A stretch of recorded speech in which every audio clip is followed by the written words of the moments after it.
And now, one for the money. Chapter 1. There are some men who enter a woman's life and screw it up forever. Joseph Morelli did this to me. Not forever, but periodically. Morelli and I were both born and raised in a blue-collar chunk of Trenton called the Burg. Houses were attached and narrow. Yards were small. Cars were American. The people were mostly of Italian descent, with enough Hungarians and Germans thrown in to offset inbreeding. It was a good place to buy calzone or play the numbers. And if you had to live in Trenton anyway, it was an okay place to raise a family. When I was a kid, I didn't ordinarily play with Joseph Morelli. He lived 2 blocks over and was 2 years older. Stay away from those Morelli boys, my mother had warned me. They're wild. I hear stories about the things they do to girls when they get them alone. What kind of things? I'd eagerly asked. You don't want to know, my mother had answered. Terrible things. Things that aren't nice. From that moment on, I viewed Joseph Morelli with a combination of terror and prurient curiosity that bordered on awe. 2 weeks later, at the age of 6, with quaking knees and a squishy stomach, I followed Morelli into his father's garage on the promise of learning a new game. The Morelli garage hunkered detached and snubbed at the edge of their lot. It was a sorry affair, lit by a single shaft of light filtering through a grime-coated window. Its air was stagnant, smelling of corner must, discarded tires, and jugs of used motor oil. Never destined to house the Morelli cars, the garage served other purposes. Old man Morelli used the garage to take his belt to his sons. His sons used the garage to take their hands to themselves. And Joseph Morelli took me, Stephanie Plum, to the garage to play train. What's the name of this game? I'd asked Joseph Morelli. Choo-choo, he'd said, down on his hands and knees, crawling between my legs, his head trapped under my short pink skirt. You're the tunnel, and I'm the train. I suppose this tells something about my personality. That I'm not especially good at taking advice, or that I was born with an overload of curiosity. Or maybe it's about rebellion, or boredom, or fate. At any rate, it was a one-shot deal and darn disappointing, since I'd only gotten to be the tunnel, and I'd really wanted to be the train. 10 years later, Joe Morelli was still living 2 blocks over. He'd grown up big and bad, with eyes like black fire one minute and melt-in-your-mouth chocolate the next. He had an eagle tattooed on his chest, a tight-assed, narrow-hipped swagger, and a reputation for having fast hands and clever fingers. My best friend, Mary Lou Molnar, said she heard Morelli had a tongue like a lizard. Holy cow, I'd answered. What's that supposed to mean? Just don't let him get you alone and you'll find out. Once he gets you alone, that's it. You're done for. I hadn't seen much of Morelli since the train episode. I supposed he'd enlarged his repertoire of sexual exploitation. I opened my eyes wide and leaned closer to Mary Lou, hoping for the worst. You aren't talking about rape, are you? I'm talking about lust. If he wants you, you're doomed. The guy is irresistible. Aside from being fingered at the age of 6 by you-know-who, I was untouched. I was saving myself for marriage, or at least for college. I'm a virgin, I said, as if this was news. I'm sure he doesn't mess with virgins. He specializes in virgins. The brush of his fingertips turns virgins into slobbering mush. 2 weeks later, Joe Morelli came into the bakery where I worked every day after school, Tasty Pastry on Hamilton.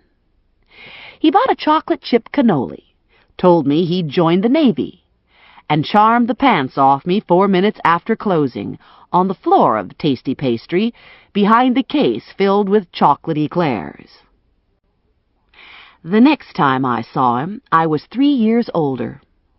I was on my way to the mall, driving my father's Buick, when I spotted Morelli, standing in front of Giovacchini's meat market. I gunned the big V8 engine, jumped the curb, and clipped Morelli from behind, bouncing him off the front right fender. I stopped the car and got out to assess the damage. "Anything broken?" He was sprawled on the pavement, looking at my skirt. "My leg." "Good," I said. Then I turned on my heel, got into the Buick, and drove to the mall. I attribute the incident to temporary insanity, and in my own defense, I'd like to say I haven't run over anyone since.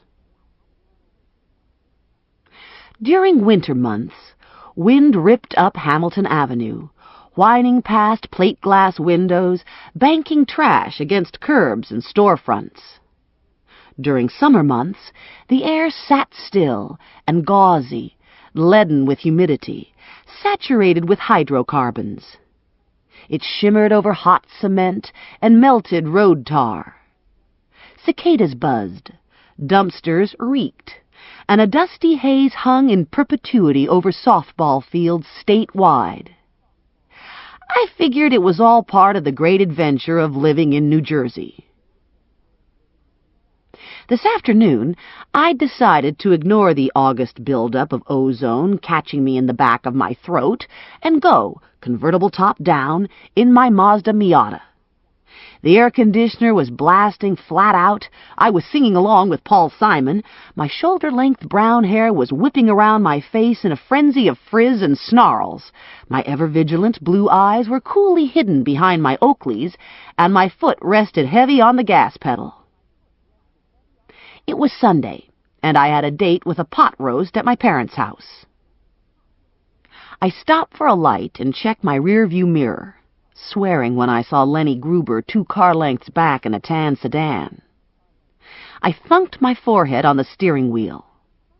Damn! I'd gone to high school with Gruber. He was a maggot then, and he was a maggot now. Unfortunately, he was a maggot with a just cause. I was behind on my Miata payments, and Gruber worked for the repo company.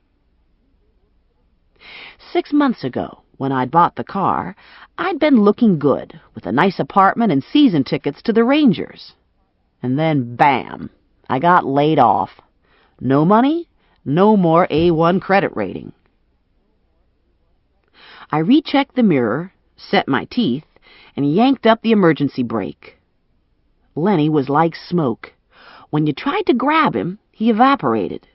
So I wasn't about to waste this one last opportunity to bargain. I hauled myself out of my car, apologized to the man caught between us, and stalked back to Gruber. "Stephanie Plum," Gruber said, full of joy and faux surprise. "What a treat!" I leaned 2 hands on the roof and looked through the open window at him. "Lenny, I'm going to my parents' house for dinner. You wouldn't snatch my car while I was at my parents' house, would you? I mean, that would be really low, Lenny." "I'm a pretty low guy, Steph. That's why I've got this neat job. I'm capable of most anything." The light changed, and the driver behind Gruber leaned on his horn. "Maybe we can make a deal," I said to Gruber. "Does this deal involve you getting naked?"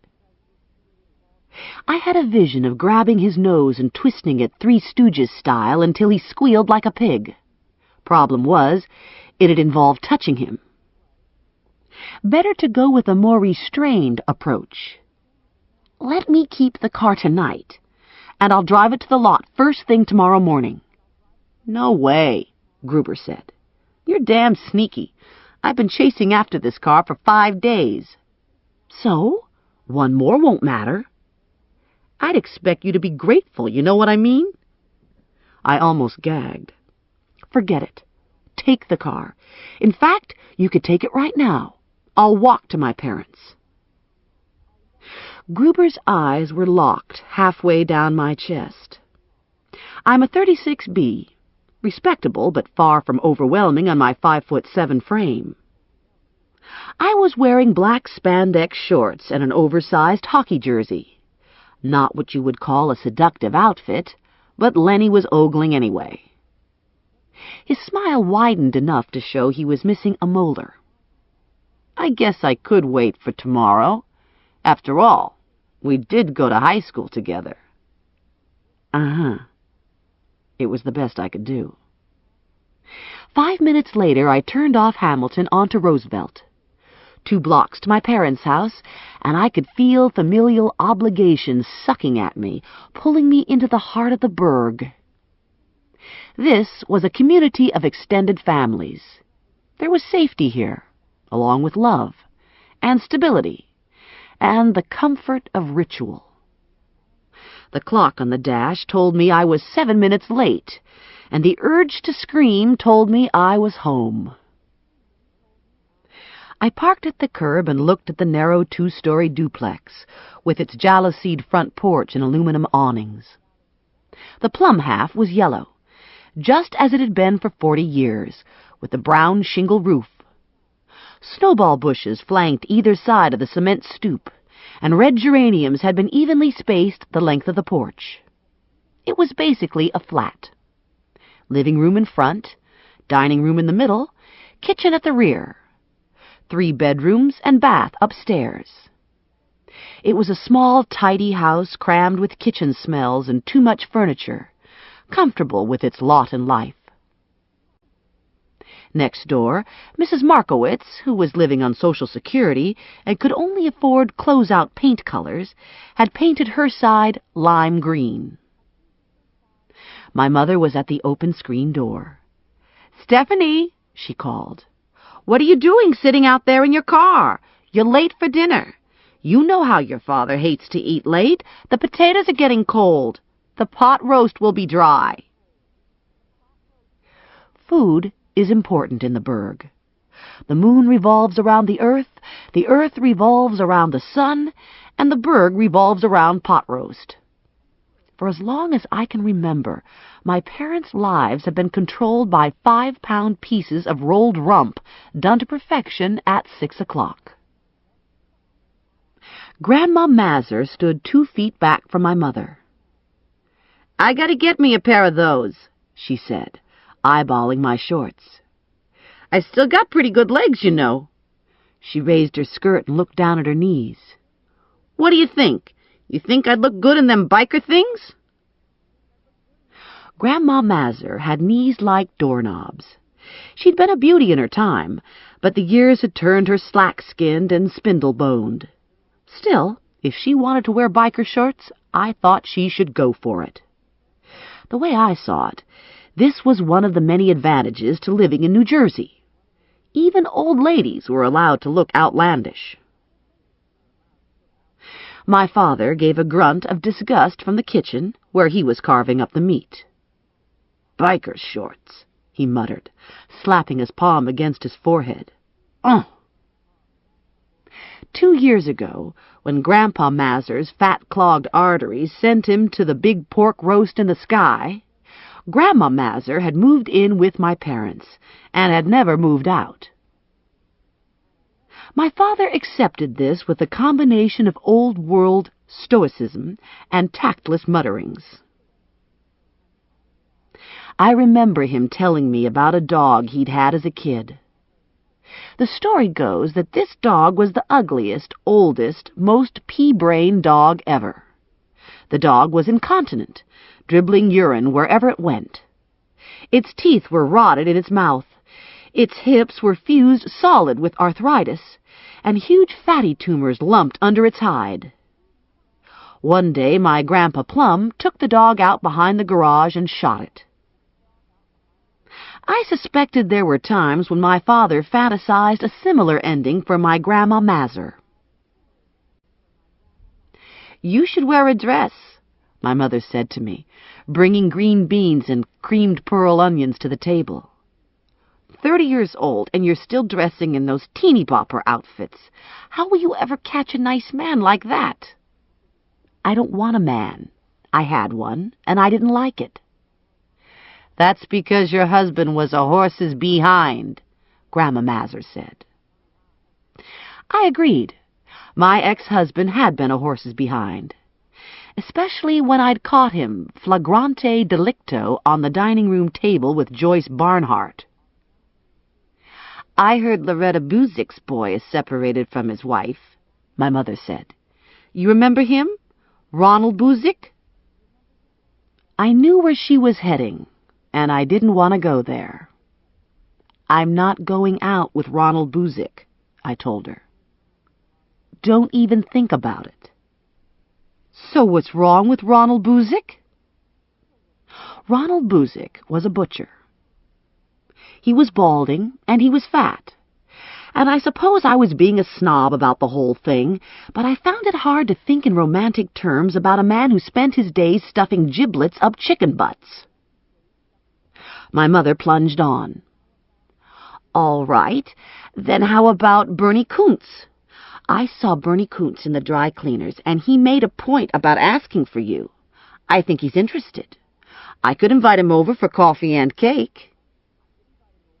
With the way my luck was running, probably my mother had already invited Bernie, and at this very moment he was circling the block popping tic-tacs. I don't want to talk about Bernie, I said. There's something I need to tell you. I have some bad news. I'd been dreading this, and had put it off for as long as possible. My mother clapped a hand to her mouth. You found a lump in your breast. No one in our family had ever found a lump in their breast, but my mother was ever watchful. My breast is fine. The problem is with my job.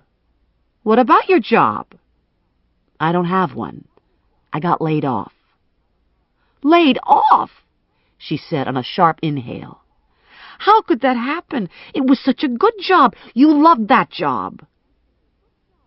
I'd been a discount lingerie buyer for E.E. Martin, and I'd worked in Newark, which isn't exactly the garden spot of the Garden State.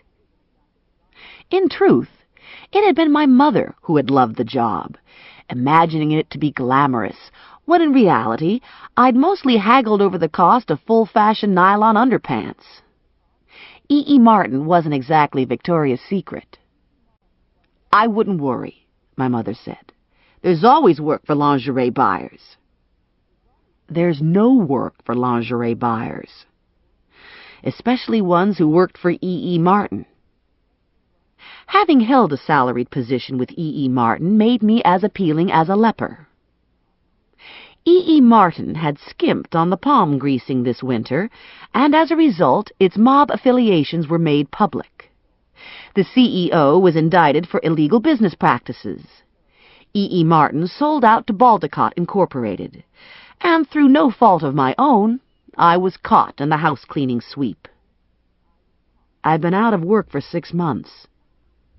6 months? And I didn't know? Your own mother didn't know you were out on the streets? I'm not out on the streets. I've been doing temporary jobs, filing and stuff, and steadily sliding downhill. I was registered with every search firm in the greater Trenton area, and I religiously read the want ads. I wasn't being all that choosy, drawing the line at telephone soliciting and kennel attendant. But my future didn't look great. I was overqualified for entry level, and I lacked experience in management. My father forked another slab of pot roast onto his plate. He'd worked for the post office for 30 years and had opted for early retirement. Now he drove a cab part-time. I saw your cousin Vinny yesterday, he said. He's looking for someone to do filing. You should give him a call. Just the career move I'd been hoping for. Filing for Vinny. Of all my relatives, Vinny was my least favorite. Vinny was a worm, a sexual lunatic, a dog turd. What does he pay? I asked. My father shrugged. Gotta be minimum wage. Wonderful. The perfect position for someone already in the depths of despair. Rotten boss, rotten job, rotten pay. The possibilities for feeling sorry for myself would be endless. "And the best part is that it's close," my mother said. "You can come home every day for lunch."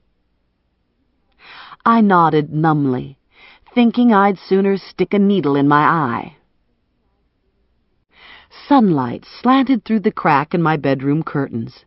The air-conditioning unit in the living room window droned ominously, predicting another scorcher of a morning, and the digital display on my clock radio flashed electric blue numbers, telling me it was 9 o'clock. The day had started without me. I rolled out of bed on a sigh and shuffled into the bathroom. When I was done in the bathroom, I shuffled into the kitchen and stood in front of the refrigerator, hoping the refrigerator fairies had visited during the night. I opened the door and stared at the empty shelves, noting that food hadn't magically cloned itself from the smudges in the butter keeper and the shriveled flotsam at the bottom of the crisper. Half a jar of mayo, a bottle of beer, whole wheat bread covered with blue mold, a head of iceberg lettuce shrink-wrapped in brown slime and plastic, and a box of hamster nuggets stood between me and starvation. I wondered if 9 in the morning was too early to drink beer. Of course, in Moscow, it would be 4 in the afternoon. Good enough. I drank half the beer and grimly approached the living room window. I pulled the curtains and stared down at the parking lot. My Miata was gone. Lenny had hit early. No surprise, but still it lodged painfully in the middle of my throat. I was now an official deadbeat. And if that wasn't depressing enough, I'd weakened halfway through dessert and promised my mother I'd go see Vinny. I dragged myself into the shower and stumbled out a half-hour later after an exhausting crying jag. I stuffed myself into pantyhose and a suit and was ready to do my daughterly duty. My hamster, Rex, was still asleep in a soup can in his cage on the kitchen counter. I dropped a few hamster nuggets into his bowl and made some smoochy sounds. Rex opened his black eyes and blinked. He twitched his whiskers, gave a good sniff, and rejected the nuggets. I couldn't blame him. I'd tried them for breakfast yesterday and hadn't been impressed. I locked up the apartment and walked 3 blocks down St. James to Blue Ribbon Used Cars. At the front of the lot was a $500 Nova begging to be bought. Total body rust and countless accidents had left the Nova barely recognizable as a car, much less a Chevy, but Blue Ribbon was willing to trade the beast for my TV and VCR. I threw in my food processor and microwave, and they paid my registration and taxes. I drove the Nova out of the lot and went straight to Vinny. I pulled into a parking space at the corner of Hamilton and Olden, extracted the key from the ignition, and waited for the car to thrash itself off. I said a short prayer not to be spotted by anyone I knew, wrenched the door open, and scuttled the short distance to the storefront office. The blue and white sign over the door read, "Vincent Plum, Bail Bonding Company." In smaller letters, it advertised 24-hour nationwide service. Conveniently located between Tender Loving Care Dry Cleaners and Fiorello's Deli, Vincent Plum catered to the family trade, domestic disturbances, disorderlies, auto theft, DWI, and shoplifting. The office was small and generic, consisting of 2 rooms with cheap walnut paneling on the walls and commercial-grade rust-colored carpet on the floor. A Danish modern couch, upholstered in brown naugahyde, pressed against one wall of the reception area, and a black and brown metal desk with a multi-line phone and a computer terminal occupied a far corner. Vinny's secretary sat behind the desk, her head bent in concentration, picking her way through a stack of files. "Yeah?" "I'm Stephanie Plum. I've come to see my cousin, Vinny." "Stephanie Plum?" Her head came up. "I'm Connie Rosoli. You went to school with my little sister, Tina? Oh, geez, I hope you don't have to make bail. I recognized her now. She was an older version of Tina.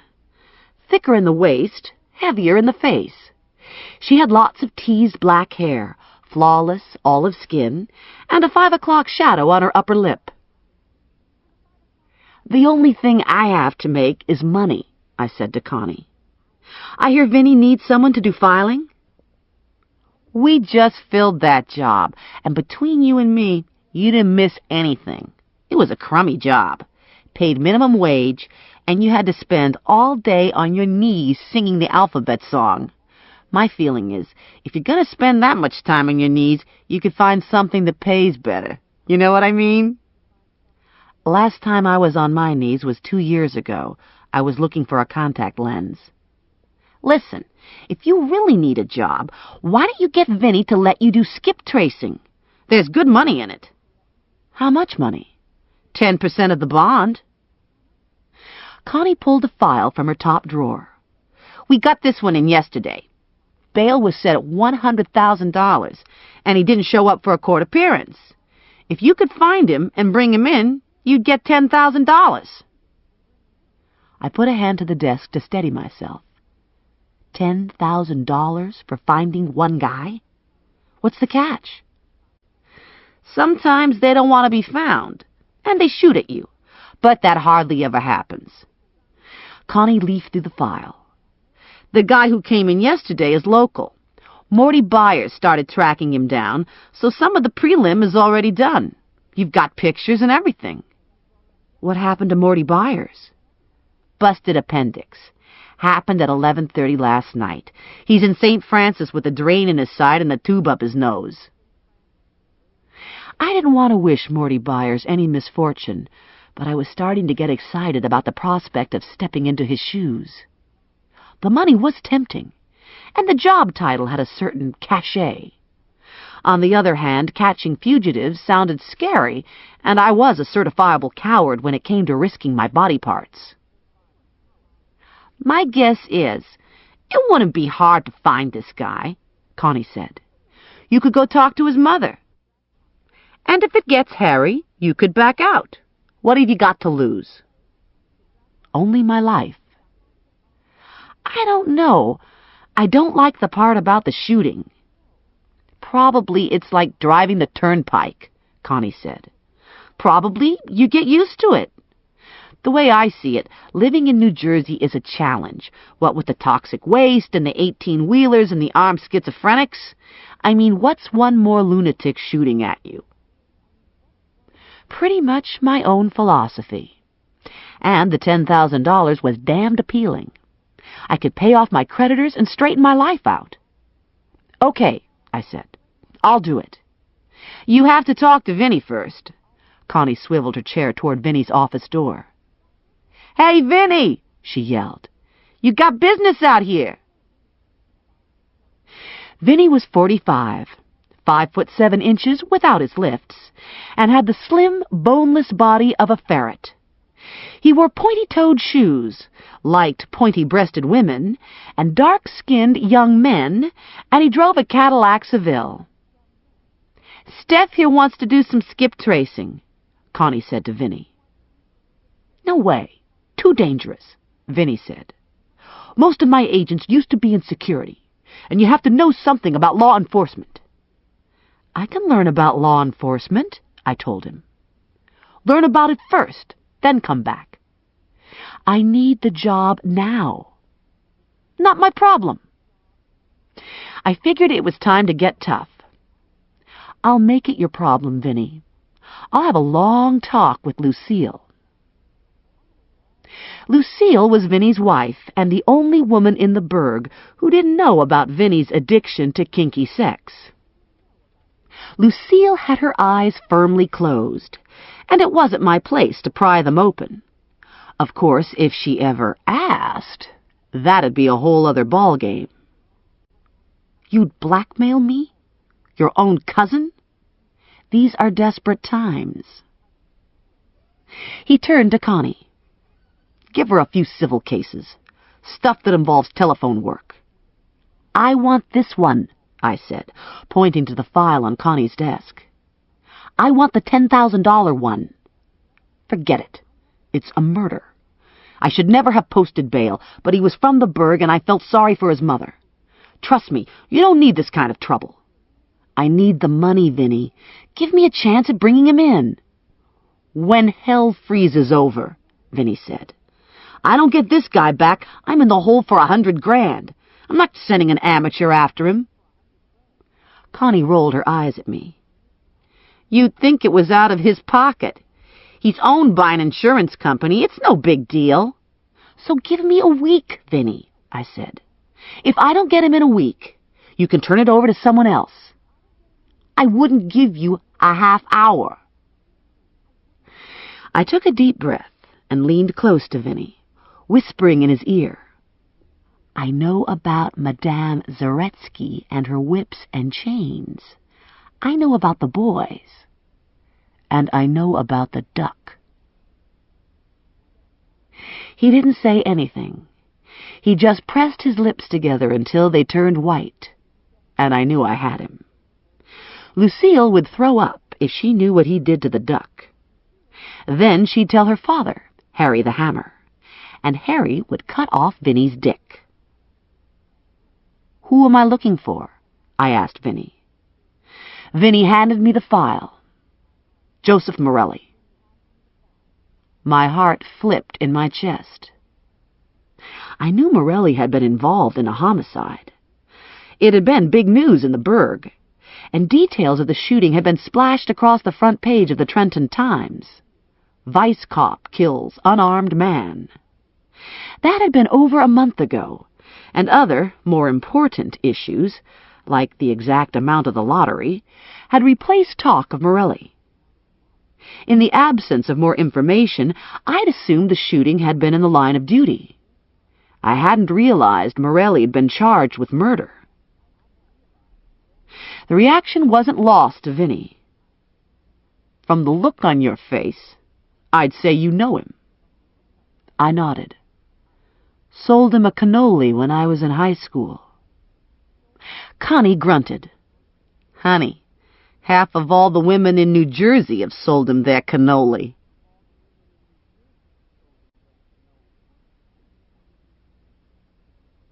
Chapter 2. I bought a can of soda at Fiorello's and drank while I walked to my car. I slid behind the wheel, popped the top 2 buttons on my red silk shirt, and stripped off my pantyhose as a concession to the heat. Then I flipped open Morelli's file and studied the photos first. Mugshots from Morelli's booking. A candid picture of him in a brown leather bomber jacket and jeans. And a formal pose in a shirt and tie, obviously clipped from a police publication. He hadn't changed much. A little leaner, perhaps. More bone definition in the face. A few lines at the eyes. A new scar, paper-thin, sliced through his right eyebrow, causing his right eyelid to droop ever so slightly. The effect was unsettling, menacing. Morelli had taken advantage of my naivete not once, but twice. After the scene on the bakery floor, he'd never called, never sent me a postcard, never even said goodbye. And the worst part of it all was that I'd wanted him to call. Mary Lou Molnar had been right about Joseph Morelli. He'd been irresistible. History, I told myself.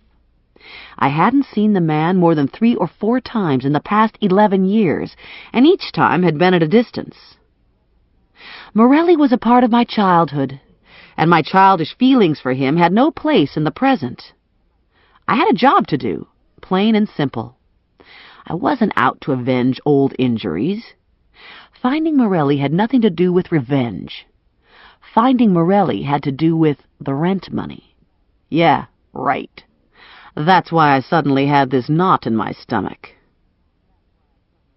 According to the information on the bond contract, Morelli lived in an apartment complex just off Route 1. This seemed like a good place to start looking. I doubted Morelli would be in his apartment, but I could question his neighbors and see if he was picking up his mail. I set the file aside and reluctantly squeezed my feet back into my black heels. I turned the key in the ignition. No response. I gave the dash a hard shot with my fist and let out a grunt of relief when the engine cranked over. 10 minutes later, I pulled into Morelli's parking lot. The buildings were brick, 2-story, utilitarian. Each building had 2 breezeways. 8 apartments opened off each breezeway, 4 up and 4 down. I cut the engine and scanned for apartment numbers. Morelli had a ground-level rear apartment. I sat there for a while, feeling stupid and inept. Suppose Morelli was home. What would I do? Threaten to tell his mother if he didn't come peaceably? The man was up for murder. He had a lot at stake. I couldn't imagine him hurting me, but the possibility of being mortally embarrassed was extremely high. Not that I've ever let a little embarrassment stop me from forging blindly ahead on any number of dumb projects. Like my ill-fated marriage to Dickie Orr, the horses behind. The memory cued an involuntary grimace. Hard to believe I'd actually married a man named Dickie. Okay, I thought, forget about Dickie. This is the Morelli plan. Check out his mailbox and then his apartment. If I got lucky, or unlucky, depending on how you looked at it, and he answered his door, I'd lie through my teeth and leave. Then I'd call the police and let them do the physical stuff. I marched across the blacktop and diligently stared into the bank of mailboxes set into the brick wall. All were stuffed with envelopes. Morelli's was more stuffed than most. I crossed the breezeway and knocked on his door. No answer. Big surprise. I knocked again and waited. Nothing. I walked around to the back of the building and counted off windows. 4 to Morelli and 4 to the apartment behind his. Morelli had his shades down, but I crept close and peeked in anyway, trying to see between the edge of the shade and the interior wall. If the shade suddenly rolled up and a face peered out, I'd wet my pants on the spot.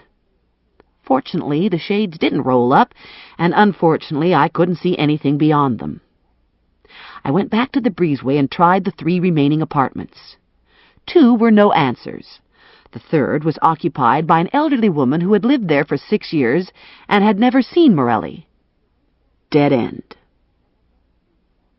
I went back to my car and sat there trying to think what to do next.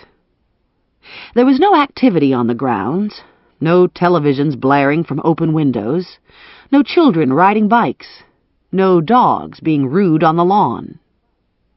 Not the sort of place that drew families, I thought. Not the sort of place neighbors would know neighbors.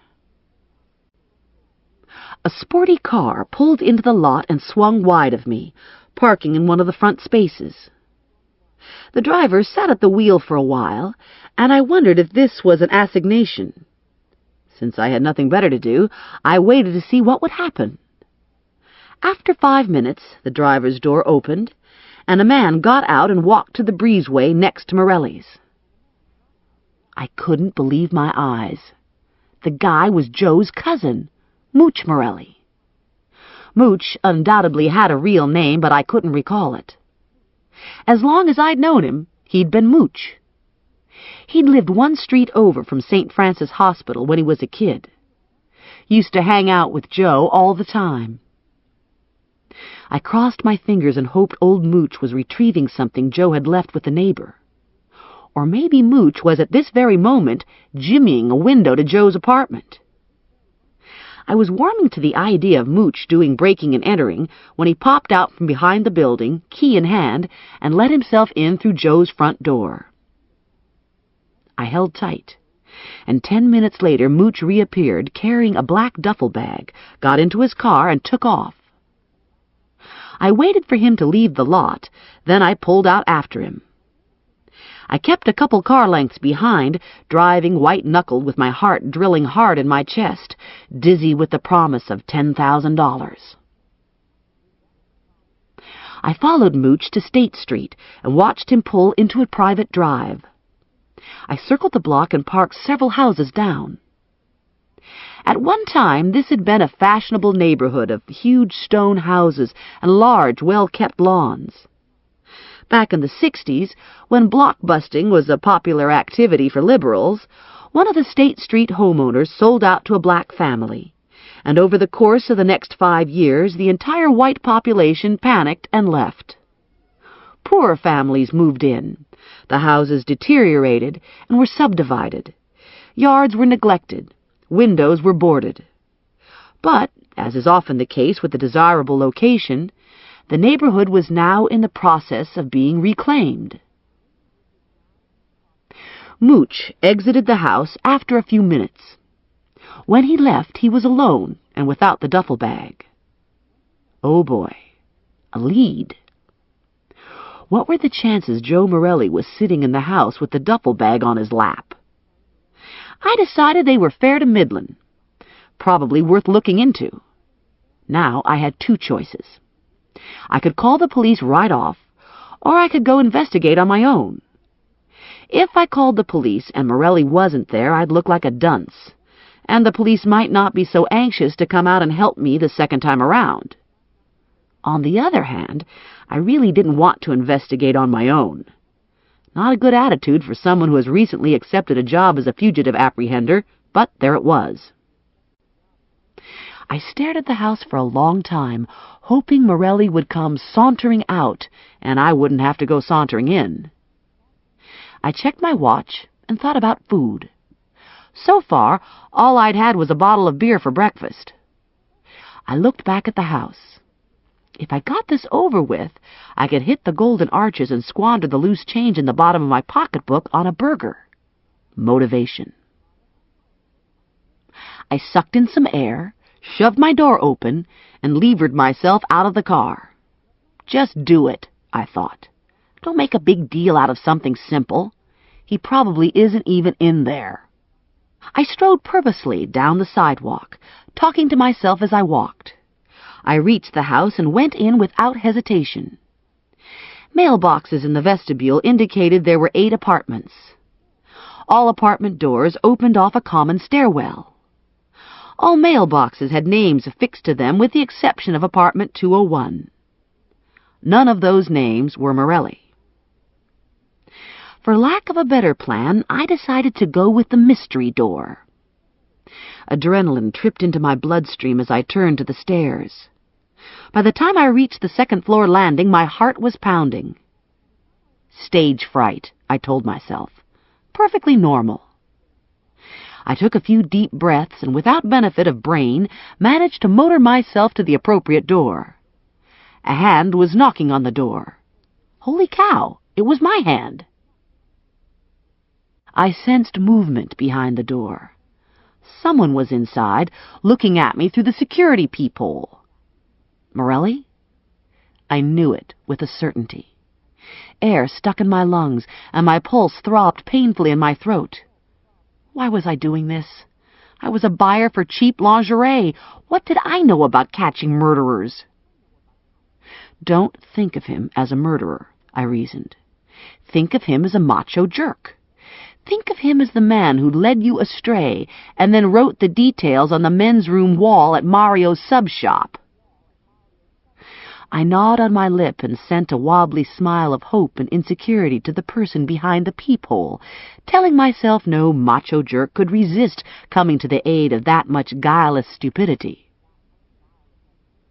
Another moment passed, and I could almost hear him silently swearing, debating the wisdom of opening the door. I did a little finger wave at the peephole. It was tentative, non-threatening. It told him I was a piece of fluff, and I knew he was there. The bolt slid back, the door was yanked open, and I found myself face to face with Morelli. His stance was passive-aggressive, his voice laced with impatience. What? He was more solid than I'd remembered, more angry. His eyes were more remote, the line of his mouth more cynical. I'd come looking for a boy who might have killed out of passion. I suspected the man standing in front of me would kill with professional detachment. I took a moment to steady my voice, to formulate the lie. I'm looking for Joe Juniac. You got the wrong apartment. There's no Juniac here. I feigned confusion, forced a tight smile.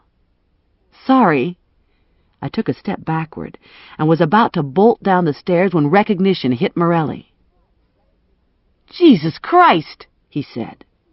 Stephanie Plum? I was familiar with the tone of voice and the sentiment behind it.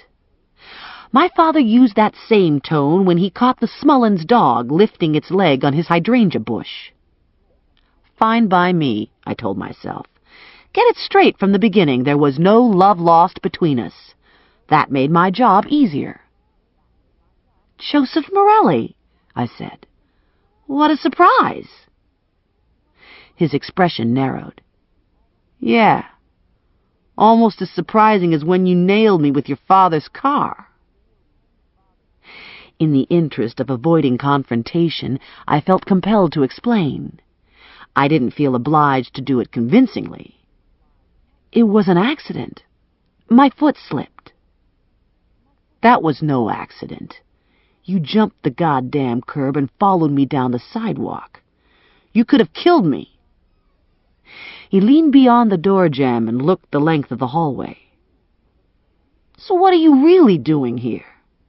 You read about me in the papers and decide my life wasn't fucked up enough? My plan evaporated in a rush of pique. I could care less about your fucked-up life, I snapped. I'm working for my cousin Vinny. You're in violation of your bond agreement. Good going, Stephanie. Wonderful control. He grinned. Vinny sent you to bring me in? You think that's funny? Yeah, I do. And I have to tell you, I really enjoy a good joke these days because I haven't had much to laugh about lately. I could appreciate his point of view. If I was looking at 20 years to life, I wouldn't be laughing either. We need to talk. Talk fast. I'm in a hurry. I figured I had about 40 seconds to convince him to give himself up. Hit him with the heavy stuff right off, I thought. Appeal to his familial guilt. What about your mother? What about her? She signed the bond agreement. She's going to be responsible for $100,000. She'll have to mortgage her house. And what will she say to everyone, that her son Joe was too cowardly to stand trial? The contours of his face hardened. You're wasting your time. I have no intention of going back into custody. They'll lock me up and throw away the key, and in the process I stand an excellent chance of getting dead. You know what happens to cops in prison. It's not nice. And if you want to know more of the ugly truth, you'd be the last person I'd let collect the bounty money. You're a lunatic. You ran me over with a goddamn Buick. I'd been telling myself I didn't give a hoot about Morelli and his opinion of me, but in all honesty, his animosity hurt. Deep down inside, I'd wanted him to hold a tender feeling for me. I wanted to ask him why he'd never called after he'd seduced me in the bakery. Instead, I yelled at him. You deserve to get run over. Besides, I barely tapped you. The only reason you broke your leg was because you panicked and tripped over your own feet. You're lucky I didn't sue you. You're lucky I didn't put the car into reverse and back over you 3 or 4 times. Morelli rolled his eyes and threw his hands into the air. I gotta go. I'd love to stand around and try to understand female logic. Female logic? Excuse me? Morelli turned from the door, shrugged into a lightweight sports coat, and grabbed the black nylon duffel from the floor. I've got to get out of here. Where are you going? He nudged me aside, shoved an ugly black gun under the waistband of his Levi's, locked his door, and pocketed the key. None of your business. "Listen," I said, following him down the stairs. "I may be new at this apprehension stuff, but I'm not stupid, and I'm not a quitter. I told Vinny I'd bring you in, and that's exactly what I intend to do. You can run if you want, but I'll track you down and find you, and I'll do whatever is necessary to apprehend you." What a load of bull! I couldn't believe I was saying it. I'd been lucky to find him this first time, and the only way I was ever going to apprehend him was if I stumbled upon him already bound, gagged, and knocked unconscious. Even then, I wasn't sure how far I could drag him. He left through a back entrance and headed for a late-model car parked close to the building. "Don't bother tracing the plate," he said. "The car is borrowed. I'll have a different one an hour from now.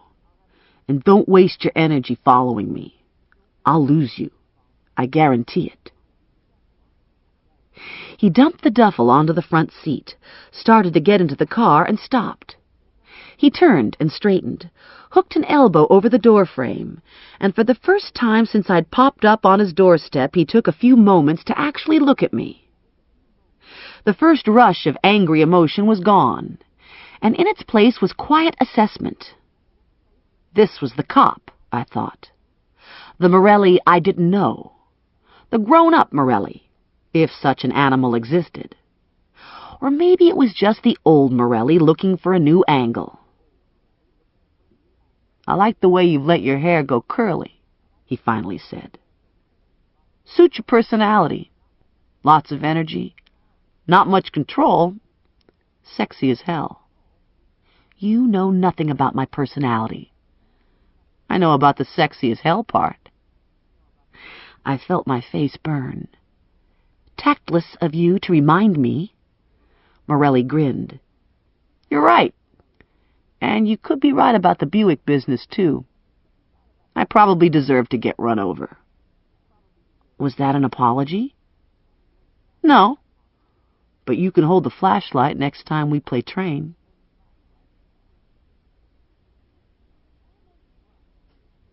It was almost 1 when I returned to Vinny's office. I slouched in a chair by Connie's desk and tipped my head back to get maximum benefit from the air conditioning. "You been out jogging?" Connie asked. "I haven't seen that much sweat since Nixon." "My car doesn't have air." "Bummer. How's it going with Morelli? You get any leads?" "That's why I'm here. I need help. This capturing stuff isn't as easy as it sounds. I need to talk to someone who's an expert at this job." "I know just the guy. Ranger. His full name is Ricardo Carlos Manoso, second-generation Cuban-American. Was Special Forces. Works for Vinny now. He makes apprehensions other agents only dream about. He gets a little creative sometimes, but hey, that's the way it is with a genius, right?" "Creative?" "Doesn't always play by the rules." "Oh, like Clint Eastwood in that Dirty Harry movie," Connie said. "You don't have a problem with Clint Eastwood, do you?" She punched a number on her speed dial, connected with Manoso's pager, and left a callback message. "Not to worry," she said, smiling. "This guy'll tell you everything you need to know." An hour later, I sat across from Manoso in a downtown cafe. His straight black hair was slicked back in a ponytail. His biceps looked like they'd been carved out of granite and buffed up with armor all. He was around 5'10", with a muscular neck and a don't-mess-with-me body. I placed him in his late 20s. He leaned back and grinned. "So, Connie says I'm supposed to make you into a badass fugitive apprehension agent. She says you need to get the crash course. What's the rush?" "You see that brown Nova at the curb?" His eyes swiveled to the front window. "Uh-huh. That's my car." He gave an almost imperceptible nod. "So, you need money. Anything else?" "Personal reasons." "Bond enforcement is dangerous business. Those personal reasons better be pretty fucking good." "What are your reasons for doing this?" He did a palms-up gesture. It's what I do best. Good answer, I thought. More eloquent than mine. Maybe someday I'll be good at this too. Right now my motive is steady employment. Vinny give you a skip? Joseph Morelli. He tipped his head back and laughed, and the sound boomed off the walls of the little sandwich shop. Oh, man! Are you kidding me? You aren't going to get that dude. This isn't some street punk you're going after. This guy's smart, and he's good. You know what I'm telling you? Connie says you're good. There's me, and then there's you. You aren't ever going to be as good as me, sweet thing. At the best of times, my patience was lacking, and this wasn't nearly the best of times. Let me make my position clear to you, I said, leaning forward. I'm out of work. I've had my car repossessed. My refrigerator is empty. I'm going to get kicked out of my apartment, and my feet don't fit in these shoes. I haven't got a lot of energy to waste socializing. Are you going to help me or what? Manyoso grinned. This is going to be fun. This here's going to be like Professor Higgins and Eliza Doolittle does Trenton. What do I call you? I asked him. My street name, Ranger. He reached across the table and took the paperwork I'd brought. He scanned the bond agreement. You do anything on this yet? You check out his apartment? He wasn't there, but I got lucky and found him in an apartment on State Street. I got there just as he was leaving. And he left. Shit, Ranger said. Didn't anybody tell you that you were supposed to stop him? I asked him to come to the police station with me, but he said he didn't want to. Another bark of laughter. I don't suppose you've got a gun. You think I should get one? Might be a good idea, he said, still beaming. He finished reading the bond agreement. Morelli offed a guy named Ziggy Kulesa. Used his personal piece to put a .45 hydroshock between Ziggy's eyes at close range. Ranger glanced up at me. You know anything about guns? I know I don't like them. A .45 hydroshock goes in nice and neat, but when it comes out, it makes a hole the size of a potato. You end up with brains all over the place. Ziggy's head probably exploded like an egg in a microwave. Gee, I'm glad you shared that with me. His smile lit up the room. I figured you'd want to know. He tipped back in his chair and folded his arms across his chest. You know any of the background on this case? According to the newspaper articles Morty Byers clipped to the bond agreement, the shooting took place late at night a little over a month ago in an apartment building on Shaw. Morelli was off duty and had gone to visit Carmen Sanchez. Morelli claimed Carmen had called him concerning a police matter, that he'd responded, and that when he got to Carmen's apartment, Ziggy Kulesa answered the door and drew on him. Morelli claimed he shot Ziggy in self-defense. Carmen's neighbors told a different story. Several of them rushed into the hall at the sound of gunfire and found Morelli standing over Kulesa with the smoking gun. One of the tenants subdued Morelli until the police arrived. None of the tenants could remember seeing a gun in Ziggy's hand, and the immediate investigation didn't turn up any evidence that Ziggy had been armed. Morelli had placed a second man in Carmen's apartment at the time of the shooting, and 3 of the tenants remembered seeing an unfamiliar face, but the man apparently disappeared before the police came on the scene. And what about Carmen? Ranger asked. No one could remember seeing Carmen. The last article was written a week after the shooting, and as of that date, Carmen still hadn't surfaced. Ranger nodded. You know anything else? That's about it. The guy Morelli shot worked for Benito Ramirez. The name mean anything? Ramirez is a boxer. More than a boxer. He's a fucking wonder. Heavyweight. The biggest thing to happen to Trenton since George shafted the Hessians. Trains in a gym on Stark Street. Ziggy used to stick to Ramirez like white on rice. Sometimes Ziggy'd do some sparring. Mostly, Ramirez kept him on as a gopher and a bodyguard. There any word on the street about why Morelli shot Kulesa? Ranger gave me a slow stare. None. But Morelli must have had a good reason. Morelli's a cool guy, and if a cop wants to pop someone, there are ways. Even cool cops make mistakes. Not like this, babe. Not Morelli. So what are you telling me? I'm telling you to be careful. All of a sudden, I had a sick feeling in my stomach. This wasn't just some slick adventure I was embarking on to make a fast buck.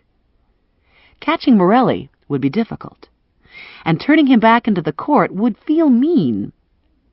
He wasn't my favorite person, but I didn't hate him enough to want to see him spend the rest of his life in prison. You still want to tag him? Ranger asked. I was silent. If you don't do it, someone else will, Ranger said. That's something you gotta learn.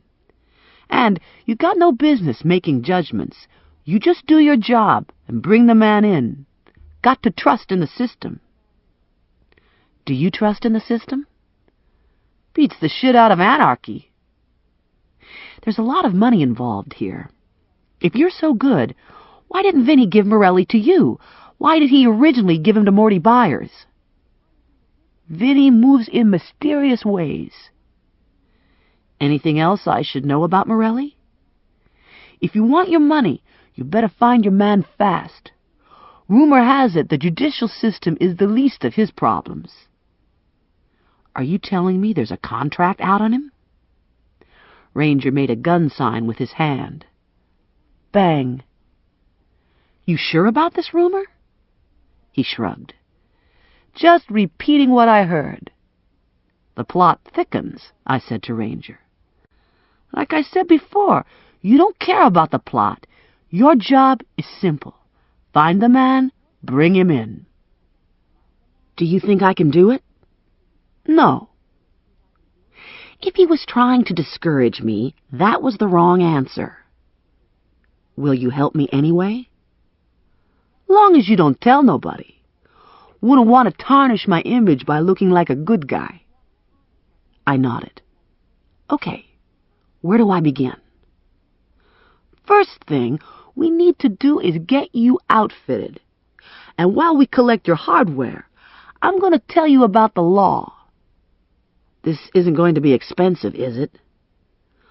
My time and knowledge are coming to you free of charge because I like you, and I always wanted to be Professor Higgins. But handcuffs cost $40 a pair. You got plastic? I was all out of plastic.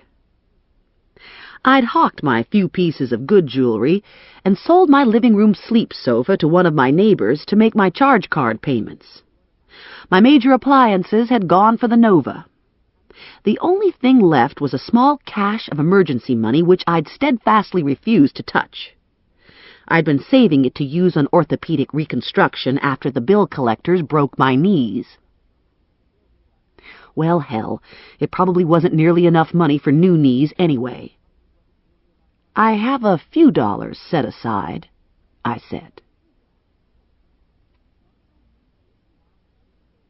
I dropped my new big black leather shoulder bag on the floor by my chair and took my place at the dinner table. My mother and father and Grandma Mazur were already seated, waiting to hear how it went with Vinny. You're 12 minutes late, my mother said. I was listening for sirens. You weren't in an accident, were you? I was working. Already? She turned to my father. The first day on the job and your cousin has her working overtime. You should talk to him, Frank. It's not like that, I told her. My hours are flexible. Your father worked at the post office for 30 years, and he never once came home late for dinner. A sigh popped out before I could squelch it. "So what's with the sigh?" my mother asked. "And the new pocketbook? When did you get the new pocketbook?" "I got the pocketbook today. I need to carry some things around with me for this job. I had to get a bigger bag." "What things do you need? I thought you were doing filing." "I didn't get that job. I got another job." "What job did you get?" This ends Disc 1. 1 for the money. Disc 2. I poured ketchup on my meatloaf and barely restrained a second sigh. "Recovery agent," I said. "I've got a job as a recovery agent." "A recovery agent?" my mother repeated. "Frank, do you know what a recovery agent is?" "Yeah," he said. "Bounty hunter." My mother slapped her forehead and rolled her eyes. "Stephanie, Stephanie, Stephanie, what are you thinking of? This is no kind of work for a nice young lady." "It's a legitimate, respectable job," I said. "It's like being a cop or a private investigator," neither one of which I had ever considered to be especially respectable. "But you don't know anything about this." "It's simple," I said. "Vinny gives me an FTA, and then I find him and escort him back to the police station." "What's an FTA?" my mother wanted to know. "It's a person who's failed to appear." "Maybe I could be a bounty hunter," Grandma Mazur said. "I could use to earn some spending money. I could go after those FTAs with you." "Jesus," my father said. My mother ignored both of them. "You should learn to make slipcovers," she said to me. "There's always a need for slipcovers." She looked at my father. "Frank, don't you think she should learn to make slipcovers? Isn't that a good idea?" I felt the muscles tense along my spine and made an effort to relax. "Buck up," I told myself. This was good practice for tomorrow morning, when I intended to visit Morelli's mother.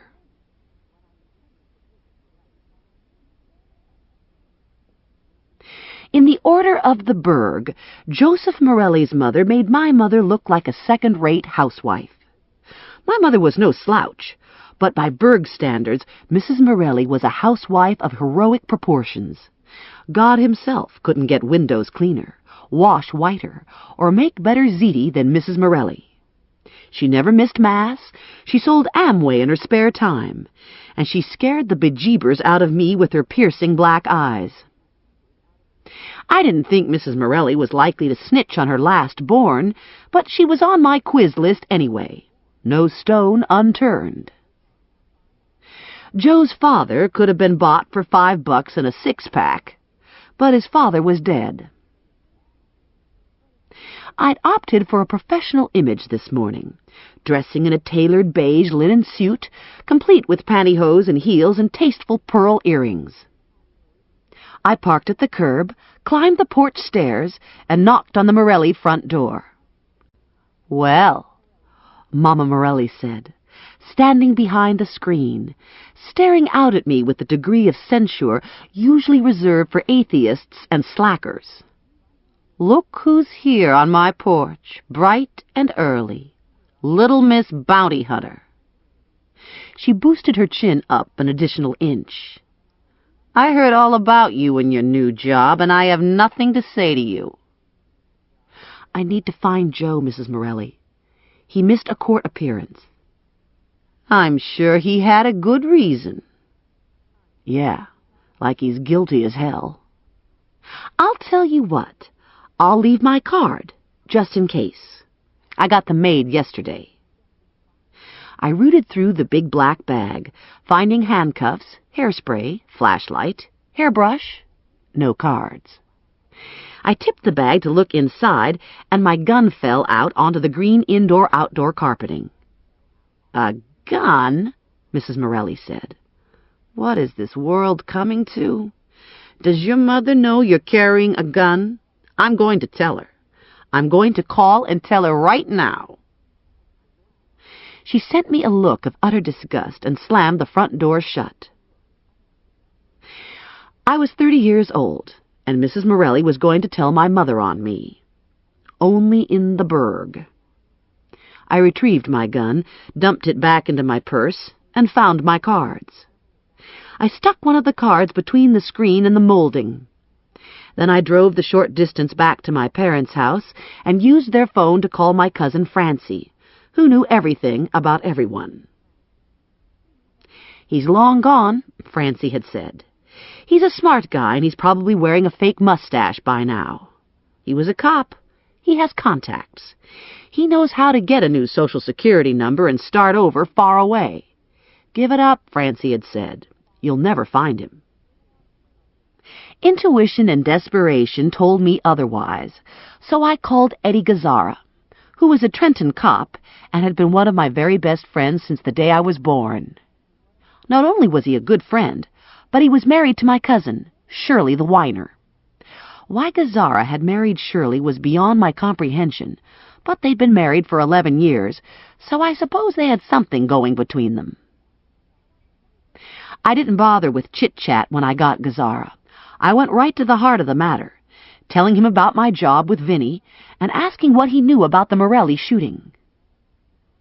"I know it's nothing you want to get involved in," Gazzara said. "You want to work for Vinny? Fine. Get him to give you some other case." "Too late. I'm doing this one." "This one has a real bad odor." "Everything in New Jersey has a bad odor. It's one of the few things a person can count on." Gazzara lowered his voice. "When a cop gets charged with murder, it's serious shit. Everybody gets touchy. And this murder was especially ugly because the physical evidence was so strong against Morelli. He was apprehended at the scene with the gun still warm in his hand. He claimed Ziggy was armed, but there was no weapon found, no bullet discharged into the opposite wall or floor or ceiling, no powder residue on Ziggy's hand or shirt. The grand jury had no choice but to indict Morelli. And then if things aren't bad enough, Morelli goes failure to appear. This is a black eye to the department and fucking embarrassing. You mention Morelli in the halls, and everybody suddenly remembers they've got something to do. Nobody's going to be happy about you sticking your nose in this. You go after Morelli, and you're going to be swinging on a broken branch high off the ground all alone. If I bring him in, I get $10,000. Buy lottery tickets. Your chances will be better. It's my understanding that Morelli went to see Carmen Sanchez, but that Sanchez wasn't there when he arrived. Not only wasn't she on the scene, but she's disappeared off the face of the earth. Still.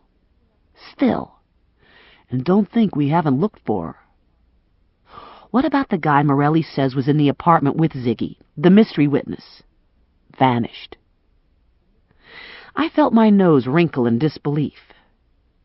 Do you think this is odd? I think it's odder than odd. Maybe Morelli went bad. I could feel Gazzara shrug over the phone line. All I know is my cop intuition tells me something doesn't add up.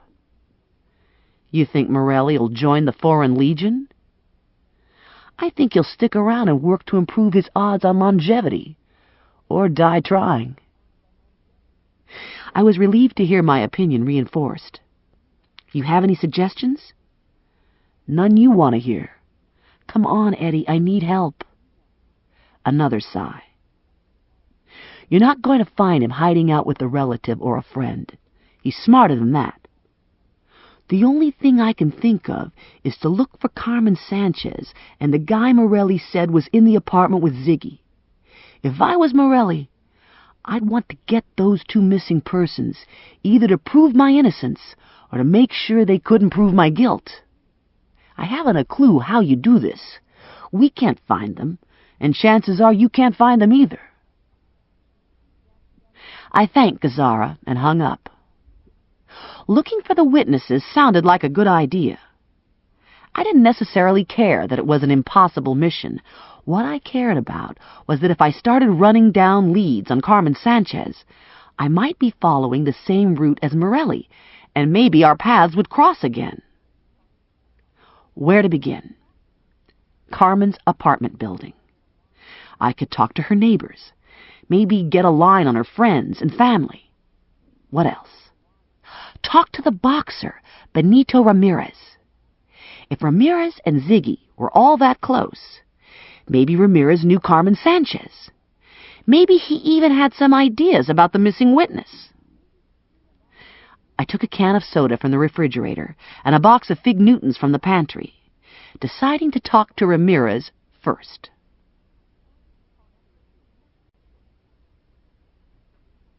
Chapter 3. Stark Street started down by the river, just north of the State House, and ran in a northeasterly direction. Crammed with small inner-city businesses, bars, crack houses, and cheerless three-story row houses, the street stretched close to a mile. Most of the row houses had been converted to apartments or rooms to let. Few were air-conditioned. All were overcrowded. When it was hot, residents spilled from the row houses onto the stoops and street corners, looking for air and action. At 10:30 in the morning, the street was still relatively quiet. I missed the gym first time around, rechecked the address from the page I'd torn out of my phone book, and doubled back, driving slowly, reading off street numbers. I caught the sign, Stark Street Gym, professionally lettered in black on a door window. Not much of an advertisement, but then I suppose they didn't need much. They weren't exactly in competition with Spa Lady.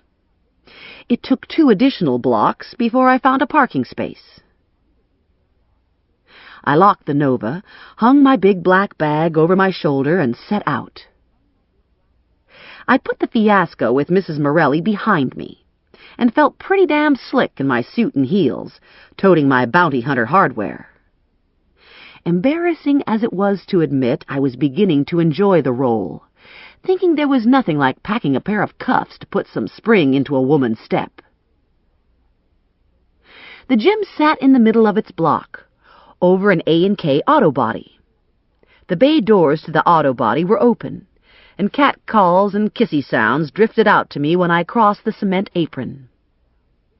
My New Jersey heritage weighed heavy, demanding I respond with a few demeaning comments of my own, but discretion being the better part of valor, I kept my mouth shut and hurried on by. Across the street, a shadowy figure pulled back from a filthy third-floor window, the movement catching my attention. Someone had been watching me. Not surprising. I'd roared down the street not once, but twice. My muffler had fallen off first thing this morning, and my engine noise had rumbled off the Stark Street brick storefronts. This wasn't what you'd call an undercover operation. The door to the gym opened onto a small foyer with steps leading up. The stairwell walls were institutional green, covered with spray-painted graffiti and 20 years' worth of hand smudges. The smell was bad, ripe with urine steaming on the lower steps, bonding with the musty aroma of stale male sweat and body odor. Upstairs, the warehouse-style second floor was no better. A handful of men were working the free weights. The ring was empty. No one was at the bags. I figured everybody must be out jumping rope or stealing cars. It was the last flip thought I entertained. Activity faltered when I entered, and if I'd been uncomfortable on the street, it hardly counted at all to what I felt here. I'd expected a champion to be surrounded by an aura of professionalism. I hadn't anticipated the atmosphere to be charged with hostility and suspicion. I was clearly a street-ignorant white woman invading a black man's gym, and if the silent rebuke had been any more forceful, I'd have been hurled backward, down the stairs like a victim of a poltergeist. I took a wide stance, more to keep myself from falling over in fright than to impress the boys, and hitched up my shoulder bag. "I'm looking for Benito Ramirez." A hulking mountain of muscle rose from a workout bench. "I'm Ramirez." He was over 6 feet tall. His voice was silky, his lips curved into a dreamy smile. The overall effect was eerie, the voice and the smile at odds to the stealthy, calculating eyes. I crossed the room and extended my hand. "Stephanie Plum." "Benito Ramirez." His grasp was too gentle, too lingering, more of a caress than a handshake, and unpleasantly sensual. I stared into his hooded, close-set eyes and wondered about prize-fighters. Until this moment, I'd assumed boxing was a sport of skill and aggression, directed toward winning the match, not necessarily toward maiming the opponent. Ramirez looked like he'd enjoy the kill. There was something about the density of his eyes, black holes where everything gets sucked in and nothing comes out, that suggested a hiding place for evil. And the smile, a little goofy, a little sick in its sweetness, hinting of insanity. I wondered if this was a contrived image, designed to spook opponents before the bell. Contrived or not, it was creepy as hell. I made an attempt to free my hand, and his grip tightened. "So, Stephanie Plum," he said in his velvet voice, "what can I do for you?" As a buyer for E. Martin, I'd dealt with my share of slime. I'd learned how to assert myself and still be pleasant and professional. My face and voice told Ramirez I was friendly. My words were more to the point. "You can release my hand so I can give you my card," I said. His smile stayed fixed in place, more amiable and inquisitive now than crazy. I gave him my card and watched him read it. "Fugitive apprehension agent," he said, obviously amused. "That's a big title for a little girl." I'd never thought of myself as little until I'd stood alongside Ramirez. I'm 5'7" and raw bone from the Mazur's good Hungarian peasant stock, perfectly constructed for laboring in the paprika fields, pulling plows, and dropping babies out like birds' eggs. I ran and periodically starved to keep the fat off, but I still weighed in at 130. Not heavy, but not dainty either. "I'm looking for Joe Morelli. Have you seen him?" Ramirez shook his head. "I don't know Joe Morelli. I only know he shot Ziggy." He looked around at the rest of the men. "Any of you seen that guy Morelli?" No one responded. "I've been told there was a witness to the shooting and that the witness has disappeared," I said. "Do you have any idea who that might be?" Again, no response. I pushed on. "How about Carmen Sanchez? Do you know Carmen? Did Ziggy ever speak of her?" "You ask a lot of questions," Ramirez said.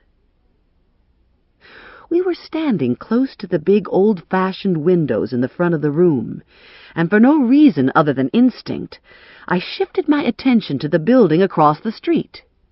Again, the shadowy figure in the same third-floor window. A man, I thought. I couldn't tell if he was black or white. Not that it mattered. Ramirez stroked my jacket sleeve. "Would you like a Coke? We got a Coke machine here. I could buy you a soda." "Thanks for the offer, but I have a busy morning, and I really should be moving along. If you spot Morelli, I'd appreciate a call." "Most girls think it's a treat for the champ to buy them a soda." Not this girl, I thought. This girl thought the champ was possibly missing a few marbles, and this girl didn't like the climate of the gym.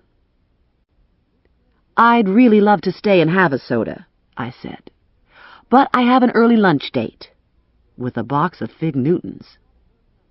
"It's not good to go rushing around. You should stay and relax a little. Your date won't mind." I shifted my weight, trying to inch away while I enhanced the lie. "Actually, it's a business luncheon with Sergeant Gazzara." "I don't believe you," Ramirez said. His smile had turned tight, and the civility had slipped from his voice. "I think you're lying about lunch." I felt tendrils of panic curl into my stomach, and I cautioned myself not to overreact. Ramirez was playing with me, showing off in front of his friends. Probably stung because I hadn't succumbed to his charms. Now he had to save face. I made a display of looking at my watch. "Sorry you feel that way, but I'm supposed to meet Gazzara in 10 minutes. He's not going to be pleased if I'm late." I took a step backward, and Ramirez grabbed me by the scruff of my neck, his fingers digging in with enough force to make me hunch involuntarily. "You're not going anywhere, Stephanie Plum," he whispered. "The champ isn't done with you yet." The silence in the gym was oppressive. No one moved. No one voiced an objection. I looked at each of the men and received only blank stares back. No one's going to help me, I thought, feeling the first licks of real fear. I lowered my voice to match Ramirez's soft pitch. "I came here as a member of the law enforcement community. I came looking for information to help me with the recovery of Joe Morelli, and I gave you no reason to misinterpret my intentions. I'm conducting myself as a professional, and I expect you to respect that." Ramirez dragged me closer. "Something you gotta understand about the champ," he said. "First off, you don't tell the champ about respect. And second, you gotta know the champ always gets what he wants." He gave me a shake. "You know what the champ wants right now? The champ wants you to be nice to him, baby. Real nice. Gotta make up for refusing him. Show him some respect." His gaze shifted to my breasts. "Maybe show him some fear. You afraid of me, bitch?" Any woman with an IQ over 12 would be afraid of Benito Ramirez. He giggled, and all the little hairs on my arm stood straight out. "You're scared now," he said in his whispery voice. "I can smell it. Pussy fear. Bet at making your pants wet. Maybe I should put my hand in your pants and find out." I had a gun in my bag, and I'd use it if I had to, but not until all else had failed. 10 minutes of instruction hadn't made me a crack shot. That's okay, I told myself. I didn't want to kill anyone. I just wanted to back everyone up enough to get the hell out. I slid my hand over the leather bag until I felt the gun hard and unyielding under my palm. Reach in. Get the gun, I thought. Take aim at Ramirez and look serious. Could I pull the trigger? I honestly didn't know. I had my doubts. I hoped I wouldn't have to take it that far. "Let go of my neck," I said. "This is the last time I'm telling you." "Nobody tells the champ what to do," he roared, his composure gone, his face twisted and ugly. For a split second the door swung open, and I caught a glimpse of the inner man, a glimpse of insanity, and of hellfires burning and hatred so strong it whipped my breath away. He grabbed the front of my shirt, and over my scream I heard the fabric tear. In times of crisis, when a person reacts on instinct, that person does whatever is most comfortable. I did what any other American woman would do in a similar circumstance. I roundhoused Ramirez square on the side of his head with my purse. Between the gun and the beeper and the other assorted paraphernalia, the bag must have weighed at least 10 pounds. Ramirez staggered sideways, and I bolted for the stairs. I didn't get 5 feet before he jerked me back by my hair and flung me across the room like a rag doll. I lost footing and went face down to the floor, my hands hitting first, skidding over unvarnished wood, my body following, the impact knocking the air from my lungs. Ramirez straddled me, his butt on my back, his hand fisting in my hair, pulling savagely. I grabbed at my bag, but I was unable to get to the gun. I heard the crack of a high-powered weapon, and the front window shattered. More shots. Someone was emptying a clip into the gym. Men were running and shouting, looking for cover. Ramirez was among them. I was moving too, crab-style across the floor, my legs not able to support me. I reached the stairs, stood, and lunged for the railing. I missed the second step, too panicked to coordinate my movements, and half slid the rest of the way down to the cracked linoleum, landing at street level. I dragged myself to my feet and staggered outside into the heat and blinding sunlight. My stockings were torn, and my knees were bleeding. I was hanging onto the door handle, laboring to breathe, when a hand clamped onto my upper arm. I jumped and yelped. It was Joe Morelli. "For Christ's sake," he said, yanking me forward. "Don't just stand here. Haul ass." I wasn't sure Ramirez cared enough about me to come charging down the stairs, but it seemed prudent not to hang around and find out, so I clattered after Morelli with my chest burning from oxygen deprivation and my skirt hiked up to my crotch. Kathleen Turner would have made it look good on the big screen. I was something less than glamorous. My nose was running, and I think I was drooling. I was grunting in pain and sniveling from fear, making ugly animal sounds and inventive promises to God. We turned at the corner, cut through an alley on the next block, and ran down a narrow one-lane road carved out between backyards. The road was lined with broken-down single-car wooden garages and overflowing bashed-in garbage cans. Sirens sounded 2 blocks away. No doubt a couple of cruisers and an ambulance responding to the shooting. Hindsight told me I should have stayed close to the gym and conned the cops into helping me track down Morelli. Something to remember next time I'm almost raped and brutalized. Morelli stopped abruptly and jerked me into an empty garage.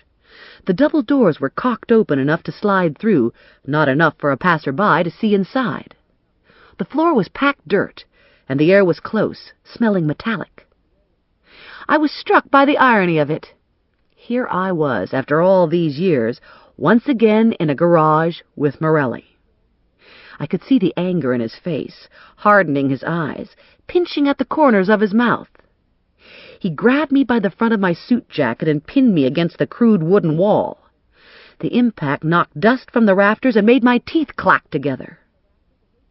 His voice was tight with barely controlled fury. "What the hell did you think you were doing walking into the gym like that?" He punctuated the end of the question with another body slam, rattling more filth onto the 2 of us.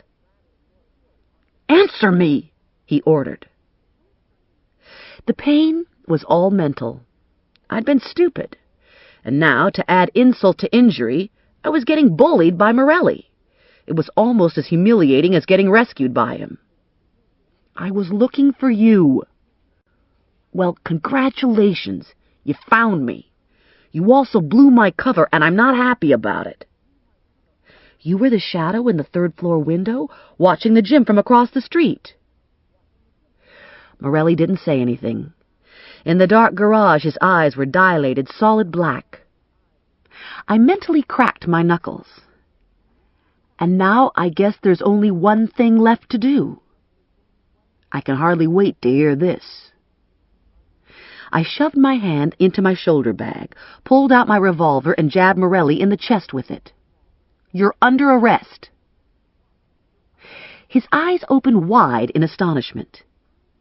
"You have a gun? Why didn't you use it on Ramirez? Jesus, you hit him with your pocketbook like some sissy girl.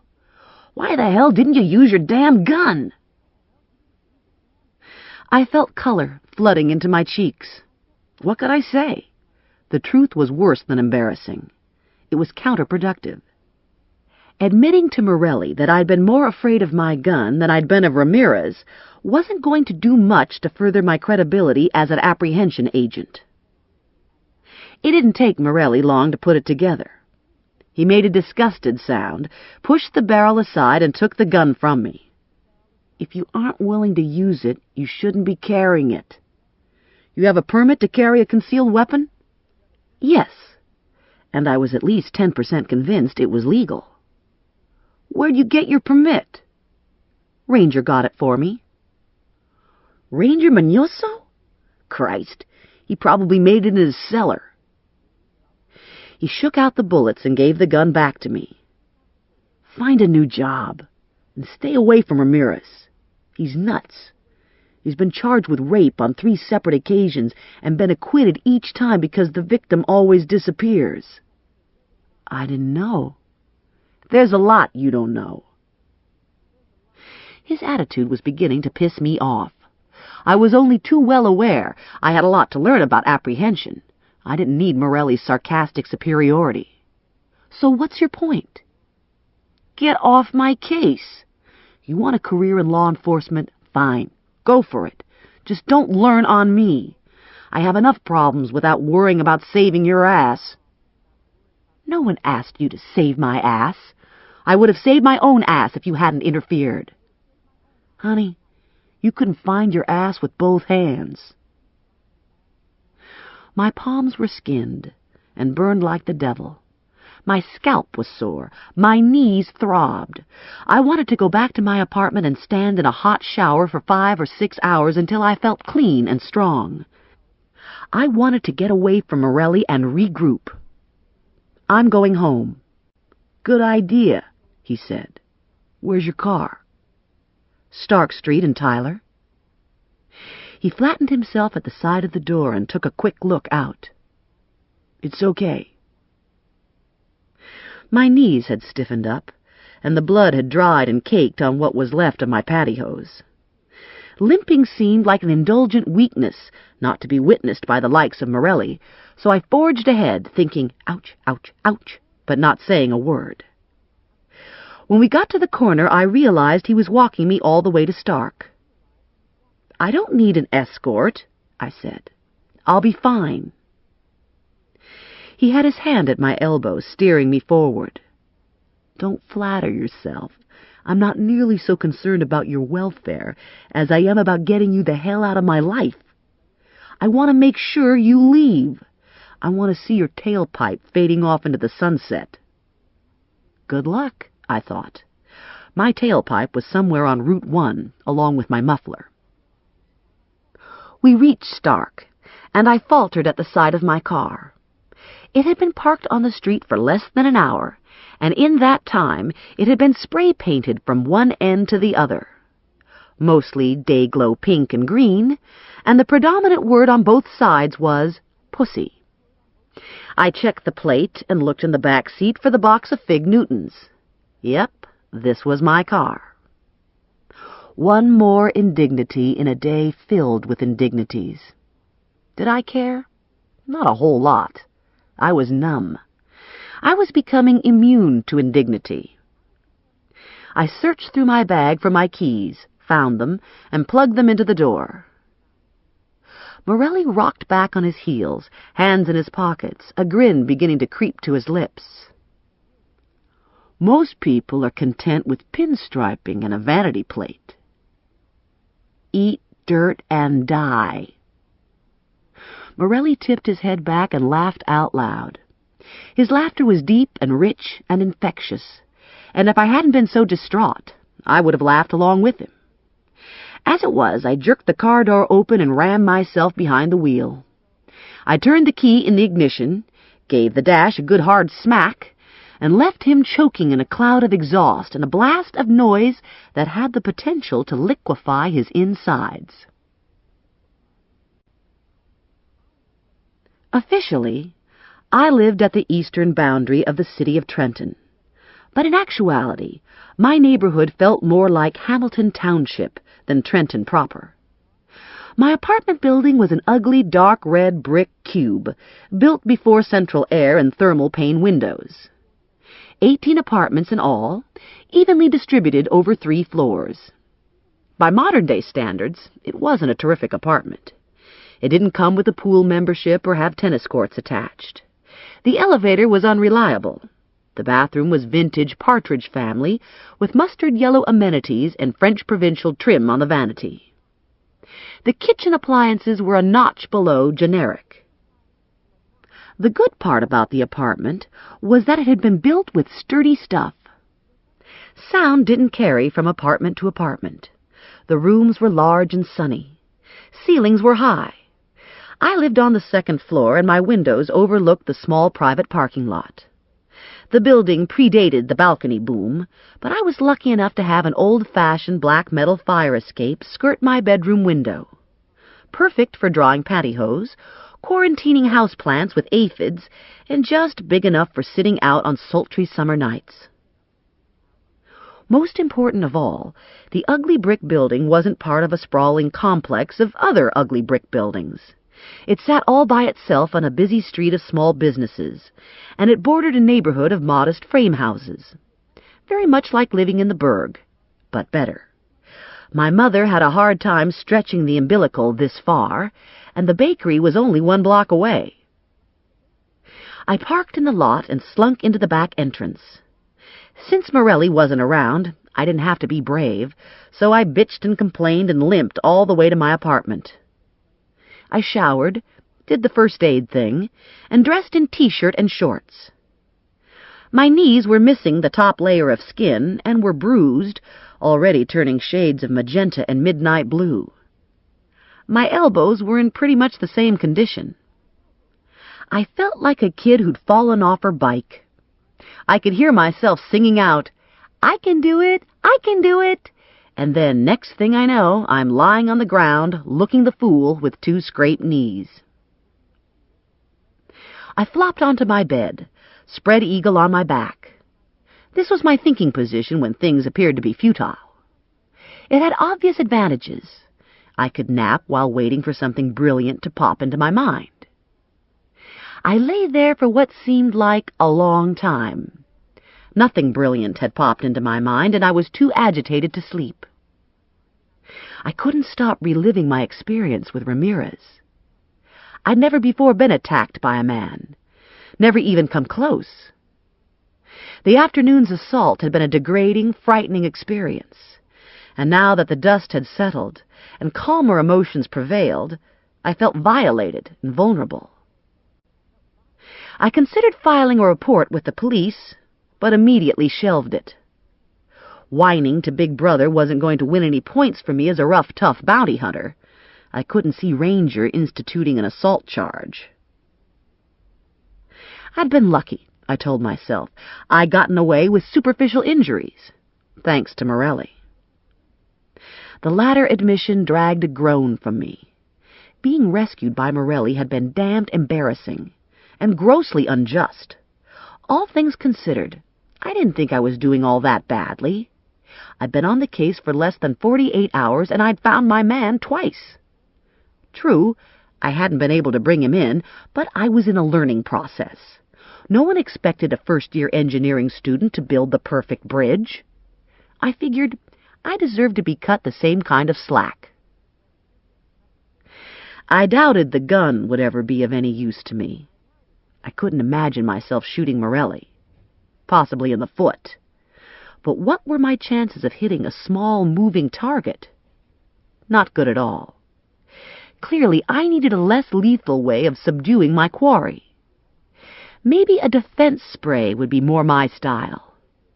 Tomorrow morning, I'd go to Sonny's gun shop and add to my bag of dirty tricks. My clock radio blinked 5:50 p.m. I looked at it dully, not immediately responding to the significance of the time. Then horror ripped through me. My mother was expecting me for dinner again. I sprang out of bed and raced to the phone. The phone was dead. I hadn't paid my bill. I grabbed the car keys from the kitchen counter and hurtled out the door.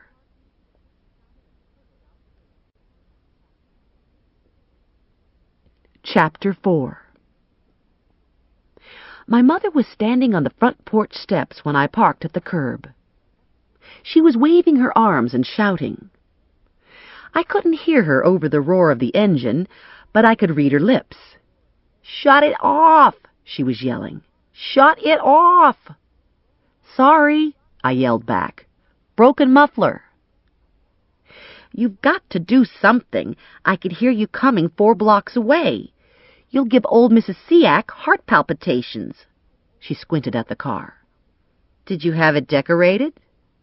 "It happened on Stark Street. Vandals." I pushed her into the hallway before she could read the words. "Wow, nice knees," Grandma Mazur said, bending down to take a closer look at my ooze. "I was watching some TV show last week. Think it was Oprah. And they had a bunch of women on with knees like that. Said it was rug burn. Never figured out what that meant." "Christ," my father said from behind his paper. He didn't need to say more. We all understood his plight.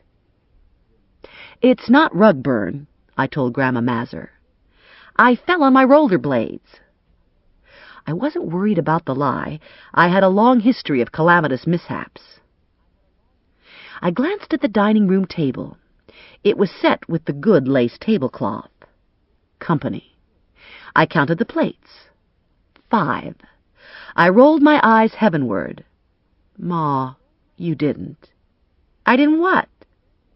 The doorbell rang, and my worst fears were confirmed. "It's company. It's no big deal," my mother said, going to the door. "I guess I can invite company into my own house if I want to." "It's Bernie Kuntz," I said. "I can see him through the whole window." My mother stopped, hands on hips. "So, what's wrong with Bernie Kuntz?" "To begin with, he's a man." "Okay, you had a bad experience. That don't mean you should give up. Look at your sister Valerie. She's happily married for 12 years. She has 2 beautiful girls.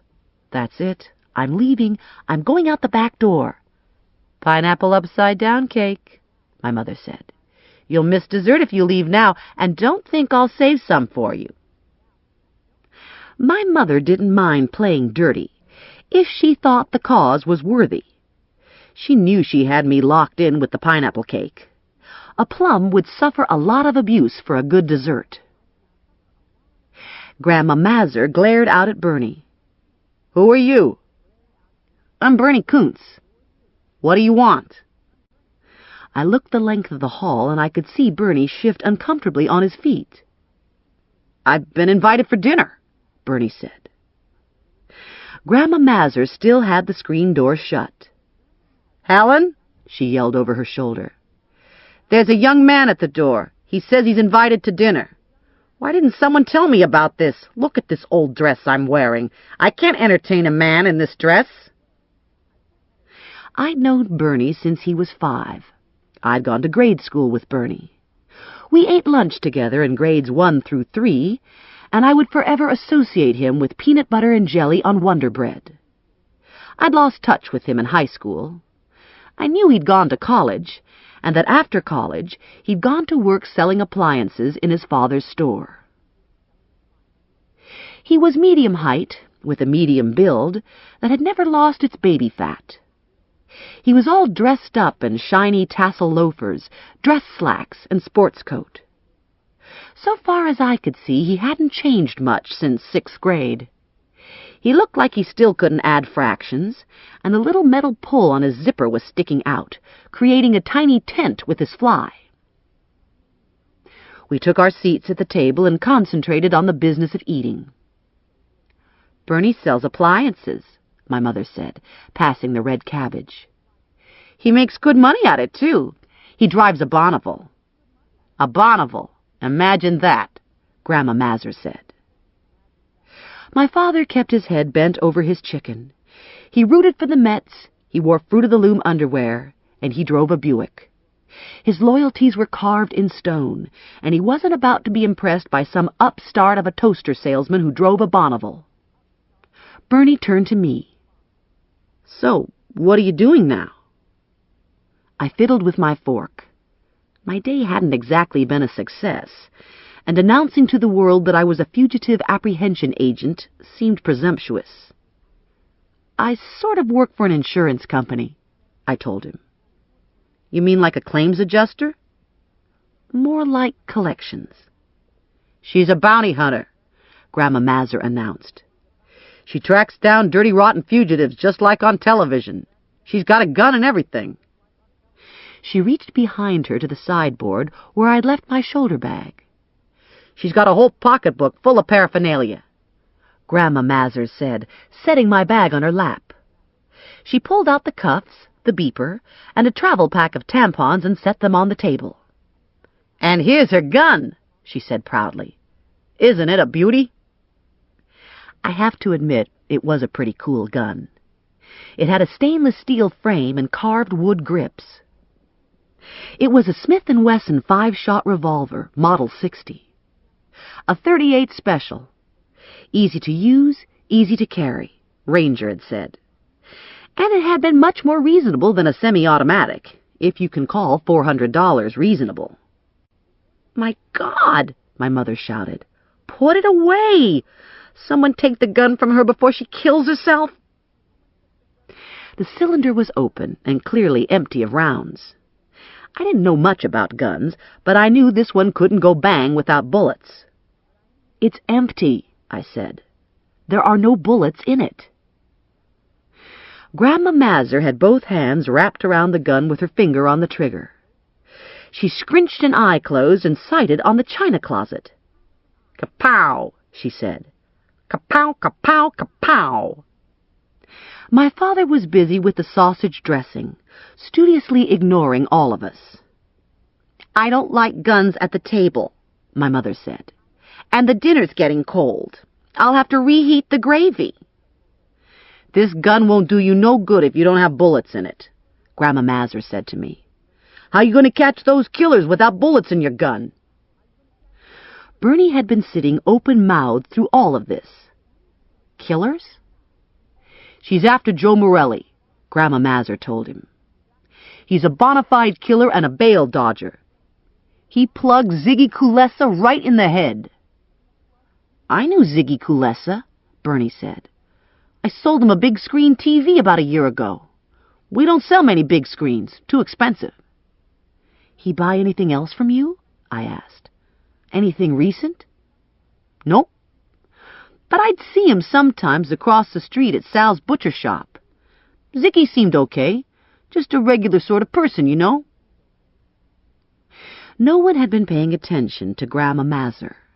She was still playing with the gun, aiming and sighting, getting used to the heft of it. I realized there was a box of ammo beside the tampons. A scary thought skittered into my mind. "Grandma, you didn't load the gun, did you?" "Well, of course I loaded the gun," she said. "And I left the one hole empty, like I saw on television. That way you can't shoot nothing by mistake." She cocked the gun to demonstrate the safety of her action. There was a loud bang, a flash erupted from the gun barrel, and the chicken carcass jumped on its plate. "Holy Mother of God!" my mother shrieked, leaping to her feet, knocking her chair over. "Dang," Grandma said. "Guess I left the wrong hole empty." She leaned forward to examine her handiwork. "Not bad for my first time with a gun. I shot that sucker right in the gumpy." My father had a white-knuckle grip on his fork, and his face was cranberry red. I scurried around the table and carefully took the gun from Grandma Mazur. I shook out the bullets and shoveled all my stuff back into my shoulder bag. "Look at that broken plate," my mother said. "It was part of the set. How will I ever replace it?" She moved the plate, and we all stared in silence at the neat round hole in the tablecloth and the bullet embedded in the mahogany table. Grandma Mazur was the first to speak. "That shooting gave me an appetite," she said. "Somebody pass me the potatoes."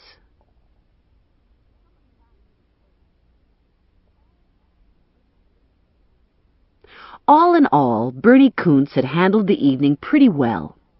He hadn't wet his pants when Grandma Mazur shot off the chicken privates. He'd suffered through 2 helpings of my mother's dreaded Brussels sprouts casserole. And he'd been tolerably nice to me, even though it was obvious we weren't destined to hit the sheets together, and my family was nuts. His motives for geniality were clear. I was a woman lacking appliances. Romance is good for frittering away a few evening hours, but commissions will get you a vacation in Hawaii. Ours was a match made in heaven. He wanted to sell, and I wanted to buy, and I wasn't unhappy to accept his offer of a 10% discount. And, as a bonus for sitting through the evening, I'd learned something about Ziggy Kulesa. He bought his meat from Sal Boca, a man better known for making book than slicing filet. I tucked this information away for future reference. It didn't seem significant now, but who knows what would turn out to be helpful. I was at my table with a glass of iced tea and Morelli's file, and I was trying to put together a plan of action. I'd made a bowl of popcorn for Rex. The bowl was on the table by me, and Rex was in the bowl, his cheeks puffed out with popcorn, his eyes bright, his whiskers a blur of motion. "Well, Rex," I said, "what do you think? Do you think we'll be able to catch Morelli?" Someone tapped on my front door, and both Rex and I sat perfectly still with our radar humming. I wasn't expecting anyone. Most of my neighbors were seniors. No one I was especially chummy with. No one I could imagine knocking on my door at 9:30 at night. Mrs. Becker, maybe, on the 3rd floor. Sometimes she forgot where she lived. The tapping continued, and Rex and I swiveled our heads toward the door. It was a heavy metal fire door with a security peephole, a deadbolt, and a double-thick chain. When the weather was nice, I left my windows wide open all day and night, but I always kept my door locked. Hannibal and his elephants couldn't have gotten through my front door, but my windows were welcome to any idiot who could climb a fire escape. I put the splatter screen to my fry pan over the popcorn bowl so Rex couldn't climb out and went to investigate. I had my hand on the doorknob when the tapping stopped. I looked through the peephole and saw nothing but blackness. Someone had a finger on my peephole. Not a good sign. "Who's there?" I called. A whisper of laughter filtered through the door frame, and I jumped back. The laughter was followed by a single word.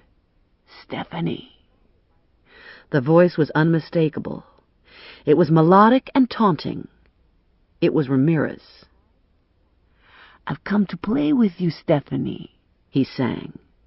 "You ready to play?" I felt my knees go slack, felt irrational fear swell in my chest. "Go away or I'll call the police." "You can't call anyone, bitch. You haven't got a phone. I know because I tried your number." My parents have never been able to understand my need to be independent.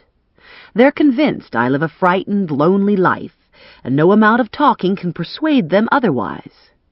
In truth, I'm almost never frightened. Maybe sometimes by gross, multi-footed insects.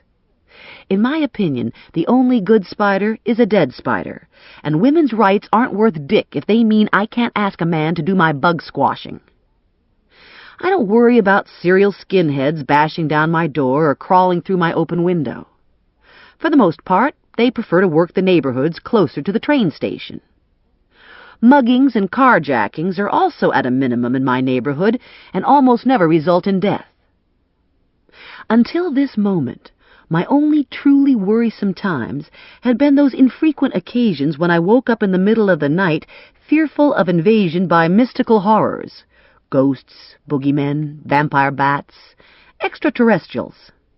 Held prisoner by my imagination gone berserk, I'd lay in bed, barely breathing, waiting to levitate.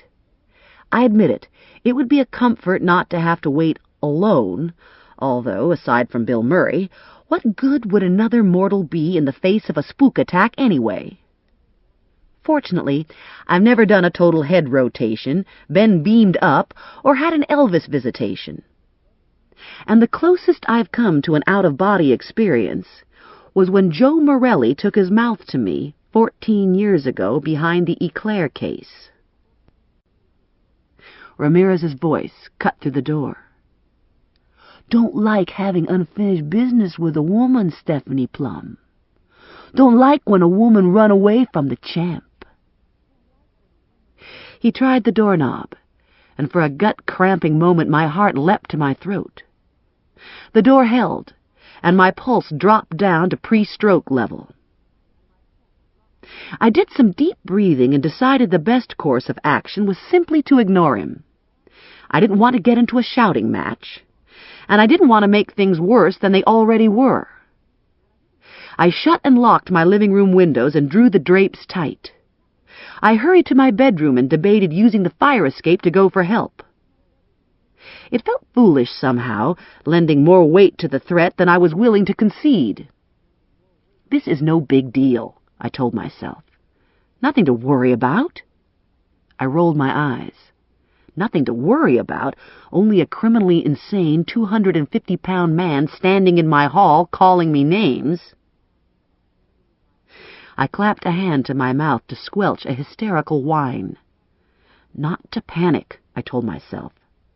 It wouldn't be long before my neighbors would begin to investigate, and Ramirez would be forced to leave. I got my gun out of my pocketbook and went back to the door for another look. The peephole was uncovered, and the hallway seemed empty. I put my ear to the door and listened. Nothing. I slid the bolt and cracked the door, leaving my mega chain firmly attached and my gun at the ready. No Ramirez in sight. I unhooked the chain and peeked out into the hall. Very peaceful. He was definitely gone. A splot of some noxious substance sliding down the front of my door caught my eye. I was pretty sure it wasn't tapioca.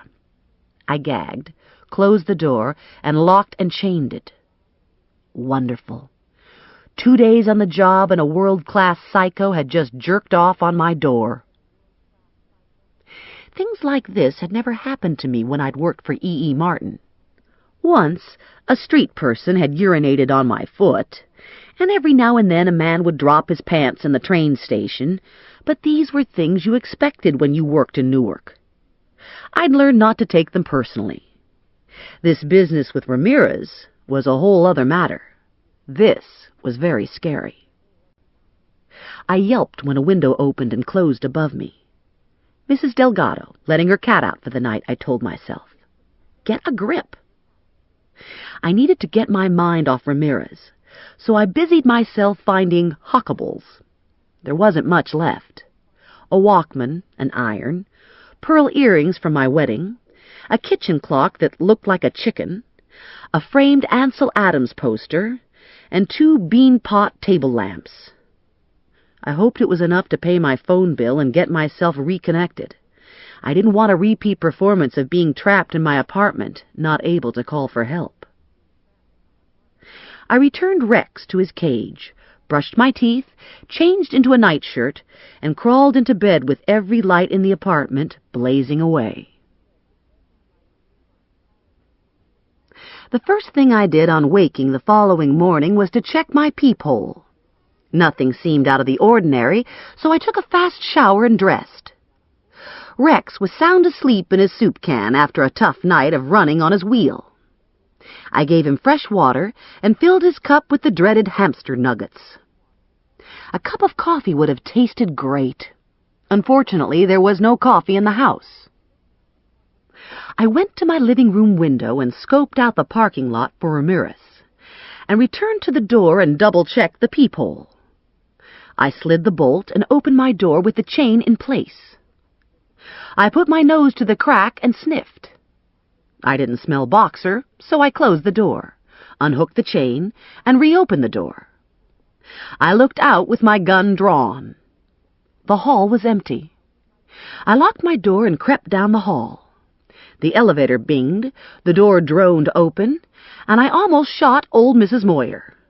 I apologized profusely, told her the gun wasn't real, and slunk off to the stairs, lugging the first load of junk out to the car. By the time Emilio opened his pawn shop, I was in caffeine withdrawal. I haggled over the earrings, but my heart wasn't in it, and in the end I knew I'd gotten gypped.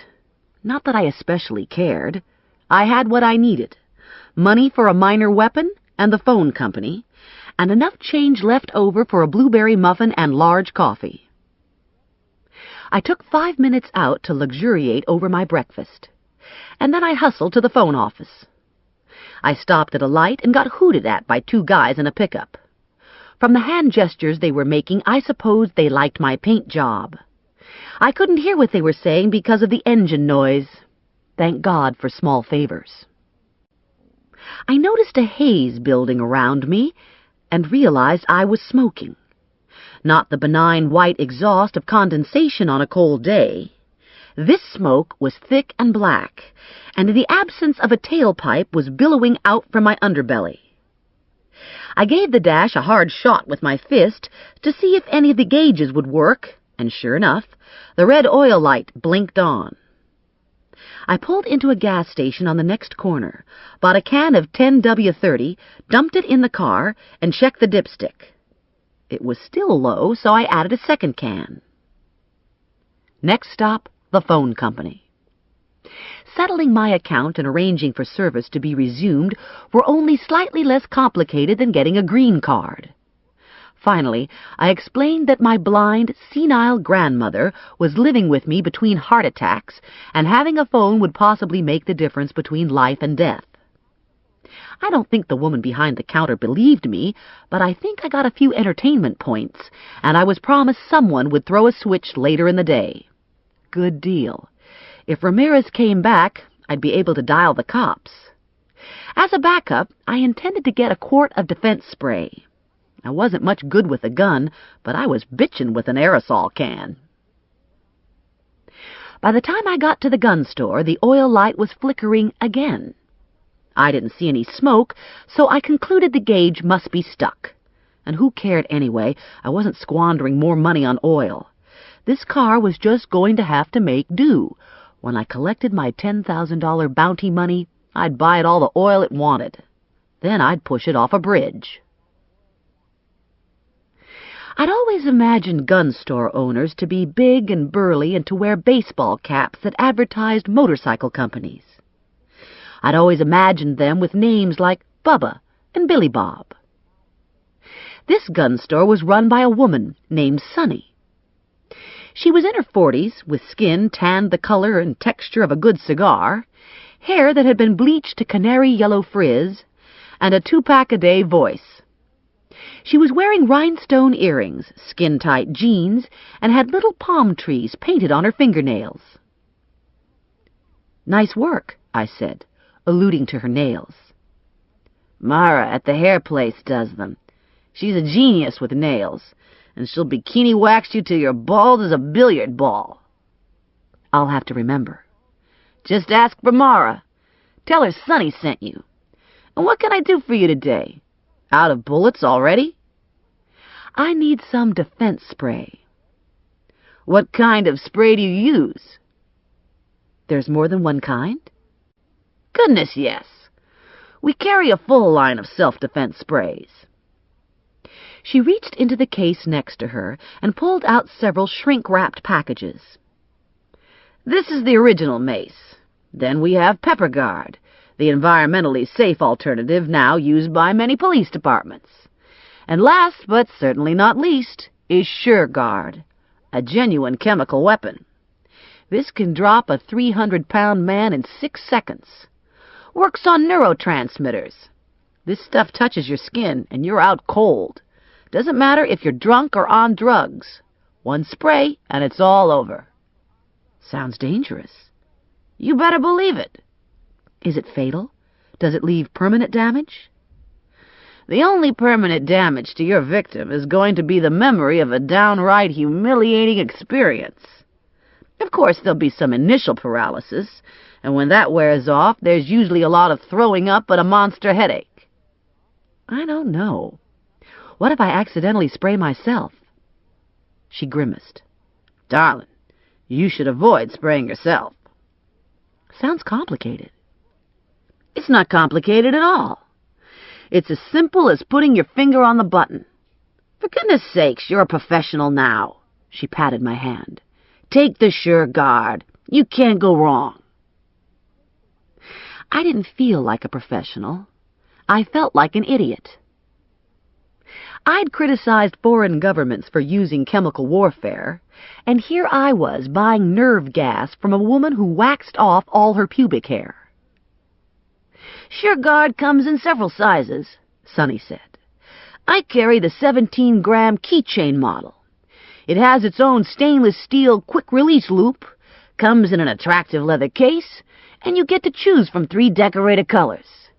Gee, 3 colors. You should try it out, Sonny told me. Make sure you know how to use it. I stepped outside, held my arms straight out, and sprayed. The wind shifted, and I ran inside and slammed the door.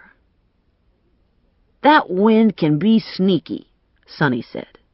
Maybe you should go out the back way. You can exit through the gun range. I did as she suggested, and when I reached the street, I rushed to my car and jumped inside lest any droplets of SureGuard were hanging around, waiting to attack my neurotransmitters. I shoved my key into the ignition and tried hard not to panic over the fact that I had tear gas under 125 pounds of pressure per square inch, which, in my mind, spelled nerve bomb, dangling between my knees. The engine caught, and the oil light came on again, looking very red and a little frantic. Fuck it. Take a number, I thought. On my list of problems to solve, oil wasn't even in the top 10. This ends Disc 2. 1 for the money. Disc 3. I pulled into traffic and refused to check my rearview mirror for telltale clouds of smoke. Carmen lived several blocks east of Stark Street. Not a great neighborhood, but not the worst either. Her building was yellow brick, and it looked like it could do with a good scrubbing. 4 stories, no elevator. Chipped tile in the small ground floor foyer. Her apartment was on the 2nd floor. I was sweating by the time I got to her door. The yellow crime scene tape had been removed, but a padlock was in place. There were 2 other apartments on the 2nd floor. I knocked on each door. No one home at the first. A Hispanic woman, Mrs. Santiago, somewhere in her late 40s, early 50s, answered the second. She had a baby on her hip. Her black hair was pulled neatly back from her round face. She wore a blue cotton housecoat and terry-cloth bedroom slippers. A television droned from the dark interior of the apartment. I could see 2 small heads silhouetted against the screen.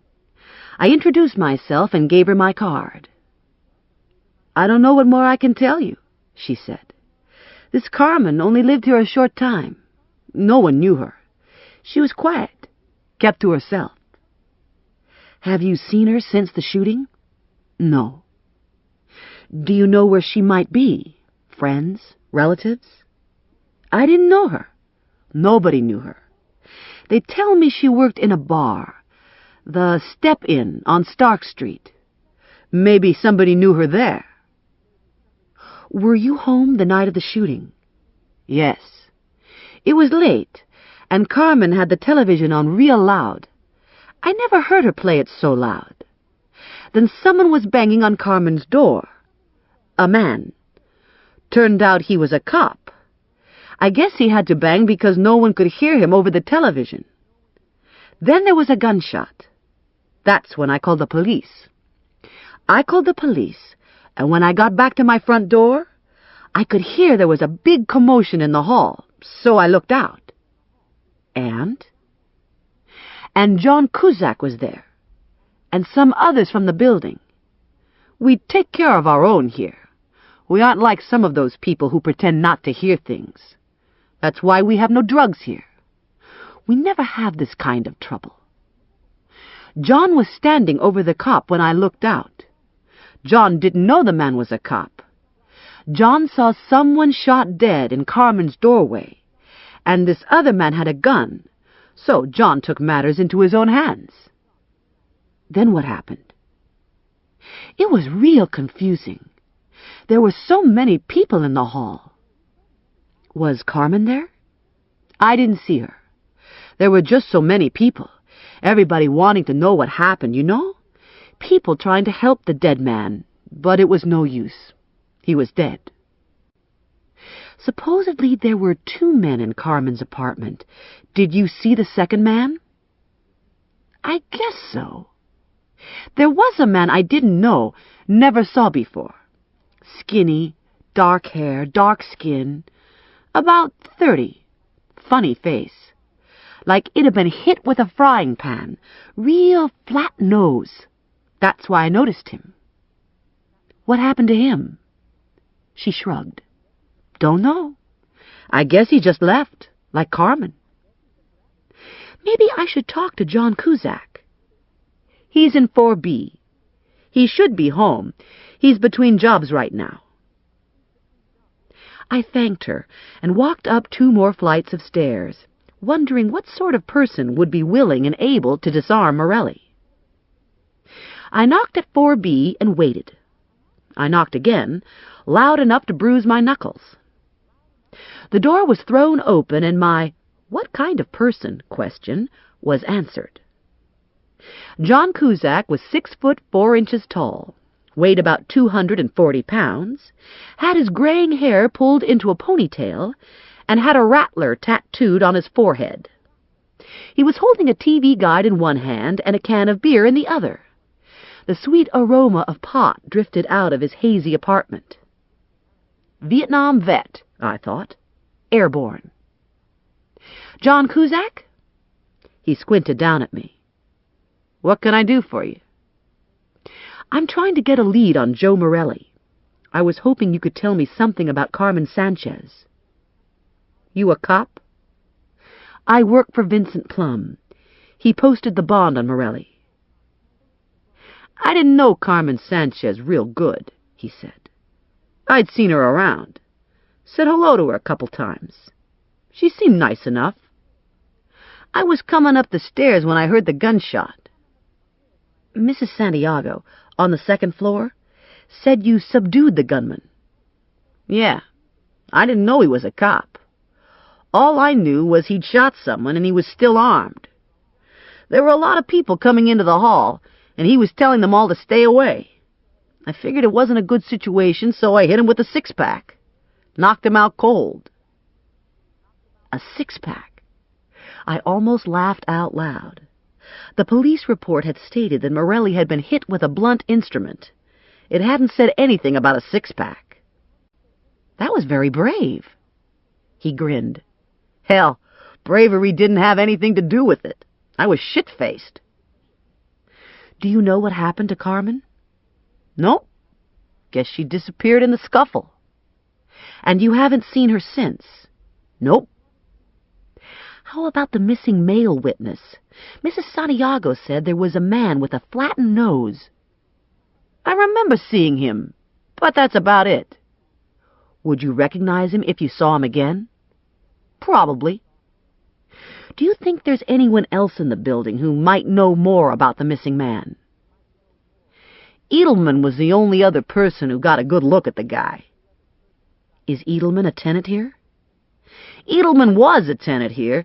He got hit by a car last week, right in front of the building. Hit and run. My stomach gave a nervous flutter. You don't suppose Edelman's death ties into the Kalesa murder, do you? No way of knowing. I thanked Cusack for his time and took the stairs slowly, enjoying the buzz from his secondary smoke.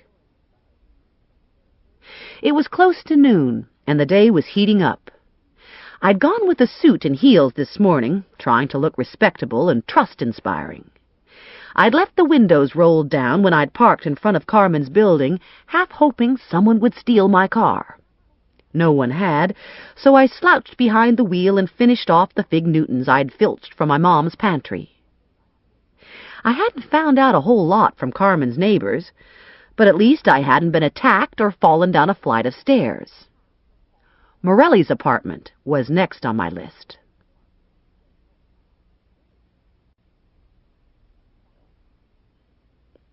Chapter 5.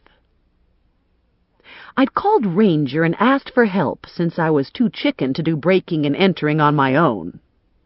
When I pulled into the lot, Ranger was waiting. He was all in black. Sleeveless black t-shirt and black fatigue-type pants. He was leaning against a gleaming black Mercedes that had enough antennae on it to get to Mars. I parked several spaces away so my exhaust wouldn't tarnish his finish. "Your car?" I asked, as if anybody else could possibly belong to this car. "Life's been good to me." His eyes slid to my Nova. "Nice paint job," he said. "You been on Stark Street?" "Yes, and they stole my radio." "Good of you to make a contribution to the less fortunate." "I'm willing to contribute the entire car, but no one wants it." "Just 'cause the dudes be crazy don't mean they be stupid." He nodded toward Morelli's apartment. "Doesn't seem like anyone's home, so we'll have to do the unguided tour." "Is this illegal?" "Hell no. We got the law, babe. Bounty hunters can do anything. We don't even need a search warrant." He buckled a black nylon webbed gun belt around his waist and shoved his 9mm Glock into it. He clipped cuffs onto the gun belt and shrugged into the same loose black jacket he'd worn when I'd met him at the coffee shop. "I don't expect Morelli to be in there," he said. "But you never know. You always want to be prepared." I supposed I should be taking similar precautions, but I couldn't see myself with a gun butt sticking out of my skirt waistband. It'd be an empty gesture anyway, since Morelli knew I didn't have the guts to shoot him. Ranger and I crossed the lot and walked through the breezeway to Morelli's apartment. Ranger knocked on the door and waited a moment. "Anybody home?" he hollered. No one answered. "Now what?" I asked. "You going to kick the door in?" "No way. You could break your foot doing that macho shit." "You're going to pick the lock, right? Use a credit card?" Ranger shook his head. "You've been watching too much television." He took a key from his pocket and inserted it in the lock. "Got a key from the super while I was waiting for you." Morelli's apartment consisted of living room, dining alcove, galley kitchen, bath, and bedroom. It was relatively clean and sparsely furnished. Small square oak table, 4 ladder-back chairs, comfortable overstuffed couch, coffee table, and 1 club chair. He had an expensive stereo system in the living room and a small TV in the bedroom. Ranger and I searched through the kitchen, looking for an address book, riffling through bills carelessly heaped in front of the toaster oven.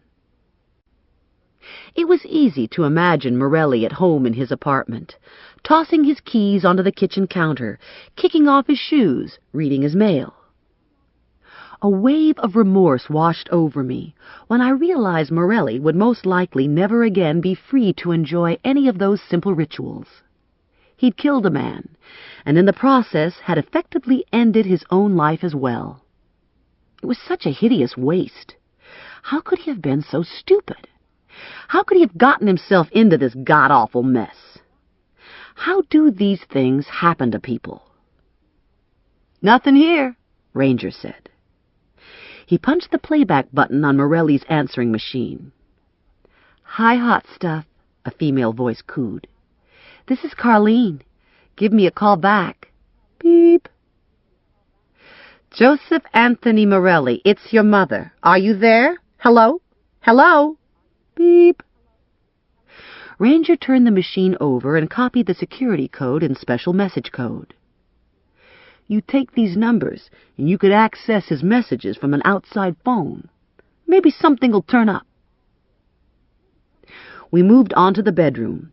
going through his drawers, leafing through books and magazines, studying the few photographs on his dresser. The photographs were family, nothing useful, no pictures of Carmen. For the most part, his drawers had been emptied. He'd taken all his socks and underwear. Too bad. I'd been sort of looking forward to seeing his underwear. We ended up back in the kitchen. "This place is clean," Ranger said, "and you're not going to find anything to help you here. And I doubt he'll return. Looks to me like he took everything he needed." He lifted a set of keys from a small hook on the kitchen wall and dropped them into my hand. "Hang on to these. No sense bothering the super if you want to get in again." We locked Morelli's apartment and slid the super's master key through a slot in his door. Ranger eased his body into the Mercedes, put on a pair of mirrored shades, powered back his sunroof, punched up a tape with a heavy bass, and rolled out of the parking lot like Batman. I gave a resigned sigh and looked at my Nova. It was dripping oil onto the pavement.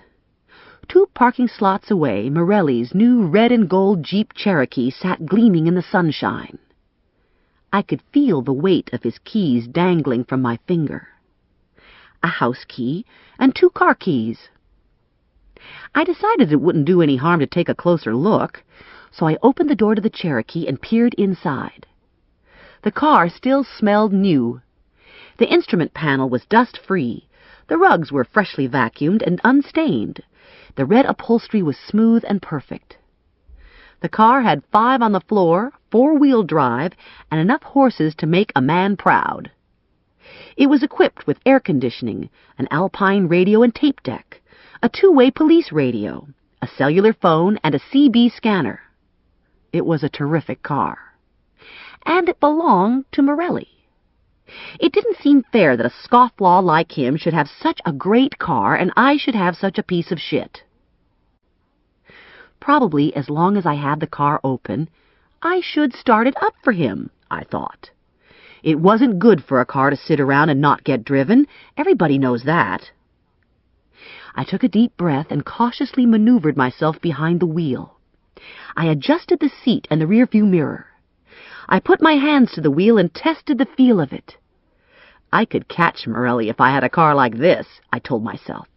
I was smart. I was tenacious. All I needed was a car. I wondered if I should drive it. Maybe simply running it wasn't enough. Maybe the car needed to go around the block. Better yet, maybe I should drive it for a day or 2 to really work the kinks out. Okay, who was I trying to kid? I was contemplating stealing Morelli's car. Not steal, I reasoned. Commandeer. After all, I was a bounty hunter, and probably I could commandeer a car if an emergency situation arose. I glanced over at the Nova. Looked like an emergency to me. There was an added advantage to snitching Morelli's car. I was pretty sure he wouldn't like it. And if he was pissed off enough, maybe he'd do something stupid and come after it. I turned the key in the ignition and tried to ignore the fact that my heart was beating double time. The secret to being a successful bounty hunter is being able to seize the moment, I told myself. Flexibility, adaptation, creative thought, all necessary attributes. And it didn't hurt to have balls. I did some slow breathing so I wouldn't hyperventilate and crash my first stolen car. I had one more item on my day's itinerary. I needed to visit the Step Inn Bar and Grill, Carmen's last known place of employment. The Step Inn was located on Lower Stark Street, 2 blocks from the gym. I debated going home to change into something more casual, but in the end decided to stick with the suit. No matter what I wore, I wasn't going to blend in with the bar regulars. I found a parking space half a block away. I locked the car, and I walked the short distance to the bar only to discover the bar was closed. The door was padlocked. The windows were boarded. No explanation was given. I wasn't all that disappointed. After the incident in the gym, I hadn't been looking forward to breaking into another bastion of Stark Street manhood. I scurried back to the Cherokee and drove up and down Stark Street on the long shot that I might see Morelli.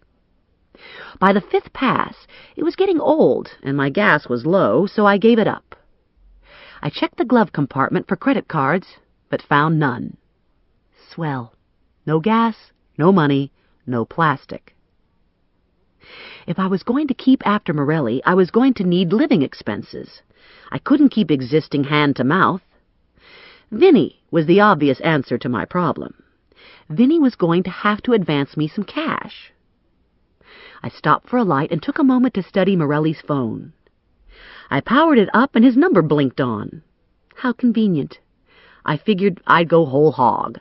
Why stop at stealing Morelli's car? Might as well run his phone bill up, too. I called Vinny's office, and Connie answered. "Is Vinny in?" I asked. "Yeah," she said. "He'll be here all afternoon." "I'll be around in about 10 minutes. I need to talk to him."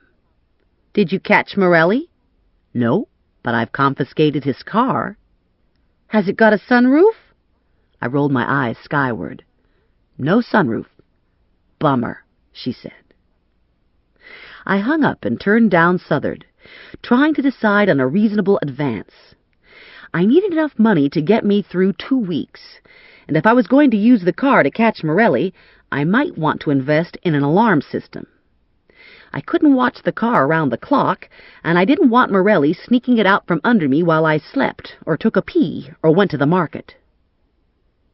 I was pondering an appropriate figure when the phone rang, the soft brrrp, almost causing me to run up onto the curb.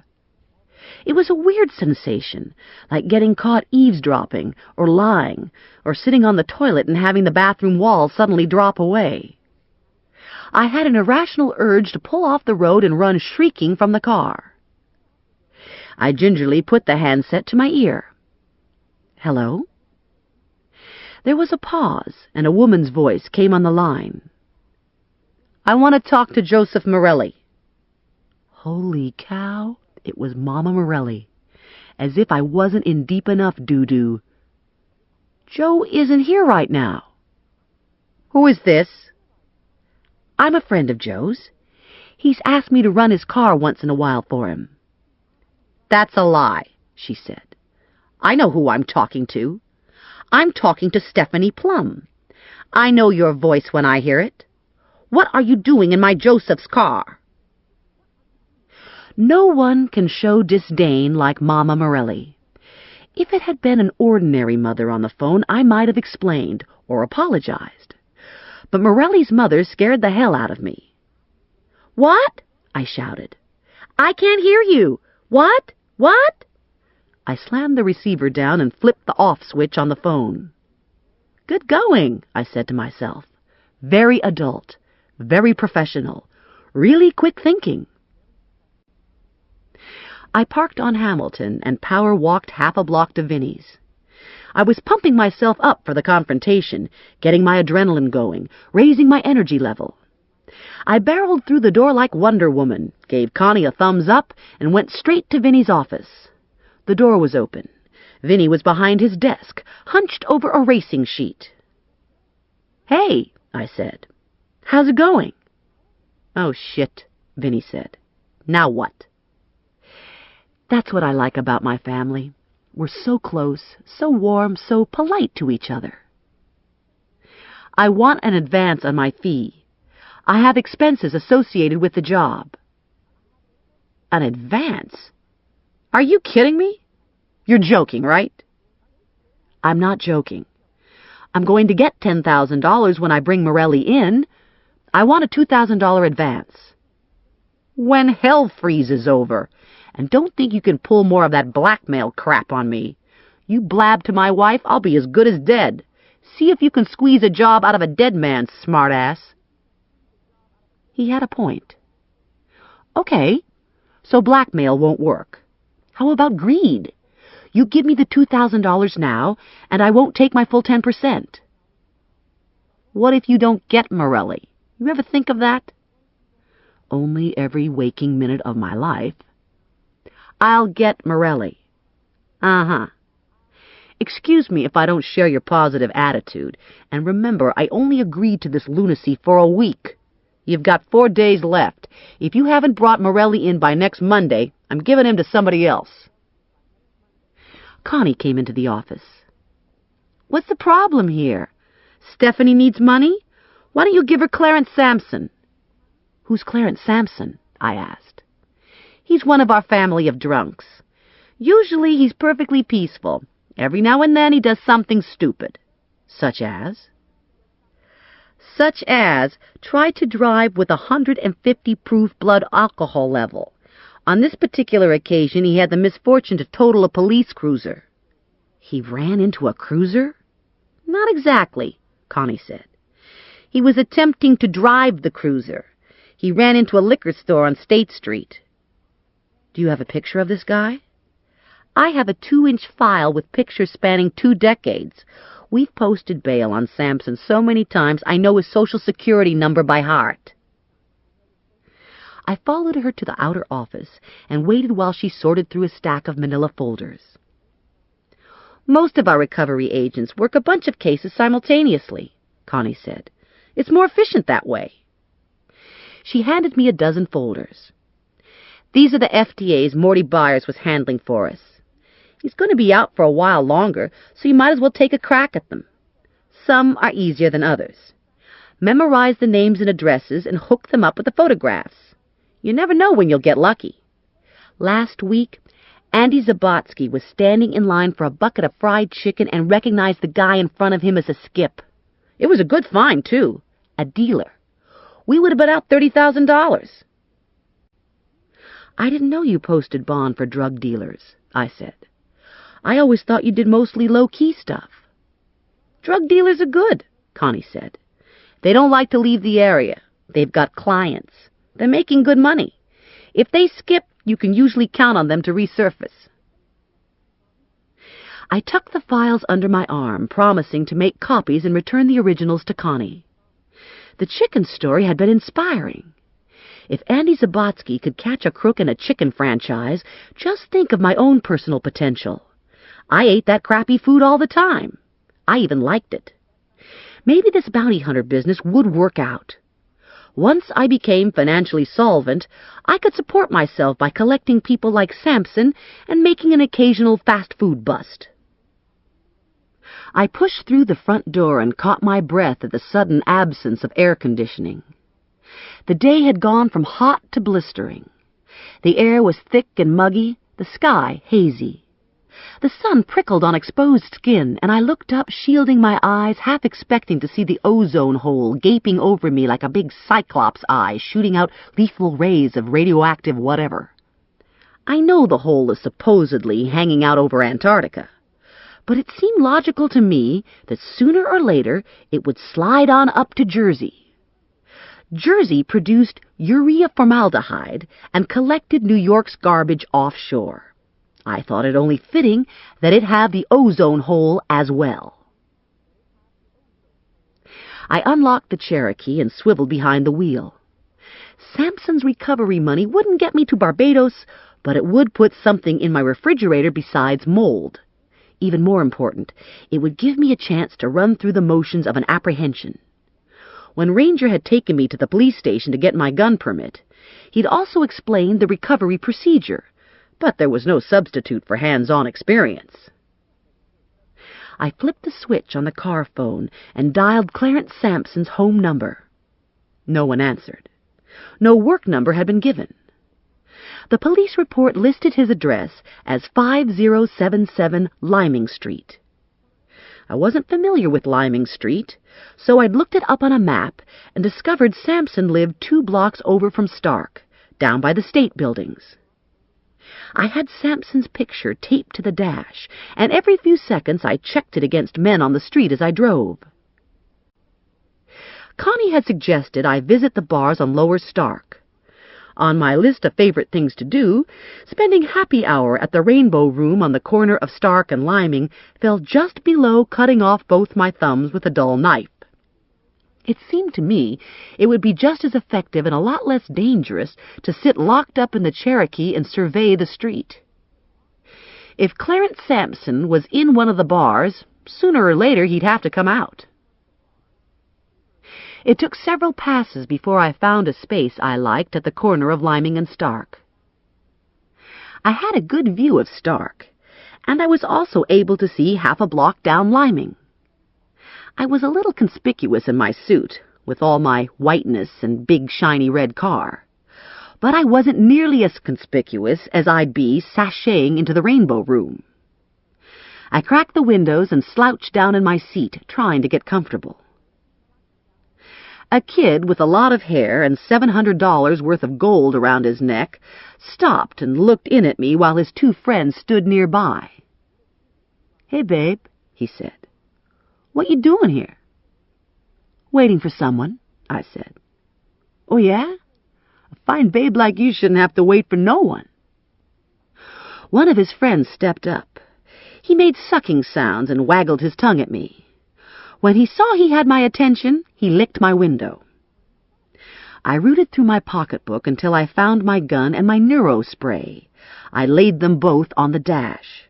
People stopped and stared from time to time after that, but they didn't linger. By 5 o'clock I was feeling antsy, and my rayon skirt had serious crotch wrinkles. I was looking for Clarence Sampson, but I was thinking about Joe Morelli. He was somewhere close by. I could feel it in the pit of my stomach. It was like a low-volt electric charge that hummed against the inside of my spine. In my mind, I walked myself through the arrest. The easiest scenario would be for him not to see me at all, for me to come at him from behind and spray him. If that wasn't possible, I'd have to talk to him and wait for the right moment to go for the spray. Once he was on the ground and incapacitated, I could cuff him. After I got him cuffed, I'd rest easier. By 6, I'd done the mental arrest about 42 times and was psyched. By 6:30, I was on the downside of the peak, and my left cheek had fallen asleep. I stretched as best I could and tried isometrics. I counted passing cars, mouthed the words to the national anthem, and slowly read the ingredients on a pack of gum I found in my pocketbook. At 7, I called time to make sure Morelli's clock was right. I was berating myself for being the wrong sex and the wrong color to operate effectively in over half the neighborhoods in Trenton, when a man fitting Sampson's description reeled out of the Rainbow Room. I looked at the picture on the dash. I looked back at the man. I looked at the picture again. I was 90% sure it was Sampson. Big, flabby body, mean little head, dark hair and beard, white Caucasian. Looked like Bluto. Had to be Sampson. Let's face it, how many bearded fat white men lived in this neighborhood? I tucked the gun and the spray into my pocketbook, pulled away from the curb, and drove around 2 blocks so I could turn down Liming and put myself between Sampson and his house. I double-parked and got out of the car. A group of teens stood talking on the corner, and 2 little girls sat on a nearby stoop with their Barbie dolls. Across the street, a bedraggled couch, missing its cushions, had been set out on the sidewalk. The Liming Street version of a porch swing. 2 old men sat on the couch, wordlessly staring off into space, their lined faces inanimate. Sampson was slowly weaving up the street, obviously in the glow. His smile was contagious. I smiled back at him. "Clarence Sampson?" "Yep," he said. "That's me." His words were thick, and he smelled stale, like clothes that had been forgotten for weeks in the hamper. I extended my hand. "I'm Stephanie Plum. I represent your bonding company. You missed a court appearance, and we'd like you to reschedule." Momentary confusion rippled across his brow. The information was processed, and he smiled again. "I guess I forgot."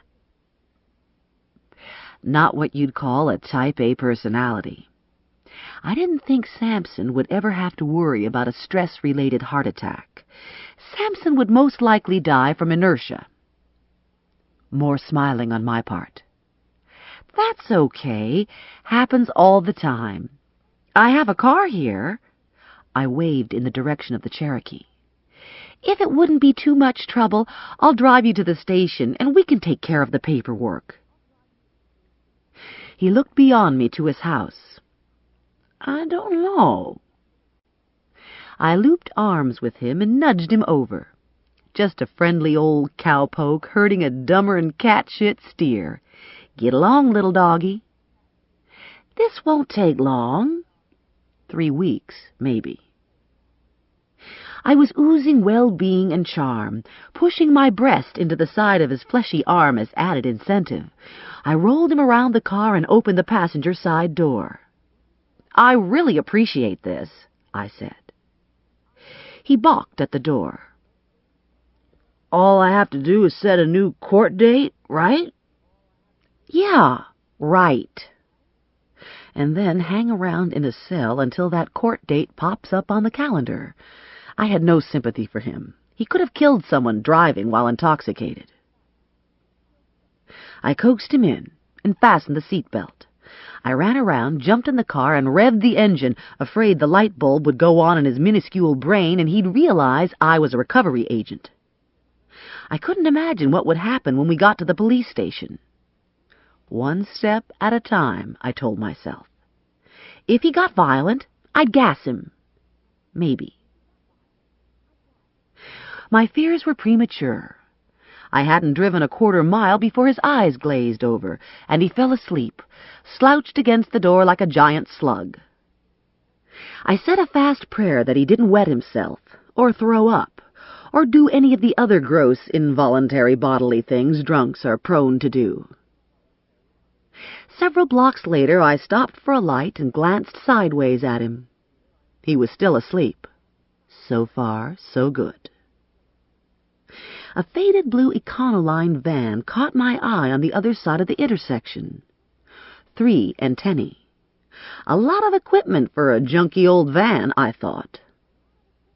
I squinted at the driver, shadowy behind tinted glass, and an eerie feeling crept along the nape of my neck. The light turned. Cars moved through the intersection. The van rolled by, and my heart jumped to my throat as I was treated to a view of Joe Morelli behind the wheel, gaping at me in astonishment. My first impulse was to shrink in size until I was no longer visible. In theory, I should have been pleased to have made contact, but the instant reality was hurling confusion. I was good at fantasizing Morelli's recovery. I wasn't so confident when it came to actually pulling it off.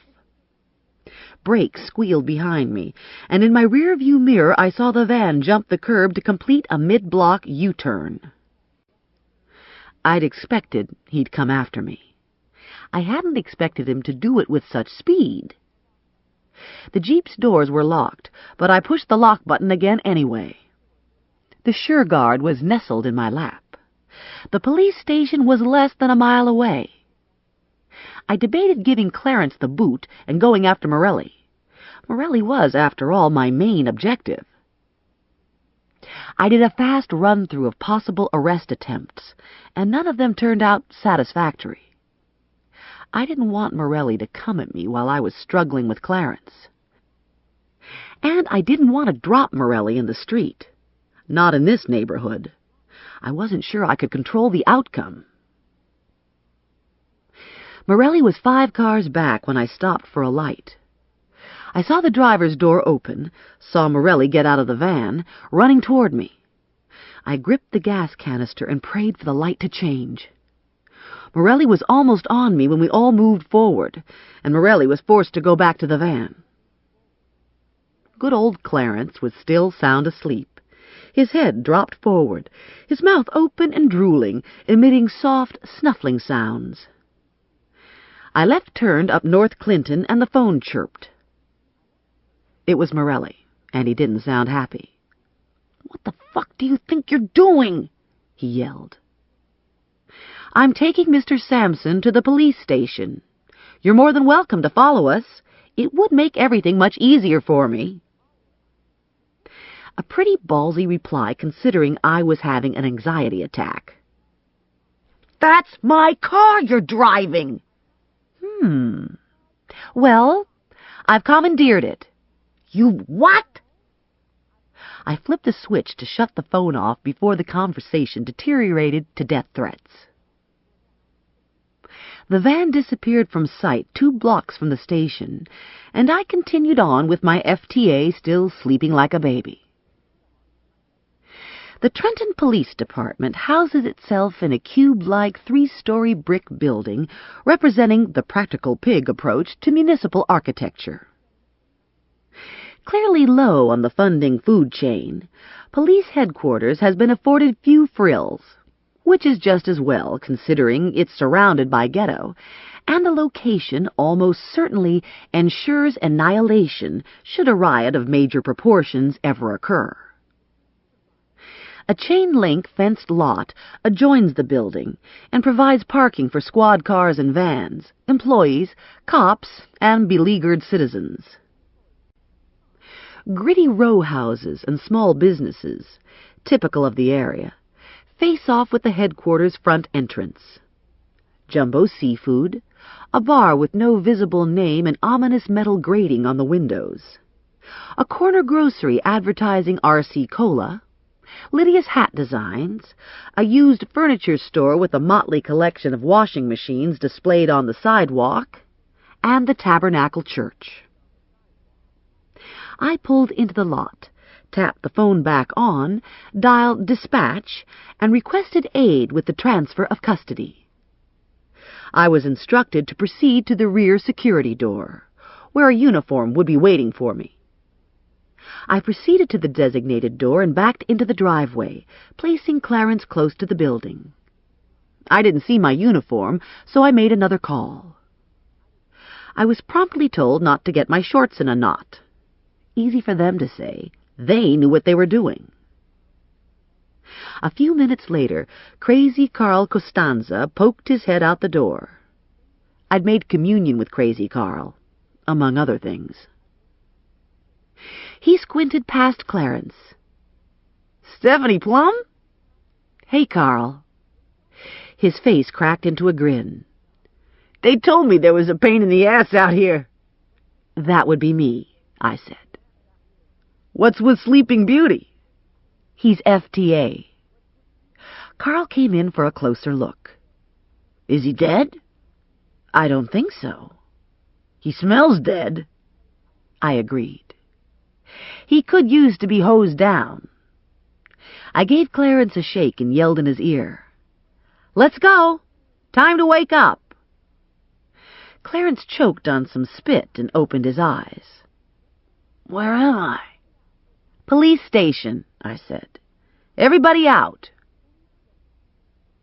He stared at me in unfocused, drunken stupidity and sat as still and unyielding as a sandbag. "Do something," I said to Costanza. "Get him out of here." Costanza grabbed Clarence's arms, and I put my foot to Clarence's butt.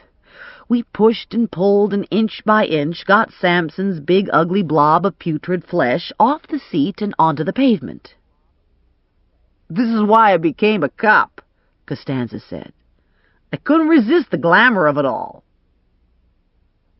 We maneuvered Clarence through the security door, cuffed him to a wooden bench, and handed him over to the docket lieutenant. I ran back outside and moved the Cherokee into a regulation parking space where it would be less visible to cops who might mistake it for a stolen car. When I returned, Clarence had been stripped of his belt and shoelaces and personal property and looked forlorn and pathetic. He was my first capture, and I expected to feel satisfaction for my success, but now found it was difficult to get elated over someone else's misfortune. I collected my body receipt, spent a few minutes reminiscing with Crazy Carl, and headed for the lot. I'd hoped to leave before dark, but night had closed in early under a blanket of clouds. The sky was starless and moonless. Traffic was sporadic. Easier to spot a tail, I told myself, but I didn't believe it. I had minimal confidence in my ability to spot Morelli. There was no sign of the van. That didn't mean much. Morelli could be driving whatever by now. I headed for Nottingham with one eye on the road and one on my rearview mirror. There was little doubt in my mind that Morelli was out there, but at least he was giving me the courtesy of not being obvious. That meant he took me moderately seriously. It was a cheery thought that prompted me to rise to the occasion with a plan. The plan was simple. Go home, park the Cherokee in the lot, wait in the bushes with my killer gas, and zap Morelli when he tried to reclaim his car. Chapter 6. The front of my apartment building sat flush with the sidewalk. Parking was in the rear. The lot was minimally scenic, consisting of an asphalt rectangle subdivided into parking spaces. We weren't so sophisticated that we were assigned slots. Parking was dog-eat-dog, with all the really good places designated handicapped. 3 dumpsters hunkered at the entrance to the lot. 1 for general garbage, 2 for recyclables. Good for the environment. Didn't do much for local aesthetics. The rear entrance had been improved by a strip of overgrown azaleas that hugged the building and ran almost the entire length of the lot. They were wonderful in the spring when they were filled with pink flowers, and they were magical in the winter when the supers strung them with little blinking lights. The rest of the year, they were better than nothing. I chose a well-lighted slot in the middle of the lot. Better to see Morelli when he came to retrieve his property. Not to mention it was one of the few places left. Most of the people in my building were elderly and didn't like to drive after dark. By 9 o'clock, the lot was full, and TVs were going full blast inside all the seniors' apartments. I looked around to make sure there was no sign of Morelli. Then I popped the hood and removed the Cherokee's distributor cap. This was one of my many New Jersey survival skills. Anyone who has ever left their car in long-term parking at Newark Airport knows how to remove the distributor cap. It's virtually the only way of ensuring your car will be there upon your return. I figured when the Cherokee didn't start, Morelli'd stick his head under the hood, and that's when I'd gas him. I scurried to the building and hid myself behind the azaleas, feeling fairly slick.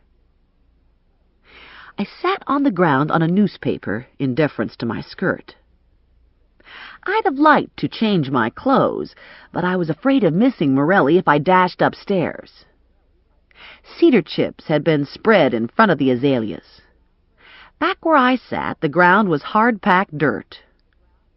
When I was a kid, I might have thought this was cozy, but I wasn't a kid anymore, and I noticed things kids didn't notice. Mostly that azaleas didn't look all that good from the rear. A big Chrysler pulled into the lot, and a white-haired man got out. I recognized him, but I didn't know his name. He slowly walked to the building entrance. He didn't seem alarmed or yell out, "Help! There's a crazy woman hiding in the bushes!" So I felt secure that I was well hidden. I squinted at my watch in the dark. 9:45. Waiting wasn't among my favorite pastimes. I was hungry and bored and uncomfortable. There are probably people who put waiting time to good use, organizing thoughts, composing chore lists, sinking into constructive introspection. Waiting, for me, was sensory deprivation, a black hole, downtime. I was still waiting at 11 o'clock. I was cranky, and I had to go to the bathroom. Somehow I managed to sit there for another hour and a half. I was reviewing my options, considering a new plan, when it started to rain. The drops were big and lazy, falling in slow motion, spattering on the azalea bushes, leaving their imprint on the hard-packed dirt where I sat, encouraging musty smells reminiscent of cobwebs and crawl spaces to rise up from the earth. I sat with my back pressed against the building and my legs drawn up to my chest. With the exception of an occasional renegade drop, I was untouched by the rain. After a few minutes, the tempo evened out. The drops grew small and consistent, and the wind picked up. Water pooled on the black macadam, catching clots of reflective light, and the rain beaded on the shiny red paint of the Cherokee. It was a wonderful night to be in bed with a book, listening to the tick-tick-tick of drops on the window and fire escape. It was a lousy night to be crouched behind an azalea bush. The rain had taken to swirling with the wind, catching me in gusts, soaking into my shirt, plastering my hair to my face. By 1 o'clock I was shivering and miserable, soaking wet, close to peeing in my pants. Not that it would matter. At 5 after 1, I abandoned the plan. Even if Morelli did show up, which I was beginning to doubt, I wasn't sure I was in good enough shape to make a capture. And I definitely didn't want him to see me with my hair like this. I was about to leave when a car swung into the lot, parked in a space at the far perimeter, and killed its lights. A man got out of the car and quickly walked, head down, to the Cherokee. It wasn't Joe. It was Mooch again. I rested my forehead on my knees and closed my eyes. I'd been naive to think Joe would fall into my trap. The entire police force was after his ass.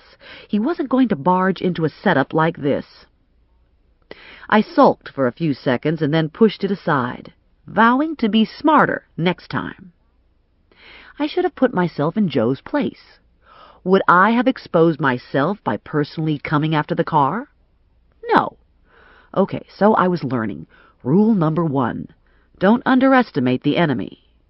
Rule number 2, think like a felon. Mooch opened the driver's door with the key and slid behind the wheel. The starter churned but didn't catch. Mooch waited a few minutes and tried again. He got out and looked under the hood. I knew this wouldn't take long. It didn't take a genius to notice a missing distributor cap. Mooch pulled his head out from under the hood, slammed the hood down, kicked a tire, and said something colorful. He jogged back to his car and peeled out of the lot. I slunk out of the shadows and trudged the short distance to the back entrance to my building. My skirt clung to my legs and water squished in my shoes. The night had been a bust, but it could have been worse. Joe could have sent his mother to get the car. The lobby was empty, looking even bleaker than usual. I punched the elevator button and waited. Water dripped from the end of my nose and off the hem of my skirt, forming a small lake on the gray tile floor. 2 side-by-side elevators serviced the building. No one, as far as I knew, had ever plummeted to their death or been skyrocketed out of the top of the elevator shaft in a runaway elevator, but chances of getting stuck between floors was excellent. Usually, I used the stairs. Tonight, I decided to carry my masochistic stupidity to the max and take the elevator. The cage lurched into place, the doors gaped open, and I stepped in. I ascended to the 2nd floor without incident and sloshed down the hall. I fumbled in my pocketbook for the key and was letting myself into my apartment when I remembered the distributor cap. I'd left it downstairs, behind the azaleas. I thought about retrieving it, but it was a short thought and of no consequence. No way was I going back downstairs. I bolted the door behind me and peeled my clothes off while standing on the small patch of linoleum that served as my foyer. My shoes were ruined, and the seat of my skirt bore the imprint of yesterday's headlines. I left every stitch I'd worn in a sodden heap on the floor and went straight to the bathroom. I adjusted the water, stepped into the tub, pulled the shower curtain closed, and let the hard spray beat down on me. The day hadn't been all bad, I told myself. I'd made a recovery. I was legitimate now. First thing in the morning, I'd collect my money from Vinny. I lathered up and rinsed off. I washed my hair.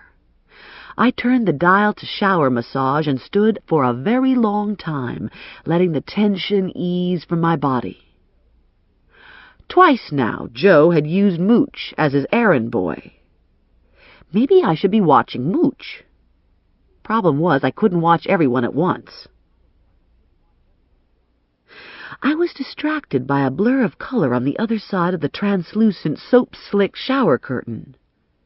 The blur moved, and my heart momentarily stopped dead in my chest. Someone was in my bathroom. The shock was numbing. I stood statue still for a few beats without a thought in my head. Then I remembered Ramirez, and my stomach rolled. Ramirez could have come back. He could have talked the super into giving him a key, or he could have come in through a window. God only knows what Ramirez was capable of doing. I'd brought my pocketbook into the bathroom, but it was out of reach on the vanity counter.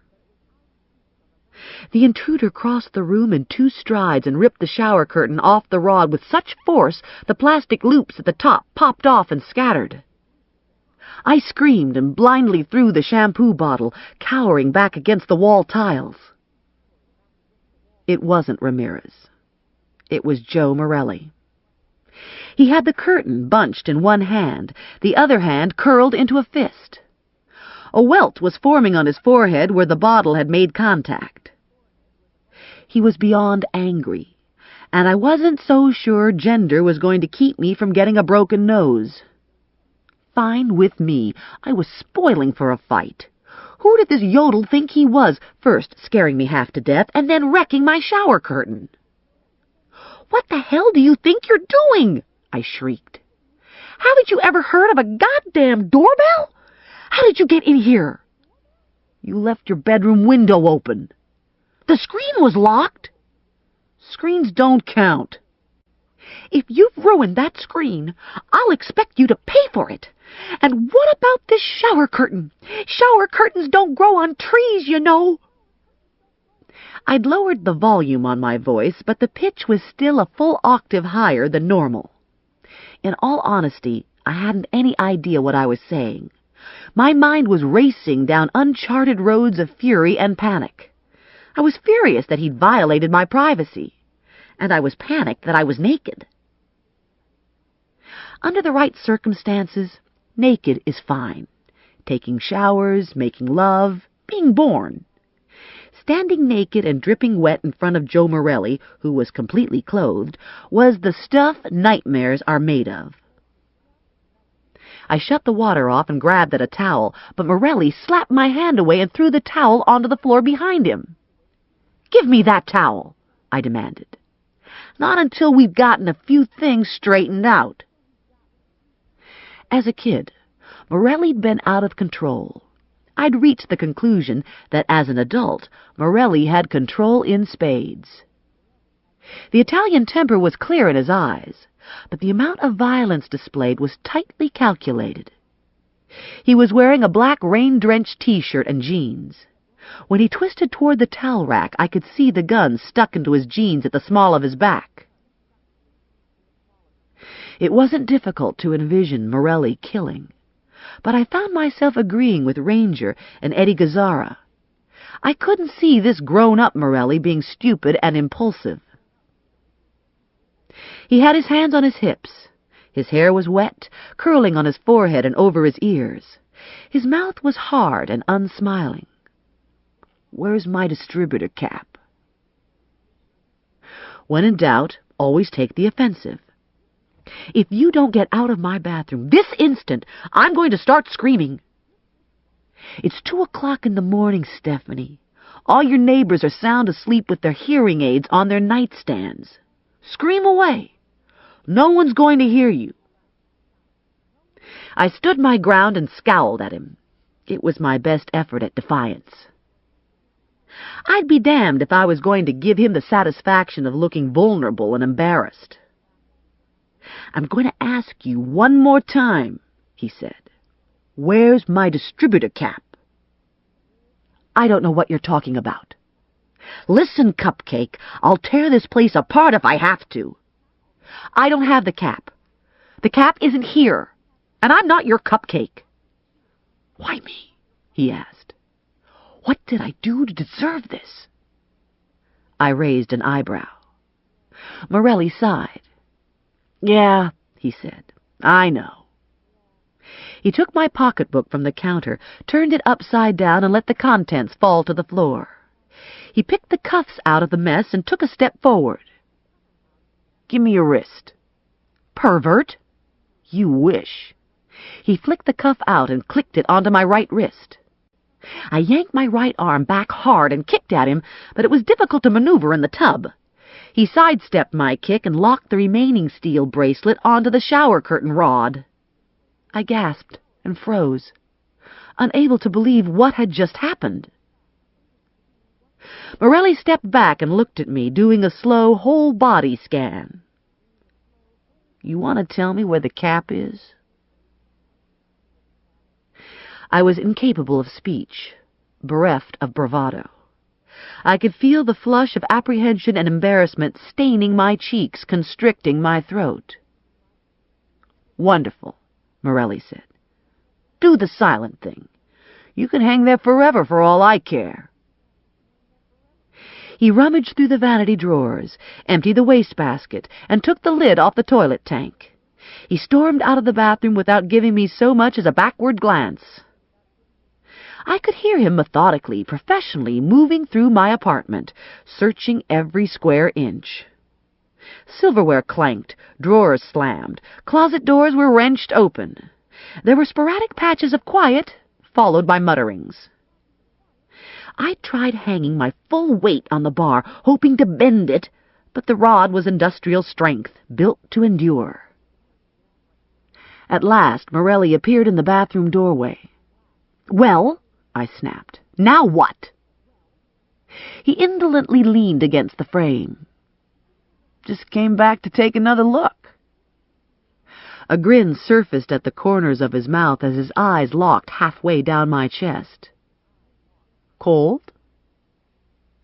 When I got loose, I was going to track him down like a dog. I didn't care if he was innocent or guilty. I didn't care if it took the rest of my life. I was going to get Morelli. "Go to hell." The grin widened. "You're lucky I'm a gentleman. There are individuals out there who take advantage of a woman in your situation. Spare me." He shifted off the door jamb. "It's been a pleasure." "Wait a minute! You're not leaving, are you?" "Afraid so." "What about me? What about the handcuffs?" He debated his options for a moment. He stepped off into the kitchen and returned with the portable phone. "I'm going to lock the front door when I leave, so make sure whoever you call has a key." "Nobody has a key." "I'm sure you'll think of something," Morelli said. "Call the police. Call the fire department. Call the fucking Marines." "I'm naked!" He smiled and winked and walked out the door. I heard the front door to my apartment close and lock. I didn't expect an answer, but I felt compelled to call out to Morelli as a test.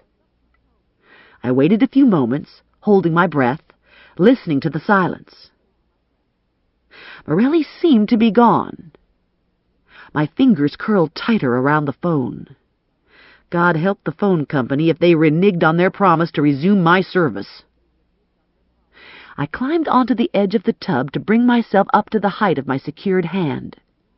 I carefully extended the antenna, pushed the on button, and put my ear to the handset.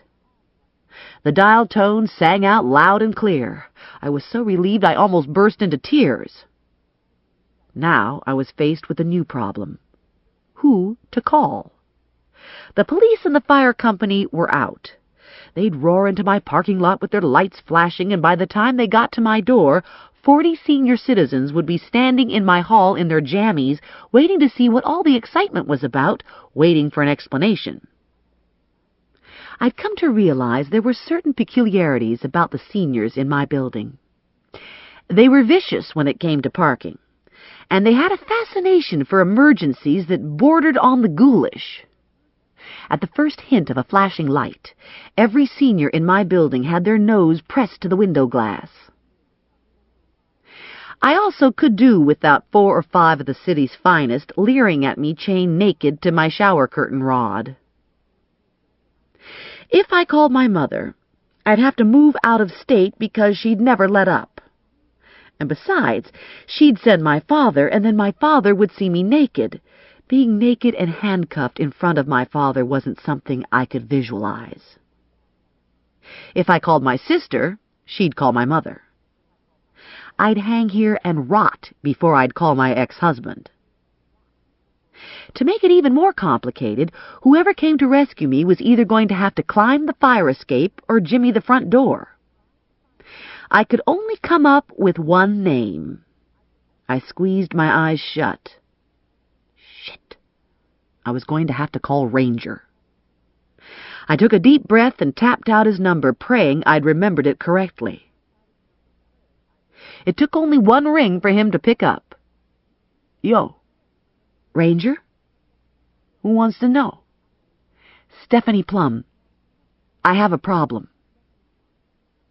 There was a pause, 2 beats long, and I could imagine him coming alert, sitting up in bed.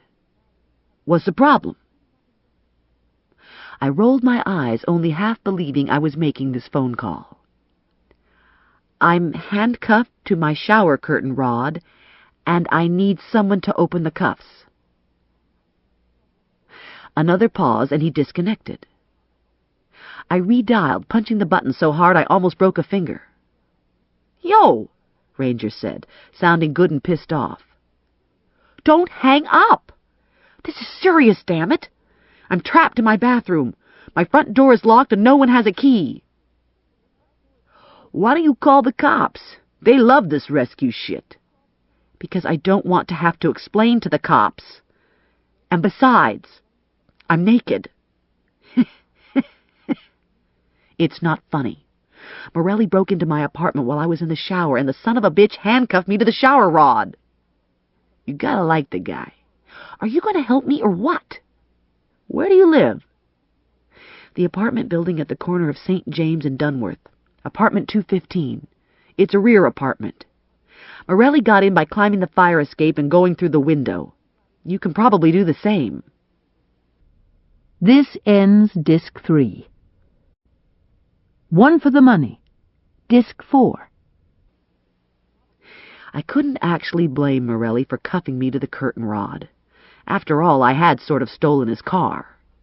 And I could understand that he needed to keep me out of the way while he searched my apartment. I might even be able to forgive him for destroying my shower curtain in a show of macho force. But he went too far when he left me hanging here naked. If he thought this would discourage me, he was wrong. This whole deal was now in the ballpark of double dare, and childish as it might be, I wasn't going to walk away from the challenge. I'd get Morelli, or die trying. I'd been standing in the tub for what seemed like hours when I heard my front door open and close. The steam from the shower had long ago dissipated, and the air had turned cool. My hand was numb from being held overhead. I was exhausted and hungry, and had the beginnings of a headache. Ranger appeared in the bathroom doorway, and I was too relieved to be embarrassed. I appreciate your coming out in the middle of the night, I said. Ranger smiled. Didn't want to miss seeing you chained up naked. The keys are in the mess on the floor. He found the keys, pried the phone loose from my fingers, and unlocked the cuffs. You and Morelli got something kinky going on? Remember when you gave me his keys this afternoon? Uh-huh. I sort of borrowed his car. Borrowed? Commandeered, actually. You know, about us having the law and all? Uh-huh. Well, I commandeered his car, and he found out. Ranger smiled and handed me a towel. He understand about commandeering? Let's just say he wasn't pleased. Anyway, I parked the car in the lot out there and removed the distributor cap as a safety precaution. Bet that went over big. I got out of the tub and had to squelch a scream when I saw my reflection in the vanity mirror. My hair looked like it had taken 2,000 volts and had been spray-starched. I need to install an alarm system in his car, but I haven't got the money. Ranger laughed soft and low in his chest. An alarm system. Morelli'll love that. He took a pen from the floor and wrote an address on a piece of toilet paper. I know a garage that'll give you a price. I padded past him into the bedroom and exchanged the towel for a long terry cloth robe. I heard you come in through the door. Picked the lock. Didn't think it prudent to wake up the super. He looked over at my window. Rain was spattering on the dark pane, and a piece of torn screening draped over the sill. I only do the Spider-Man shit in nice weather. Morelli wrecked my screen. Guess he in a hurry. I noticed you only talk ghetto half of the time. I'm multilingual, Ranger said. I followed him to the door, feeling jealous, wishing I knew a second language. My sleep was deep and dreamless, and I might have slept until November if it weren't for the relentless pounding on my front door. I squinted at my bedside clock. The display read 8:35. Used to be I loved company. Now I cringed when someone knocked on my door. My first fear was of Ramirez. My second was that the police had come to haul me away for auto theft. I picked the Sure Guard off my night table, stuffed my arms into my robe, and dragged myself to the door. I closed one eye and looked through the peephole with the other. Eddie Gazzara looked back at me. He was in uniform, holding 2 Dunkin' Donuts bags. I opened the door and sniffed the air like a hound on a scent. Yum, I breathed. Hello to you, too, Gazzara said, squeezing past me in the little hallway, heading for the dining room table. Where's your furniture? I'm remodeling. Uh-huh. We sat opposite each other, and I waited while he took 2 cardboard cups of coffee out of one of the bags. We uncapped the coffee, spread napkins, and dug into the donuts. We were good enough friends that we didn't have to talk while we ate. We ate the Boston creams first. Then we divided up the remaining 4 jelly donuts. At 2 donuts down, he still hadn't noticed my hair, and I was left to wonder what my hair usually looked like. He also hadn't said anything about the mess Morelli had created while searching my apartment, which gave me pause to consider my housekeeping habits. He ate his 3rd donut more slowly, sipping his coffee, savoring his donut, sipping his coffee, savoring his donut. I heard you made a recovery yesterday, he said between savors. He was left with just his coffee. He eyed my donut, and I protectively drew it closer to my edge of the table. Don't suppose you'd want to share that, Gazzara said. Don't suppose I would, I replied. How did you find out about my recovery? Locker room talk. Your prime conversation these days. The boys have a pool going on when you'll get boinked by Morelli. My heart contracted so hard I was afraid my eyeballs might pop out of my head. I stared at Gazzara for a full minute, waiting for my blood pressure to ease out of the red zone, imagining capillaries bursting throughout my body. How will they know when I'm boinked? I asked through clenched teeth. Maybe he's boinked me already. Maybe we do it twice a day. They figure you'll quit the case when you get boinked. The winning time is actually when you quit the case. You in the pool? Nope. Morelli nailed you when you were in high school. I don't think you'd let a second boinking go to your head. How do you know about high school? Everybody knows about high school. Jesus. I swallowed the last piece of my donut and washed it down with coffee. Eddie sighed as he watched all hope for a part of the donut disappear into my mouth. Your cousin, the Queen of Nags, has me on a diet, he said. For breakfast, I got decaf coffee, half a cup of cardboard cereal and skim milk, and a half grapefruit. I take it that's not cop food.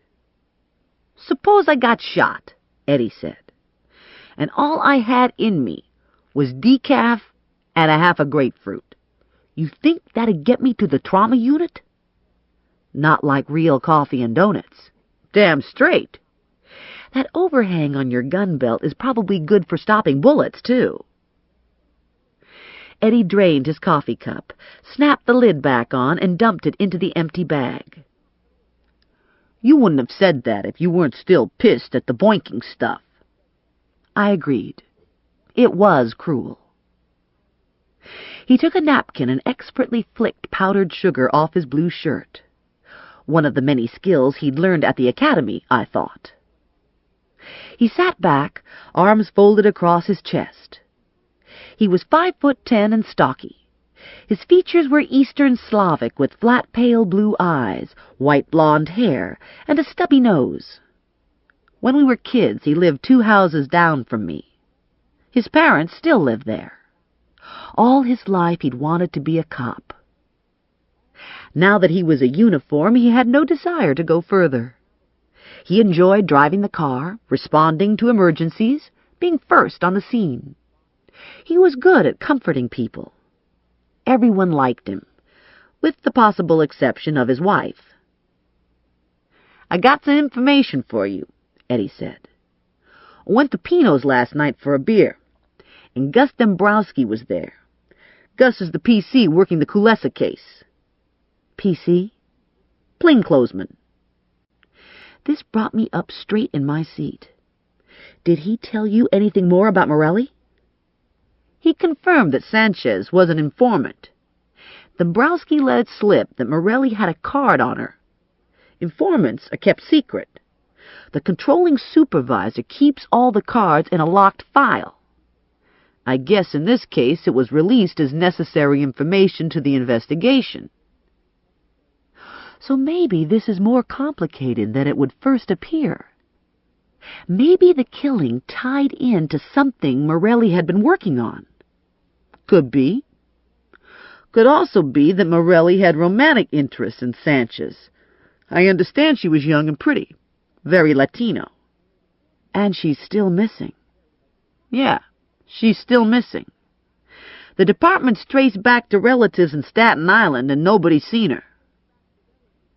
I talked to her neighbors yesterday, and it turns out one of the tenants who remembered seeing Morelli's alleged witness has suffered a sudden death.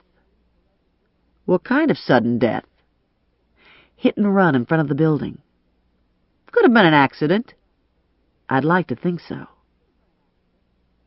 He glanced at his watch and stood. I gotta go. One last thing. Do you know Mooch Morelli? I see him around. You know what he does or where he lives? Works for public health, some kind of inspector. Lives in Hamilton Township somewhere. Connie'll have cross-street reference books at the office. If he has a phone, you'll be able to get a street address. Thanks. And thanks for the donuts and coffee. He paused in the hallway. You need money? I shook my head. I'm doing okay. He gave me a hug and a kiss on the cheek, and he left. I closed the door after him and felt tears pool behind my eyes. Sometimes friendship chokes me up. I padded back to the dining room, gathered together the bags and napkins, and carted them off to the kitchen wastebasket. This was the first opportunity I'd had to actually take stock of my apartment. Morelli'd obviously gone through it in a snit, venting his frustration by making the worst possible mess. Kitchen cupboards were open, contents partially strewn on the counter and floor. Books had been knocked from the bookcase. The cushion had been removed from my one remaining chair. The bedroom was cluttered with clothes pulled from drawers. I replaced the cushion and put the kitchen in order, deciding the rest of the apartment could wait. I showered and dressed in black spandex shorts and an oversized khaki t-shirt. My bounty hunter paraphernalia was still scattered over the bathroom floor. I stuffed it back into my black leather bag and slung the bag over my shoulder. I checked all the windows to make sure they were locked. This would become a morning and evening ritual. I hated living like a caged animal, but I didn't want any more surprise visitors. Locking my front door seemed more a matter of formality than security. Ranger had picked the lock with little difficulty. Of course, not everyone had Ranger's skills. Still, it wouldn't hurt to add another deadbolt to my collection of locking devices. First chance I got, I'd talk to the super. I said goodbye to Rex, dredged up some courage, and poked my head into the hall before venturing farther, making certain Ramirez hadn't suddenly appeared.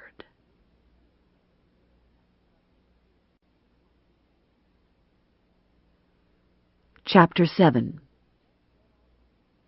The distributor cap was just where I'd left it, under a bush, tucked in close to the building.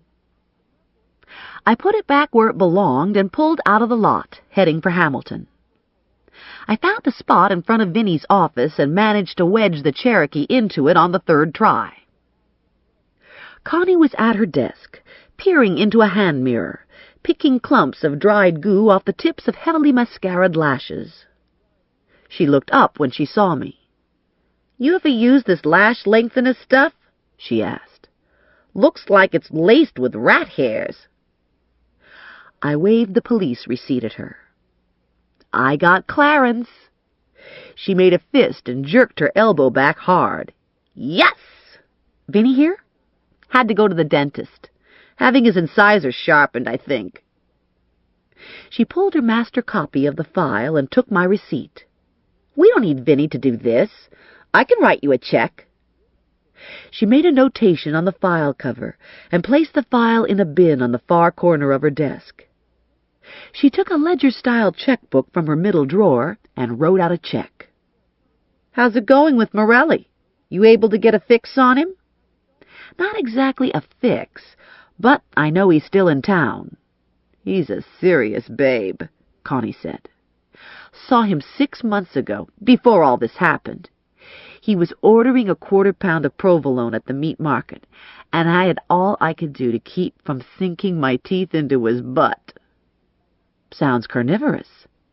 "Carnivorous ain't the half of it. That man is fine." "He's also accused of murder." Connie sighed. "Gonna be a lot of women in Trenton unhappy to see Morelli on ice." I supposed that was true, but I didn't happen to be one of them. After last night, the thought of Morelli behind bars conjured only cozy feelings in my humiliated, vindictive heart. "You have a cross-street reference here?" Connie swiveled to face the file cabinets. "It's the big book over the G drawer."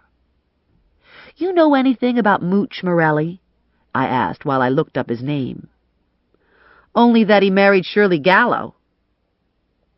The only Morelli in Hamilton Township was listed at 617 Bergen Court. I checked it against the wall map behind Connie's desk. If I remembered the area correctly, it was a neighborhood of split-level houses that looked like they deserved my bathroom. "You seen Shirley lately?" Connie asked. "She's as big as a horse. Must have gained 100 pounds since high school. I saw her at Margie Minusco's shower. She took up 3 folding chairs when she sat down, and she had her pocketbook filled with ding-dongs.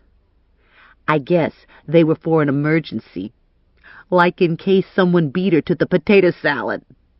"Shirley Gallo? Fat? She was a rail in high school." "The Lord moves in mysterious ways," Connie said. "Amen." Berg Catholicism was a convenient religion. When the mind boggled, There was always God, waiting in the wings to take the rap.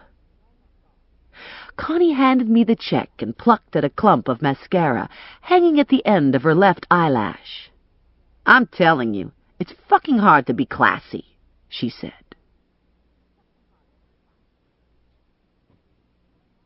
The garage Ranger recommended was in a small light industrial complex that had its backside rammed up against Route 1. The complex consisted of 6 concrete bunker-type buildings painted yellow, the color faded by time and highway exhaust. At the inception of the project, the complex architect had most likely envisioned grass and shrubs. The reality was hard-packed dirt littered with butts and styrofoam cups and some spiky weeds. Each of the 6 buildings had its own paved drive and parking lot. I slowly drove past Capital Printing and A&J Extrusions and stopped at the entrance to Al's Auto Body. 3 bay doors had been set into the front of the building, but only one gaped open.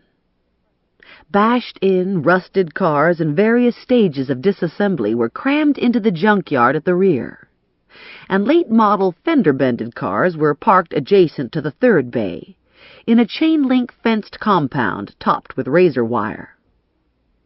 I rolled into the lot and parked next to a black Toyota 4x4 that had been jacked up on wheels that were sized for a backhoe. I'd stopped at the bank on the way and deposited my recovery check.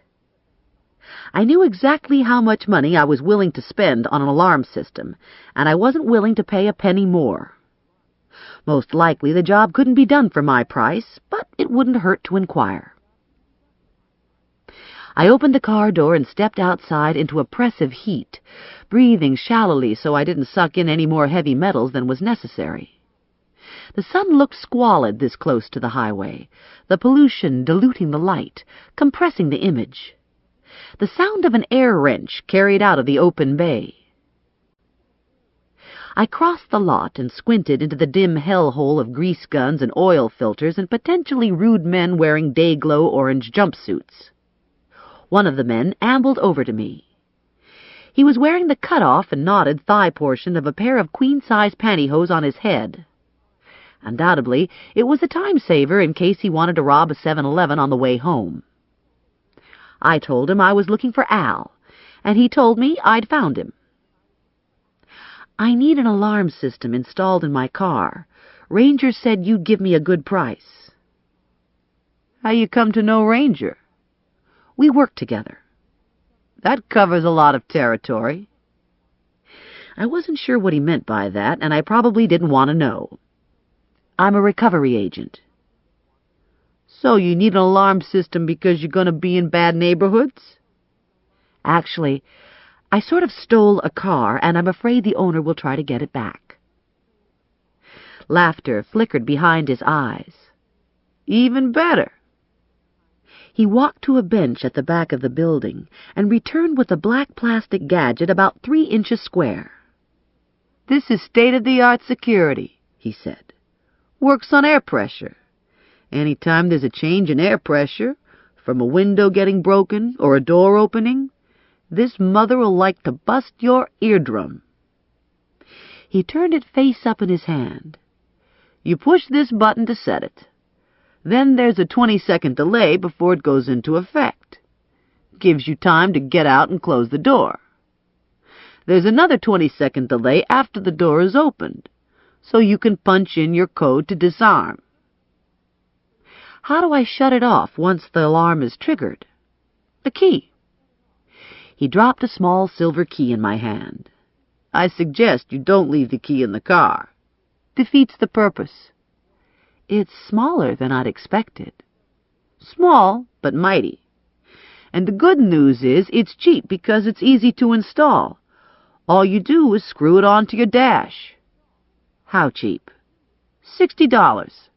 "Sold." He pulled a screwdriver out of his back pocket. "Just show me where you want it." "The red Jeep Cherokee next to the monster truck. I'd like you to put the alarm someplace inconspicuous. I don't want it to face the dash." Minutes later, I was on my way to Stark Street, feeling pretty pleased with myself. I had an alarm that wasn't only reasonably priced, but easily removed should I want to install it in the car I intended to buy when I cashed Morelli in. I'd stopped at a 7-Eleven on the way and gotten myself a vanilla yogurt and a carton of orange juice for lunch. I was drinking and driving and slurping, and I was very comfortable in my air-conditioned splendor. I had an alarm. I had nerve gas. I had yogurt. What more could anyone want? I parked directly across from the gym, guzzled the remaining orange juice, set the alarm, took my shoulder bag and file photos of Morelli, and locked up. I was waving the red flag at the bull. The only way I could possibly be more obvious was to plaster a sign to the windshield saying, "Here it is. Try and get it." Street activity was sluggish in the afternoon heat. 2 hookers stood at the corner, looking like they were waiting for a bus, except buses don't run down Stark Street. The women were standing there, obviously bored and disgusted, I suppose because nobody was buying at this time of day. They wore cheap plastic flip-flops, stretchy tank tops, and tight-fitting knit shorts. Their hair had been chopped short and cleverly straightened to boar-bristle quality. I wasn't sure exactly how prostitutes determined price, but if men bought hookers by the pound, these 2 would be doing okay. They went into combat mode as I approached, hands on hips, lower lips protruding, eyes open so wide they bulged out like duck eggs. "Hey, girl," one of the lovelies called out. "What you think you're doing here? This here's our corner, you dig?" It would appear there was a fine line between being a babe from the burg and looking like a hooker. "I'm looking for a friend, Joe Morelli." I showed them his picture. "Either of you see him around?" "What you want with this Morelli?" "It's personal." "I bet." "You know him?" She shifted her weight. No small task. "Maybe." "Actually, we were more than friends." "How much more?" "The son of a bitch got me pregnant." "You don't look pregnant." "Give me a month." "There's things you can do." "Yeah," I said, "and number 1 is find Morelli. You know where he is?" "Nuh-uh." "You know someone named Carmen Sanchez?" "She worked at the Step-In." "She get you pregnant too?" "Thought Morelli might be with her." "Carmen's disappeared," one of the hookers said. "Happens to women on Stark Street. Environmental hazard." "You want to elaborate on that?" "She want to keep her mouth shut is what she want to do," the other woman said. "We don't know about any of that shit. And we don't got time to stand here talking to you. We got work to do." I looked up and down the street. Couldn't see any work in sight, so I assumed I was getting the old heave-ho. I asked their names and was told Lula and Jackie. I gave each of them my card and told them I'd appreciate a call if they saw Morelli or Sanchez.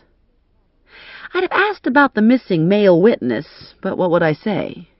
"Excuse me, have you seen a man with a face like a frying pan?" I went door to door after that, talking to people sitting out on stoops, questioning storekeepers. By 4, I had a sunburned nose to show for my efforts and not much more. I'd started on the north side of Stark Street and had worked 2 blocks west. Then I'd crossed the street and inched my way back.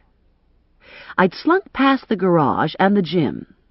I also bypassed the bars. They might be my best source, but they felt dangerous to me and beyond my abilities. Probably I was being unnecessarily cautious. Probably the bars were filled with perfectly nice people who could give a rat's ass about my existence. Truth is, I wasn't used to being a minority, and I felt like a black man looking up white women's skirts in a WASP suburb of Birmingham. I covered the south side of the next 2.5 blocks and recrossed to the north side. Most of the buildings on this side were residential, and as the day progressed, more and more people had drifted outdoors, so that the going was slow now as I moved down the street back to my car. Fortunately, the Cherokee was still at the curb, and unfortunately, Morelli was nowhere to be seen.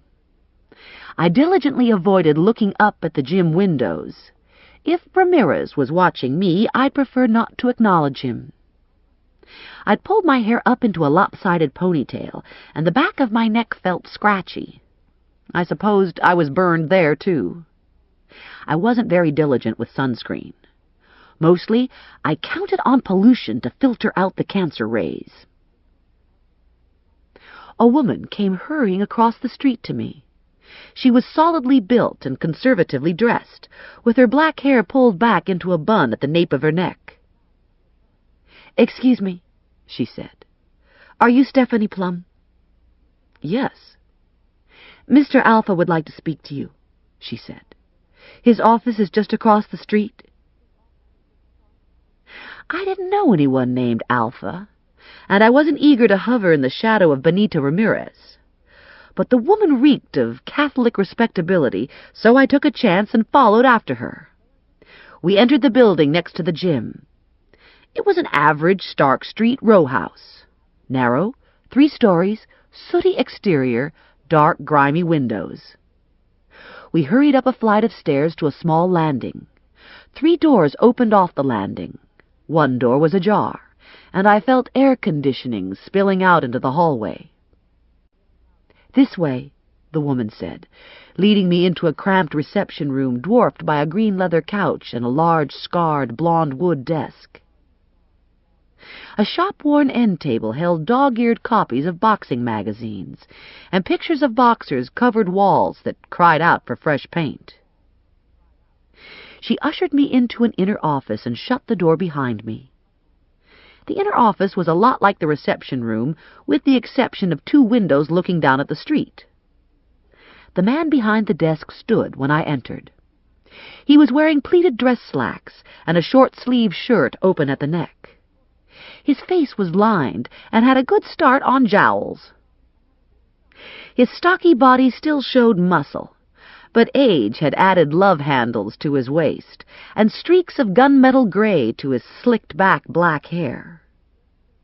I placed him in his late 50s and decided his life hadn't been all roses. He leaned forward and extended his hand. "Jimmy Alpha. I manage Benito Ramirez." I nodded, not sure how to respond. My first reaction was to shriek, but that would probably be unprofessional. He motioned me to a folding chair placed slightly to the side of his desk. "I heard you were back on the street, and I wanted to take this opportunity to apologize. I know what happened in the gym between you and Benito. I tried to call you, but your phone was disconnected." His apology stirred fresh anger. Ramirez's behavior was unprovoked and inexcusable. Alpha looked genuinely embarrassed. "I never thought I'd have problems like this," he said. "All I ever wanted was to have a top boxer, and now I got one, and it's giving me ulcers." He took an economy-sized bottle of Mylanta from his top drawer. "See this? I buy this stuff by the case." He unscrewed the cap and chugged some. He put his fist to his sternum and sighed. "I'm sorry. I'm genuinely sorry for what happened to you in the gym." "There's no reason for you to apologize. It's not your problem." "I wish that was true. Unfortunately, it is my problem." He screwed the cap back on, returned the bottle to the drawer, and leaned forward, arms resting on his desk. "You work for Vinny?" "Yes." "I know Vinny from way back. Vinny's a character." He smiled, and I figured somewhere in his travels he must have heard about the duck. He sobered himself, fixed his eyes on his thumbs, and sagged a little in his seat. "Sometimes I don't know what to do with Benito. He's not a bad kid. He just doesn't know a lot of stuff. All he knows is boxing. All this success is hard on a man like Benito, who comes from nowhere." He looked up to see if I was buying. I made a derisive sound, and he acknowledged my disgust. "I'm not excusing him," he said, his face a study in bitterness. "Benito does things that are wrong. I don't have any influence on him these days. He's full of himself. And he's got himself surrounded by guys who only got brains in their boxing gloves." That gym was filled with able-bodied men who did nothing to help me. I talked to them about it. Was a time when women were respected, but now nothing's respected. Drive-by killings, drugs. He went quiet and sunk into his own thoughts. I remembered what Morelli had told me about Ramirez and previous rape charges. Alpha was either sticking his head in the sand, or else he was actively engaged in cleaning up the mess made by the Golden Goose. I was putting money on the sand theory. I stared at him in stony silence, feeling too isolated in his second-floor ghetto office to honestly vent my thoughts, feeling too angry to attempt polite murmurings. "If Benito bothers you again, you let me know right away," Alpha said. "I don't like when this kind of stuff happens." He came to my apartment the night before last and tried to get in. He was abusive in the hall, and he made a mess on my door. If it happens again, I'm filing charges. Alpha was visibly shaken. "Nobody told me. He didn't hurt anybody, did he?" "No one was hurt." Alpha took a card from the top of his desk and scribbled a number on it. "This is my home phone," he said, handing me the card. "You have any more trouble, you call me right away. If he damaged your door, I'll make good on it." "The door's okay. Just keep him away from me." Alpha pressed his lips together and nodded. "I don't suppose you know anything about Carmen Sanchez?" "Only what I read in the papers."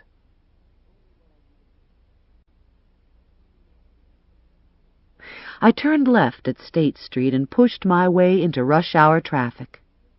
The light changed, and we all inched forward.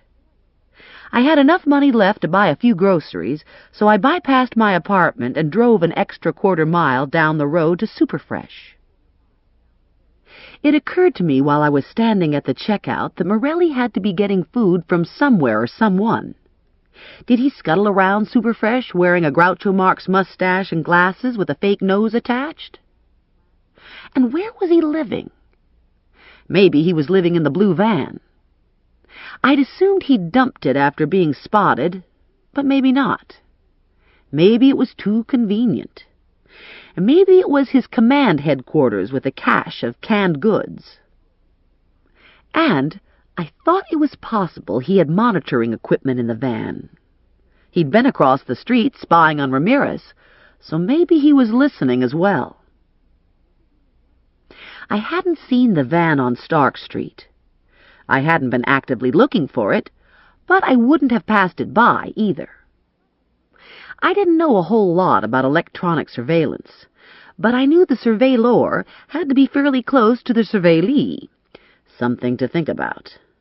Maybe I could find Morelli by looking for the van.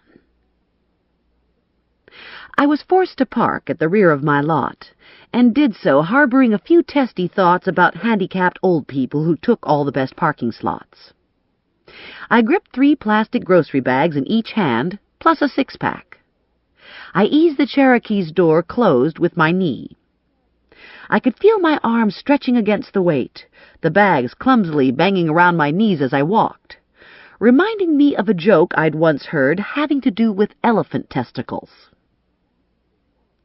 I took the elevator, wobbled the short distance down the hall, and set my bags on the carpet while I felt around for my key. I opened the door, switched on the light, shuttled my groceries into the kitchen, and returned to lock my front door. I did the grocery unpacking bit, sorting out cupboard stuff from refrigerator stuff, It felt good to have a little cache of food again. It was my heritage to hoard.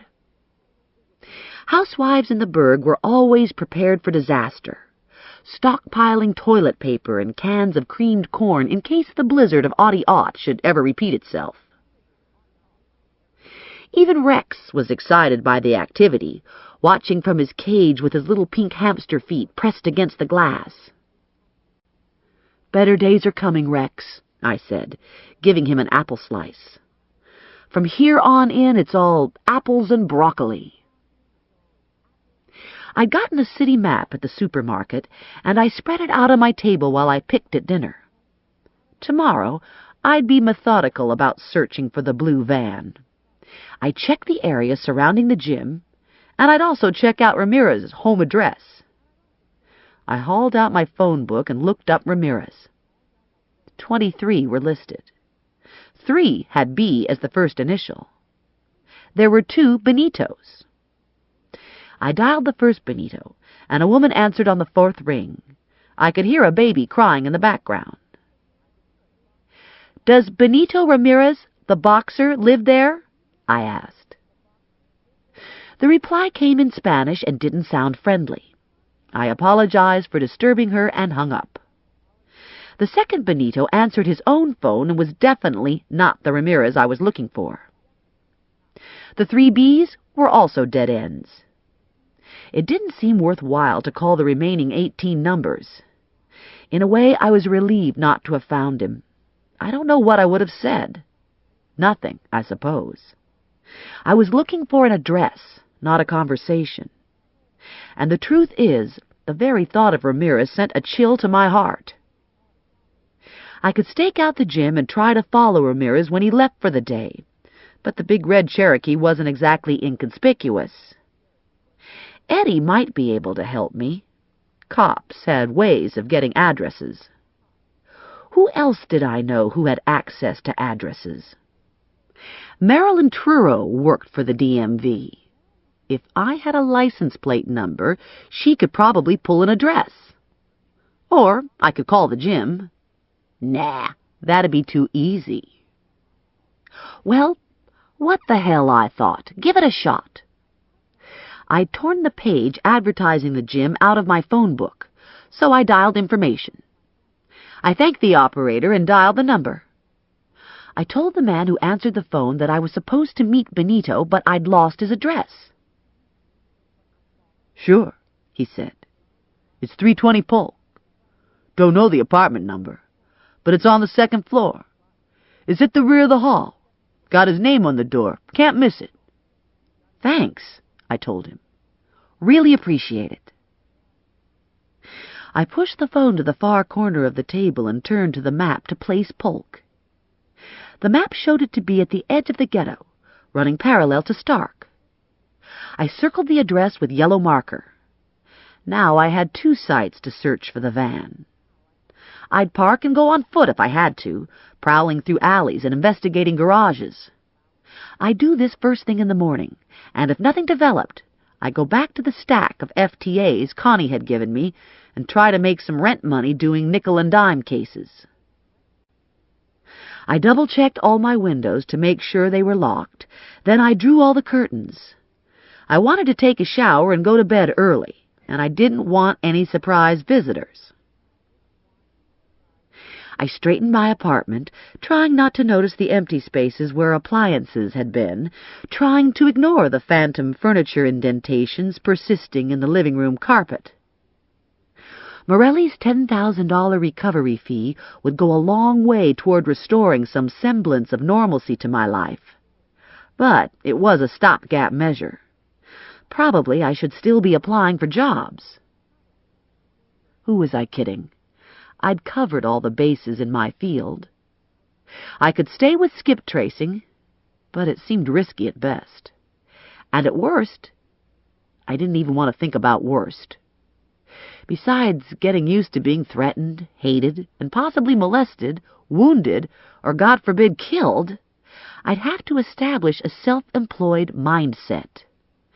And I'd have to invest in martial arts coaching and learn some police techniques for subduing felons. I didn't want to turn myself into the Terminator, but I didn't want to continue to operate at my present Elmer Fudd level either. If I had a television, I could watch reruns of Cagney and Lacey. I remembered my plan to get another deadbolt installed and decided to visit Dylan Ruddock, the super. Dylan and I were buds, being that we were just about the only two people in the building who didn't think Metamucil was one of the 4 major food groups. Dylan moved his lips when he read the funnies, but put a tool in the man's hand and he was pure genius. He lived in the bowels of the building, in a carpeted efficiency that never saw the natural light of day. There was a constant background serenade as boilers and water heaters rumbled and water swished through the pipes. Dylan said he liked it, said he pretended it was the ocean. "Hey, Dylan," I said when he answered the door. "How's it going?" "Going okay. Can't complain. What can I do for you?" "I'm worried about crime, Dylan. I thought it would be a good idea to get another deadbolt put on my door." "That's cool," he said. "A person can never be too careful. In fact, I just finished putting a deadbolt on Mrs. Luger's door. She said some big, huge guy was yelling in the halls late at night a couple days ago. Said it scared the whatever out of her. Maybe you heard him too. Mrs. Luger's just 2 doors down from you." I resisted the urge to swallow and go, gulp. I knew the name of the big, huge guy. "I'll try to get the lock on tomorrow," Dylan said. "In the meantime, how about a beer?" "A beer would be good." Dylan handed me a bottle and a can of mixed nuts. He boosted the sound back up on the TV, and we both plopped down on the couch.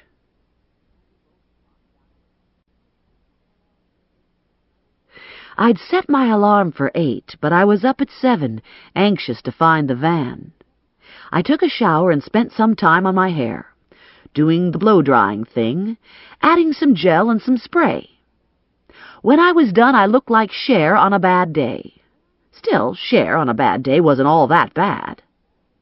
I was down to my last clean pair of spandex shorts. I tugged on a matching sports bra that doubled as a halter top and slid a big, loose purple T-shirt with a large, droopy neck over my head. I laced up my high-top Reeboks, crunched down my white socks, and felt pretty cool. I ate Frosted Flakes for breakfast. If they were good enough for Tony the Tiger, they were good enough for me. I swallowed down a multivitamin, brushed my teeth, poked a couple of big gold hoops through my earlobes, applied glow-in-the-dark cherry-red lipstick, and I was ready to go. Cicadas droned their early warning of another scorcher day, and the blacktop steamed with what was left of morning dew. I pulled out of the lot into the steady stream of traffic on St. James.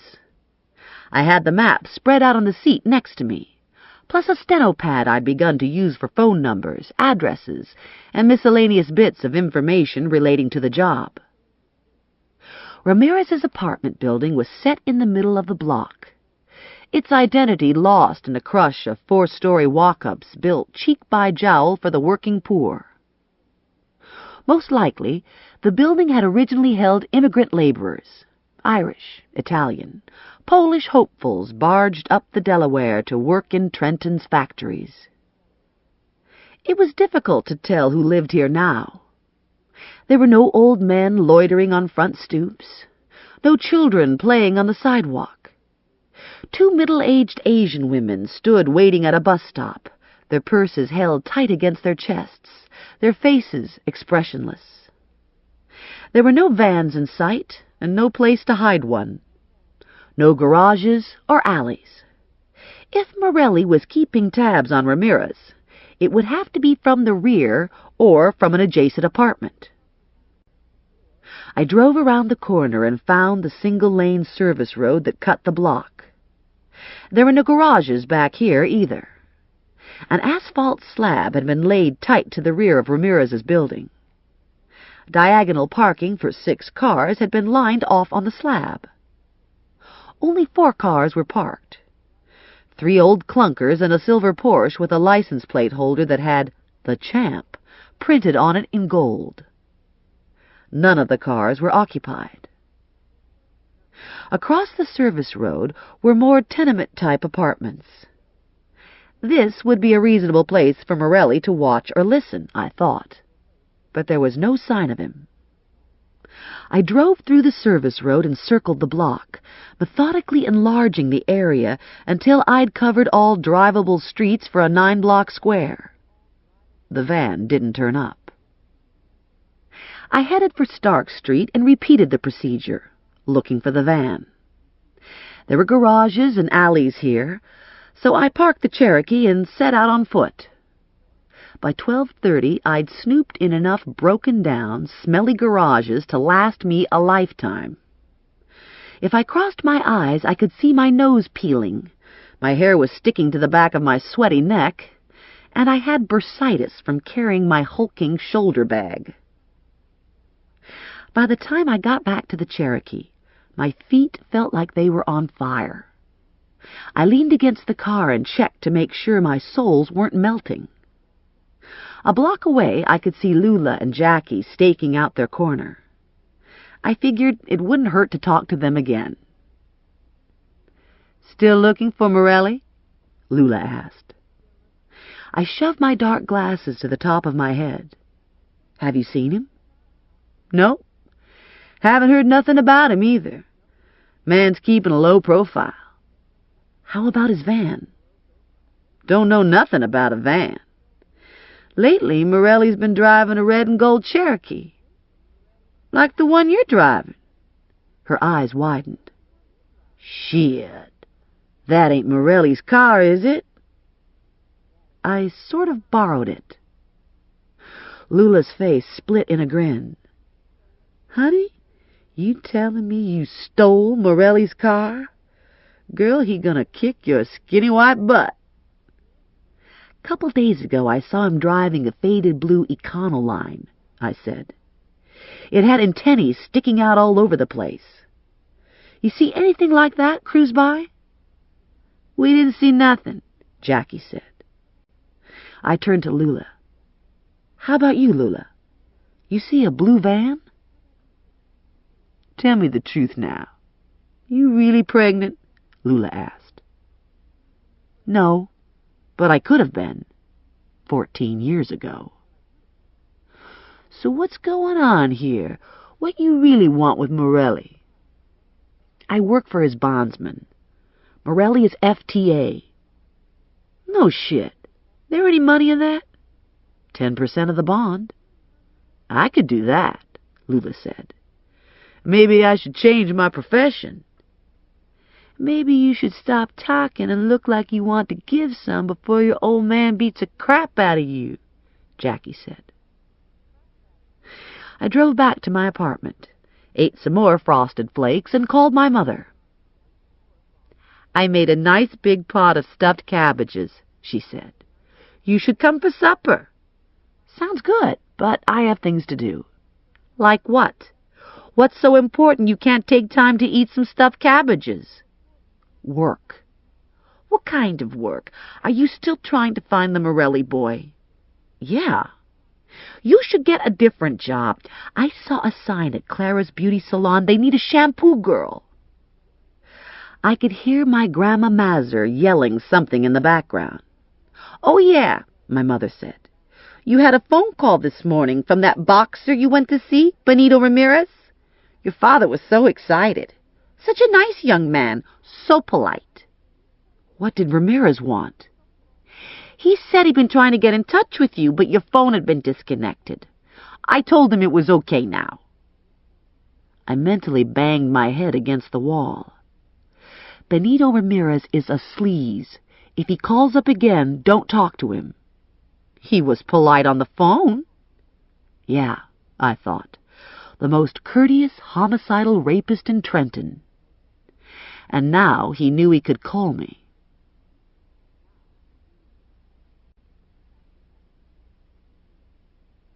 Chapter 8.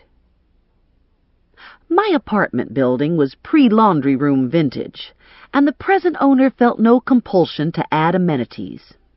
The nearest coin-op, Super Suds, was about a half-mile away on Hamilton.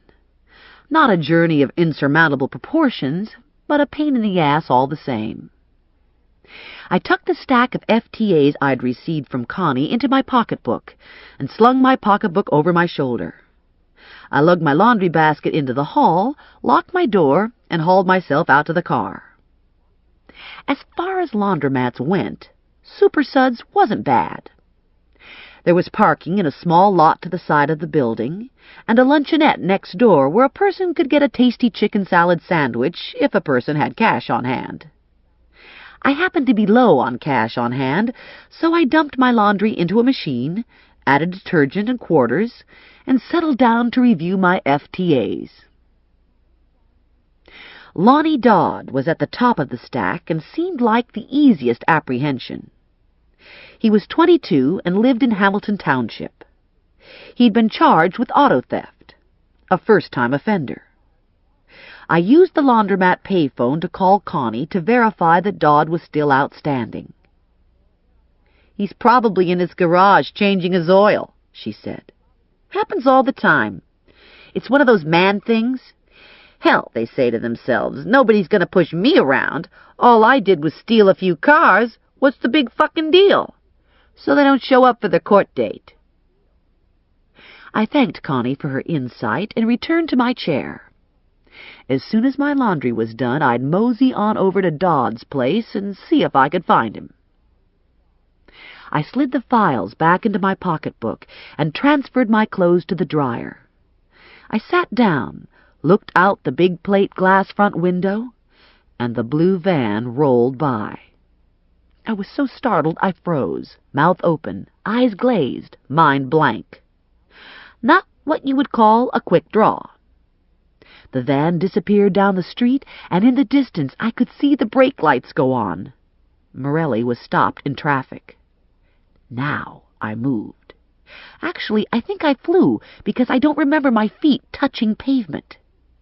I peeled out of the lot smoking rubber. I got to the corner and the alarm went off. In my haste, I'd forgotten to punch in the code. I could barely think for the noise. The key was on my keyring, and the key ring was attached to the key in the ignition. I slammed my foot on the brake, fishtailing to a stop in the middle of the road. I looked in the rearview mirror after the fact, relieved to find there were no cars behind me. I deactivated the alarm and took off again. Several cars were between me and Morelli. He turned right, and I gripped the wheel tighter, creeping along, inventing colorful new expletives as I made my way to the intersection. By the time I turned, he was gone. I slowly worked my way up and down the streets. I was ready to quit when I spotted the van parked in the back lot to Manny's Deli. I stopped at the entrance to the lot and stared at the van, wondering what to do next. I had no way of knowing if Morelli was behind the wheel. He could be stretched out in the back taking a snooze, or he could be in Manny's ordering tuna on a Kaiser to go. Probably I should park and investigate. If it turned out he wasn't in the van, I'd hide behind one of the cars and gas him when he came into range. I pulled into a slot at the back of the lot, 4 cars down from the van, and cut the engine. I was about to reach for my bag when suddenly the driver's door was ripped open and I was yanked from behind the wheel. I stumbled forward, slamming into the wall of Morelli's chest. "Looking for me?" he asked.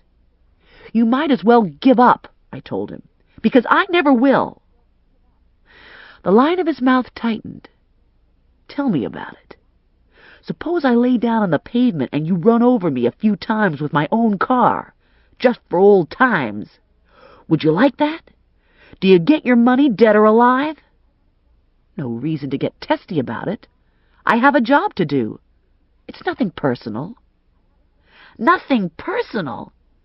You've harassed my mother, stolen my car, and now you're telling people I've gotten you pregnant?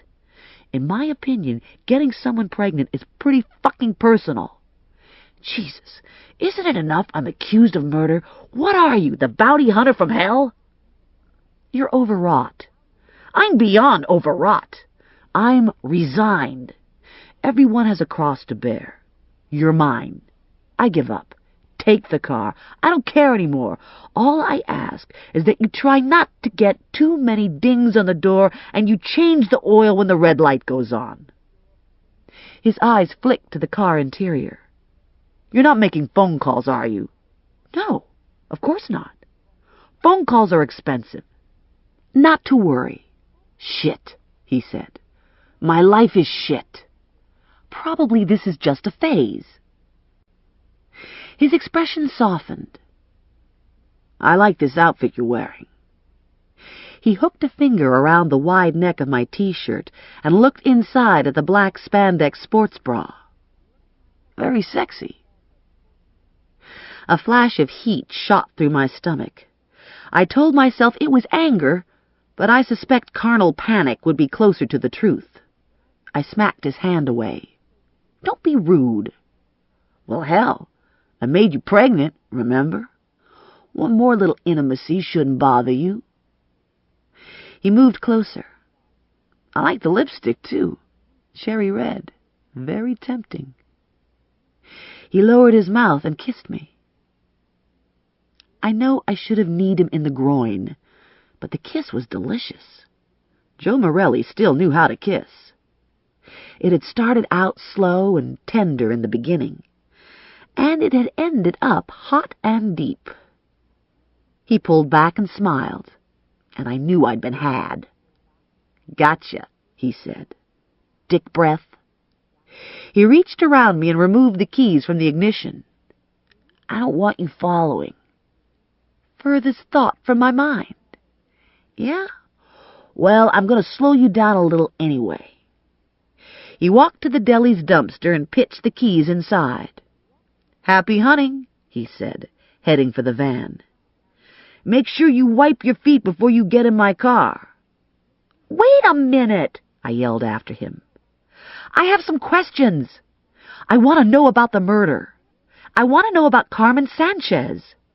And is it true there's a contract out on you?" He hitched himself up into the van and drove out of the lot. The dumpster was industrial-sized, 5 feet high, 5 feet wide, and 6 feet long. I stood on tiptoe and peered over the side. It was 1/4 full and smelled like dead dog. I couldn't see the keys. A lesser woman would have burst into tears. A smarter woman would have had an extra set of keys. I dragged a wooden crate to the side of the dumpster and stood on it for a better look. Most of the garbage was bagged. Some of the bags had split on impact, spewing out half-eaten subs, globs of potato salad, coffee grounds, grill grease, unrecognizable slop, and heads of lettuce turning to primordial ooze. I was reminded of roadkill, ashes to ashes, mayo to its various components. Doesn't matter whether it's cats or coleslaw, death is not attractive. I did a rundown of everyone I knew, but I couldn't think of anyone dumb enough to climb into the dumpster for me. "Okay," I told myself, "now or never." I swung my leg up and over the side and hung there for a moment, gathering courage. I lowered myself slowly, upper lip curled. If I smelled even the hint of rat breath, I was out of there. Cans rolled underfoot, giving way to soft, squishy gunk. I felt myself slide and hooked a hand onto the dumpster rim, cracking my elbow against the side in the process. I swore and blinked back tears. I found a plastic bread bag that was relatively clean and used it like a glove to carefully paw through the slop, moving cautiously, scared to death I'd fall face first into the artichoke and calf brains vinaigrette. The amount of discarded food was sobering, the wastefulness almost as revolting as the all-pervasive odor of rot that seared the inside of my nose and clung to the roof of my mouth. After what seemed like an eternity, I discovered the keys sunk into some yellow-brown glop. I didn't see any Pampers nearby, so I hoped the glop was mustard. I stuck my bagged hand in whatever it was and gagged. I held my breath, tossed the keys over the edge onto the blacktop, and didn't waste any time following. I wiped off the keys as best as I could with the bread bag. Most of the yellow stuff came off, rendering the keys good enough for emergency driving. I got out of my shoes by stepping on the heels, and I used the two-finger sissy approach to peel my socks away. I inspected the rest of me. Aside from some Thousand Island dressing smeared on the front of my shirt, I seemed unscathed. Newspapers had been stacked for recycling beside the dumpster. I covered the driver's seat with the sports section, just in case I'd missed some noxious substance stuck to my ass. I spread paper over the passenger side floor mat and gingerly set my shoes and socks in the center.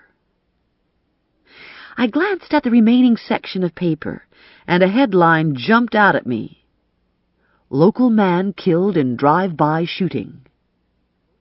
Beneath the headline was a picture of John Cusack. I'd seen him on Wednesday. Today was Friday. The paper in my hand was a day old. I read the story without breathing. Cusack had been gunned down late Wednesday night in front of his apartment building. It went on to say how he'd been a hero in Nam, getting the Purple Heart, and how he was a colorful, well-liked neighborhood figure. As of press time, the police had no suspect and no motive. I leaned against the Cherokee, trying to absorb the reality of John Cusack's death. He'd been so big and alive when I'd spoken to him. And now he was dead. First, Edelman, the hit-and-run, and now Cusack. Of the 3 people who'd seen and remembered the missing witness, 2 were dead. I thought about Mrs. Santiago and her children and shivered. I carefully folded the paper and slid it into the map pocket.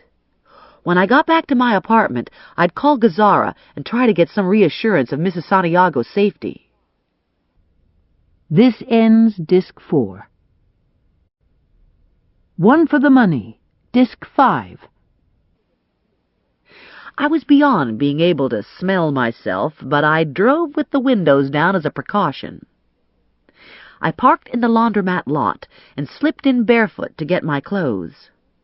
Only one other person was in the room, an elderly woman at the folding table on the far wall. "Oh, my goodness," she said, looking bewildered. "What is that smell?" I felt my cheeks heat up. "Must be outside," I said. "Must have followed me in when I opened the door." "It's awful." I sniffed, but I couldn't smell anything. My nose had shut down in self-defense. I glanced at my shirt. "Does it smell like Thousand Island dressing?" She had a pillowcase pressed to her face. "I think I'm going to be sick." I rammed my laundry into the basket and made my exit. Halfway home I stopped for a light and noticed my eyes were watering. Ominous, I thought. Fortunately, no one was afoot when I swung into the parking lot to my apartment building. The foyer and the elevator were both empty. So far, so good. The elevator doors opened to the second floor, and no one was about there either. I breathed a sigh of relief, dragged my laundry to the door, slunk into my apartment, stripped off my clothes, and tied them up in a big black plastic garbage bag. I jumped into the shower and lathered and scrubbed and shampooed thrice. I dressed in clean clothes and went across the hall to Mr. Waleski as a test. He opened the door and instantly clamped a hand over his nose. "Whoa!" he gasped. "What's that smell?" "That's what I was wondering," I said. "It seems to be hanging in the hall here." "Smells like dead dog." I sighed. "Yeah, that was my first impression, too." I retreated back to my apartment. I needed to rewash everything, and I'd run out of quarters. I was going to have to go home to do my laundry. I looked at my watch. It was almost 6. I called my mother on the car phone and warned her I'd be there for dinner after all. I parked in front of the house, and my mother appeared like magic, driven by some mysterious maternal instinct always to know when her daughter set foot on the curb. "A new car," she said. "How nice. Where did you get it?" I had the basket under one arm and the plastic trash bag under the other. "I borrowed it from a friend." "Who?" "You don't know him. Someone I went to school with." "Well, you're lucky to have friends like that. You should bake him something. A cake." I pushed past her, heading for the cellar stairs. "I brought my laundry. I hope you don't mind." "Of course I don't mind. What's that smell? Is that you? You smell like a garbage can." I accidentally dropped my keys in a dumpster, and I had to climb in and get them out. "I don't understand how these things happen to you. They don't happen to anyone else. Who else do you know dropped their keys in a dumpster? No one, that's who. Only you would do such a thing." Grandma Mazur came out of the kitchen. "I smell throw-up." "It's Stephanie," my mother said. "She was in a dumpster." "What was she doing in a dumpster? Was she looking for bodies? I saw a movie on TV where the mob splattered some guy's brains all over the place and then left him for rat food in a dumpster." "She was looking for her keys," my mother told Grandma Mazur. "It was an accident." "Well, that's disappointing," Grandma Mazur said. "I expected something better from her." When we were done eating, I called Eddie Gazzara, put the second load of laundry in the dryer, and hosed down my shoes and my keys.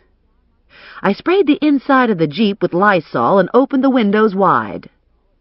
The alarm wasn't usable with the windows open, but I didn't think I was running much risk of the car being reclaimed from in front of my parents' house. I took a shower and dressed in clean clothes fresh from the dryer. I was spooked by John Cusack's death, and not anxious to walk into a dark apartment, so I made a point of getting home early. I just locked the door behind me when the phone rang. The voice was muffled, so that I had to strain to hear, squinting at the handset as if that would help. Fear is not a logical emotion. No one could physically hurt me on the phone, but I flinched all the same when I realized it was Ramirez. I immediately hung up, and when the phone rang again, I snapped the plug from the wall jack. I needed an answering machine to monitor my calls, but I couldn't afford to buy one until I made a recovery. First thing in the morning, I was going to have to go after Lonnie Dodd.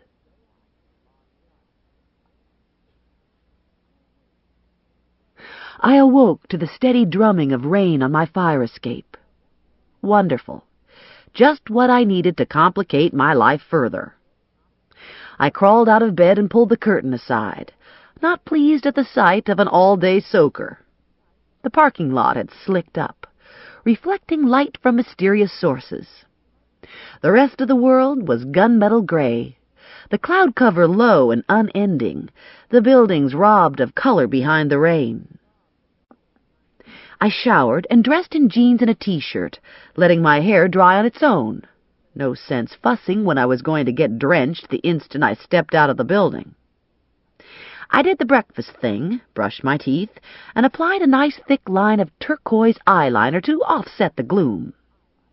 I was wearing my dumpster shoes in honor of the rain. I looked down and sniffed. Maybe I smelled a hint of boiled ham, but all things considered, I didn't think that was so bad. I did a pocketbook inventory, making sure I had all my goodies: cuffs, bludgeoning baton, flashlight, gun, extra ammo. Not much good to me since I'd already forgotten how to load the gun. Still, you never knew when you might need something heavy to throw at an escaping felon.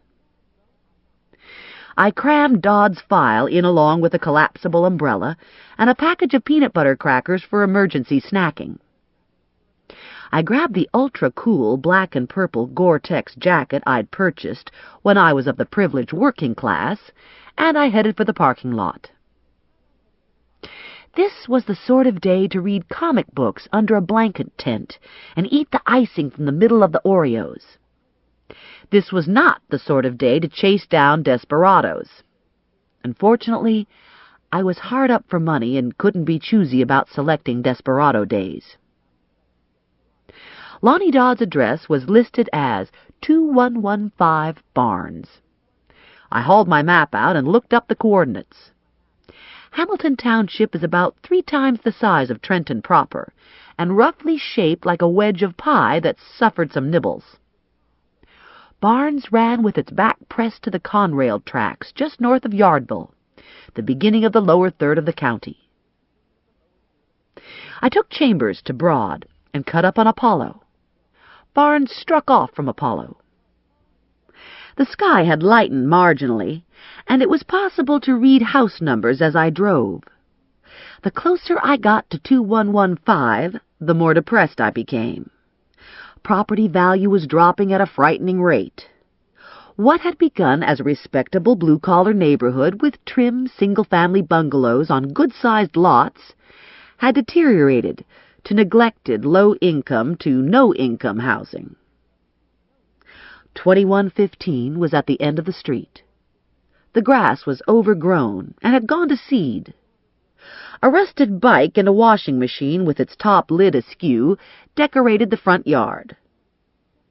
The house itself was a small cinder-block rancher built on a slab. It looked to be more of an outbuilding than a home. Something intended for chickens or porkers. A sheet had been tacked haphazardly over the front picture window, probably to afford the inhabitants privacy while they crushed cans of bullseye beer against their foreheads and plotted mayhem. I told myself it was now or never. Rain pattered on the roof and sluiced down the windshield. I pumped myself up by applying fresh lipstick.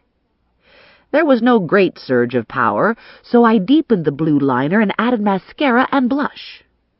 I checked myself out in the rearview mirror. Wonder Woman, eat your heart out. Yeah, right. I studied Dodd's picture one last time. Didn't want to overwhelm the wrong man. I dropped my keys into my pocketbook, pulled my hood up, and got out of the car. I knocked on the door and caught myself secretly hoping no one was home. The rain and the neighborhood and the grim little house were giving me the creeps. If the second knock goes unanswered, I thought, I'll consider it the will of God that I'm not destined to catch Dodd, and I'll get the hell out of here. No one answered on the second knock, but I'd heard a toilet flush, and I knew someone was in there. Damn. I gave the door a few good shots with my fist. "Open up!" I yelled at the top of my voice. "Pizza delivery!" A skinny guy with dark, tangled, shoulder-length hair answered the door. He was a couple inches taller than me. He was barefoot and shirtless, wearing a pair of filthy, low-slung jeans that were unsnapped and only half-zipped. Beyond him, I could see a trash-filled living room. The air drifting out was pungent with cat fumes. "I didn't order no pizza," he said. "Are you Lonnie Dodd?" "Yeah. What's with the pizza delivery shit?" "It was a ploy to get you to answer your door." "A what?" "I work for Vincent Plum, your bond agent. You missed your trial, and Mr. Plum would like you to reschedule." "Fuck that. I'm not rescheduling nothing." The rain was running off my jacket in sheets, soaking my jeans and shoes. "It would only take a few minutes. I'd be happy to drive you." "Plum doesn't have no limo service. Plum only hires 2 kinds of people. Women with big pointy tits and scumbag bounty hunters. Nothing personal, and it's hard to see with that raincoat on, but you don't look like you got big pointy tits. That leaves scumbag bounty hunter." Without warning, He reached out into the rain, grabbed my pocketbook off my shoulder, and tossed the contents onto the tan shag carpet behind him. The gun landed with a thunk. "You could get into a lot of crap carrying concealed in this state," he said. I narrowed my eyes. "Are you going to cooperate here?" "What do you think?" "I think if you're smart, you'll get a shirt and some shoes and come downtown with me." "Guess I'm not that smart." "Fine. Then just give me my stuff and I'll be more than happy to leave." Truer words were never spoken. "I'm not giving you nothing. This here stuff looks like my stuff now." I was debating kicking him in the nuts when he gave me a shove to the chest, knocking me backward off the small cement pad. I came down hard on my ass in the mud. "Take a hike," he said, "or I'll shoot you with your own fucking gun." The door slammed shut and the bolt clicked into place. I got up and wiped my hands on my jacket. I couldn't believe I just stood there flat-footed and let him take my shoulder bag. What had I been thinking? I'd been thinking about Clarence Sampson and not about Lonnie Dodd. Lonnie Dodd wasn't a fat drunk. I should have approached him with a much more defensive posture. I should have stood further back, out of his reach. And I should have had my defense spray in my hand, not in my pocketbook. I had a lot to learn as a bounty hunter. I lacked skills, but even more problematic, I lacked attitude. Ranger had tried to tell me, but it hadn't taken hold. "Never let your guard down," he'd said. "When you walk the street, you have to see everything, every second. You let your mind wander, and you could be dead. When you go after your FTA, always be prepared for the worst." It had seemed overly dramatic at the time. Looking at it in retrospect, it had been good advice. I stomped back to the Jeep and stood there fuming, swearing at myself and Dodd and E. Martin. I threw in a few choice thoughts about Ramirez and Morelli and kicked a tire. "Now what?" I yelled in the rain. "Now what are you going to do, girl genius?" Well, I sure as hell wasn't going to leave without Lonnie Dodd shackled and stuffed into my back seat. As I saw it, I needed help, and I had two choices: the police or Ranger. If I called the police, I might be in trouble with the gun. It'd have to be Ranger. I closed my eyes. I really didn't want to call Ranger. I wanted to do this myself. I wanted to show everyone I was capable. "Pride goeth before the fall," I said. I wasn't sure exactly what that meant, but it felt right. I took a deep, groaning breath, shucked the muddy, dripping wet raincoat, slid behind the wheel, and called Ranger. "Yo," he said. "I have a problem." "Are you naked?" "No, I'm not naked." "Too bad." "I have an FTA cornered in his house, but I'm not having any luck making an apprehension." "You want to be more specific about the not having any luck part?" He took my pocketbook and kicked me out of the house. Pause. "I don't suppose you managed to keep your gun?" "Don't suppose I did. On the bright side, the gun wasn't loaded." "You have ammo in your pocketbook?" "I might have had a few loose bullets rolling around." "Where are you now?" "In front of the house, in the Jeep." "And you want me to come over there and persuade your FTA to behave?" "Yeah." "Good thing for you I'm into this Henry Higgins shit. What's the address?" I gave him the address and hung up feeling disgusted with myself. I'd virtually armed my FTA, and now I was sending Ranger in to clean up the mess I'd made of things. I was going to have to get smarter, faster. I was going to have to learn how to load the damn gun. And I was going to learn how to shoot it. I might not ever have the guts to shoot Joe Morelli. but I was pretty sure I could shoot Lonnie Dodd. I watched the clock on the dash, waiting for Ranger, anxious to resolve this unfinished business. 10 minutes passed before his Mercedes appeared at the end of the street, gliding through the rain, sleek and sinister, water not daring to adhere to the paint finish. We simultaneously got out of our cars. He wore a black baseball cap, tight black jeans, and a black T-shirt. He strapped on his black nylon gun belt and holster, the gun held tight to his leg by a black Velcro strap. At first glance, he'd pass for a SWAT cop. He shrugged into a Kevlar vest. "What's the FDA's name?" "Lonnie Dodd." "You got a photo?" I ran to the Jeep, pulled out Dodd's picture, and gave it to Ranger. "What'd he do?" Ranger wanted to know.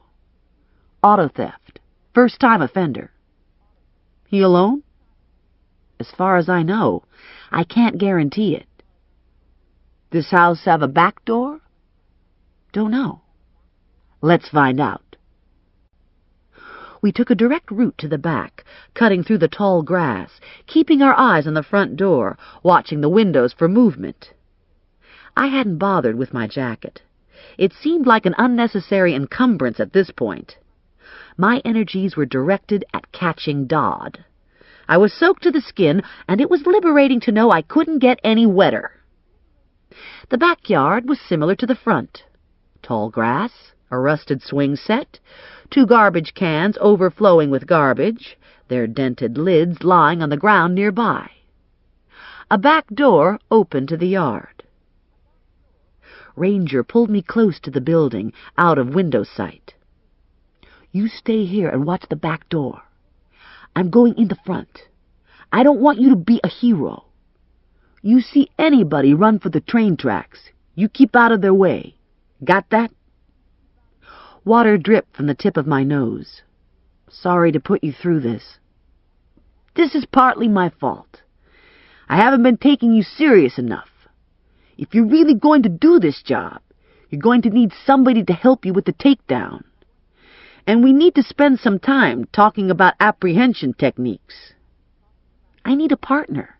"Yeah, you need a partner." He moved off, rounding the house, his footsteps muffled by the rain. I held my breath, straining to hear, catching his knock on the door, hearing him identify himself. There was obviously a reply from within, but it was lost to me.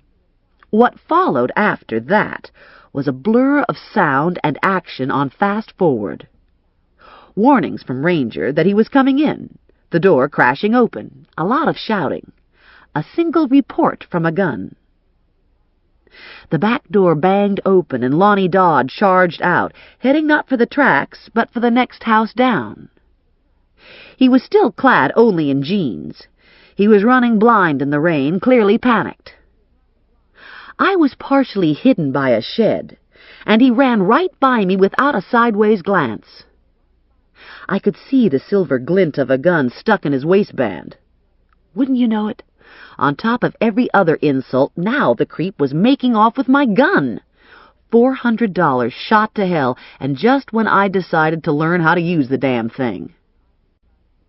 No way was I going to let this happen. I yelled for Ranger and took off after Dodd. Dodd wasn't that far in front of me, and I had the advantage of shoes. He was sliding in the rain-slicked grass, stepping on God knows what. He went down to one knee, and I body-slammed into the back of him, knocking us both to the ground. He hit with an thanks to 125 pounds of angry female landing on top of him. Well, okay, maybe 127, but not an ounce more, I swear. He was laboring to breathe, and I grabbed the gun, not from any defensive instinct, but out of sheer possessiveness. It was my gun, damn it!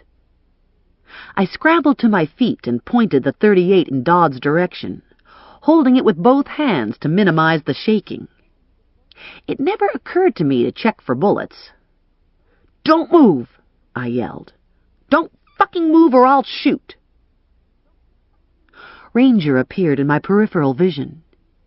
He put his knee to the small of Dodd's back, snapped cuffs on him, and jerked him to his feet. "The son of a bitch shot me," Ranger said. "Do you believe this lousy shit? A lousy car thief shot me." He shoved Dodd ahead of him toward the road. "I'm wearing a fucking Kevlar vest. You think he could shoot me in the vest? No way. He's such a lousy shot, he's so chicken shit scared he shoots me in my fucking leg." I looked down at Ranger's leg and almost keeled over. "Run ahead and call the police," Ranger said. "And call Al at the body shop to come get my car." "You sure you're going to be okay?" "Flesh wound, babe. Nothing to worry about." I made the calls, retrieved my pocketbook and assorted goods from Dodd's house, and waited with Ranger. We had Dodd trussed up like a Christmas goose, face down in the mud. Ranger and I sat on the curb in the rain. He didn't seem concerned with the seriousness of his wound. He said he'd had worse, but I could see the pain wearing him down, pinching his face. I wrapped my arms tight around myself and clamped my teeth together to keep them from chattering. Outwardly, I was keeping a stiff upper lip, trying to be as stoic as Ranger, trying to be confidently supportive. Inside, I was shaking so bad I could feel my heart shivering in my chest.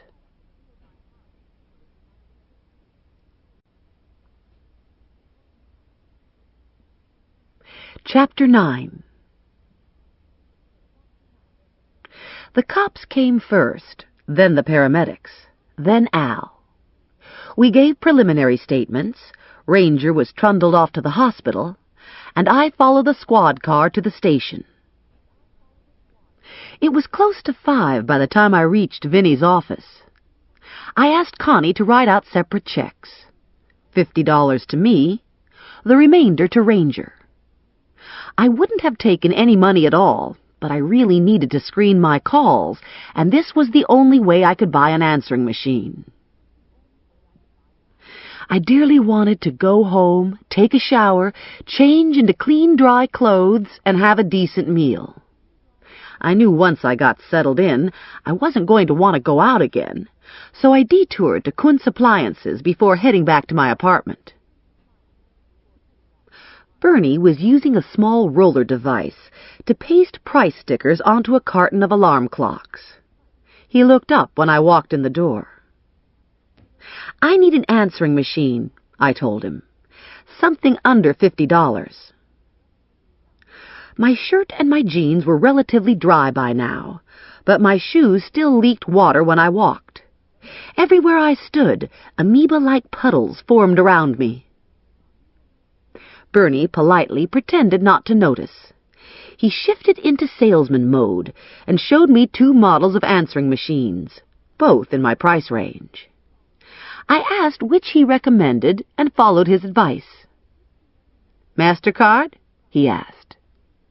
"I just got a $50 check from Vinny. Can I sign it over to you?" "Sure," he said. "That'll be okay." From where I was standing, I could look out the front window, across the street, into Sal's meat market. There wasn't much to see.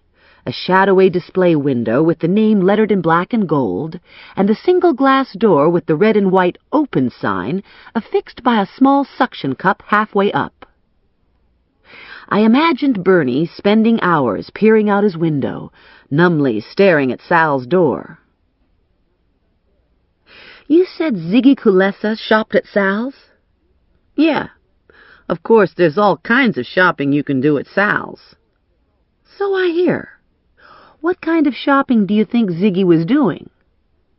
"Hard to say, but I didn't notice him coming out with bags of pork chops."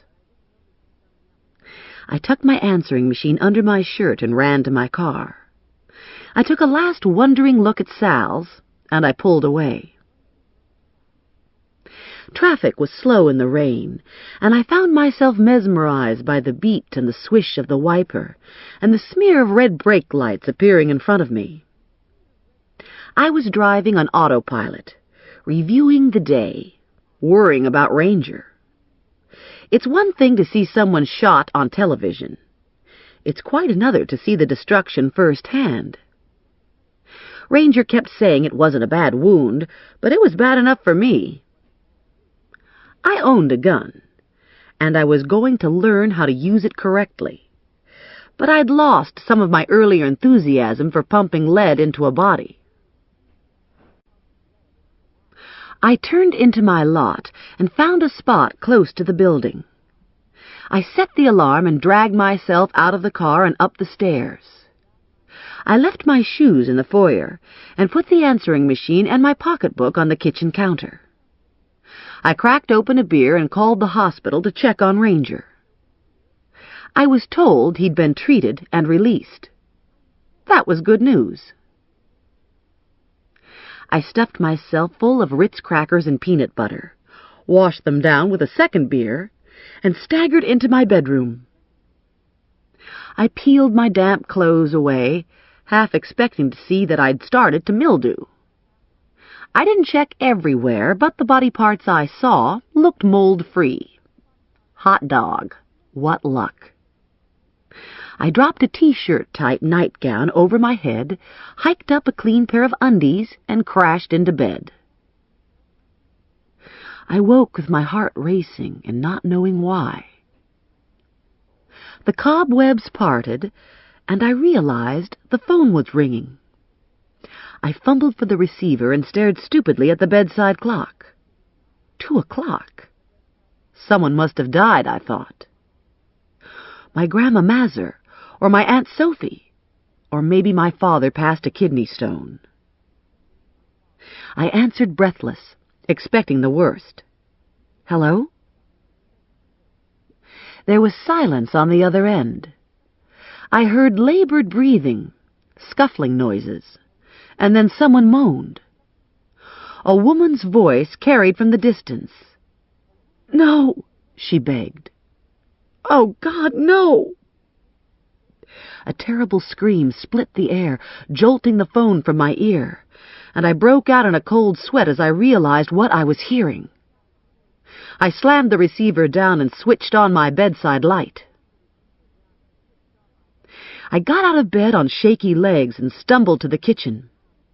I hooked up the answering machine and set it to answer on one ring. My recording said to leave a message. That was it. I didn't give my name. I went to the bathroom and brushed my teeth and returned to bed. The phone rang, and I heard the machine snap on. I sat up and listened.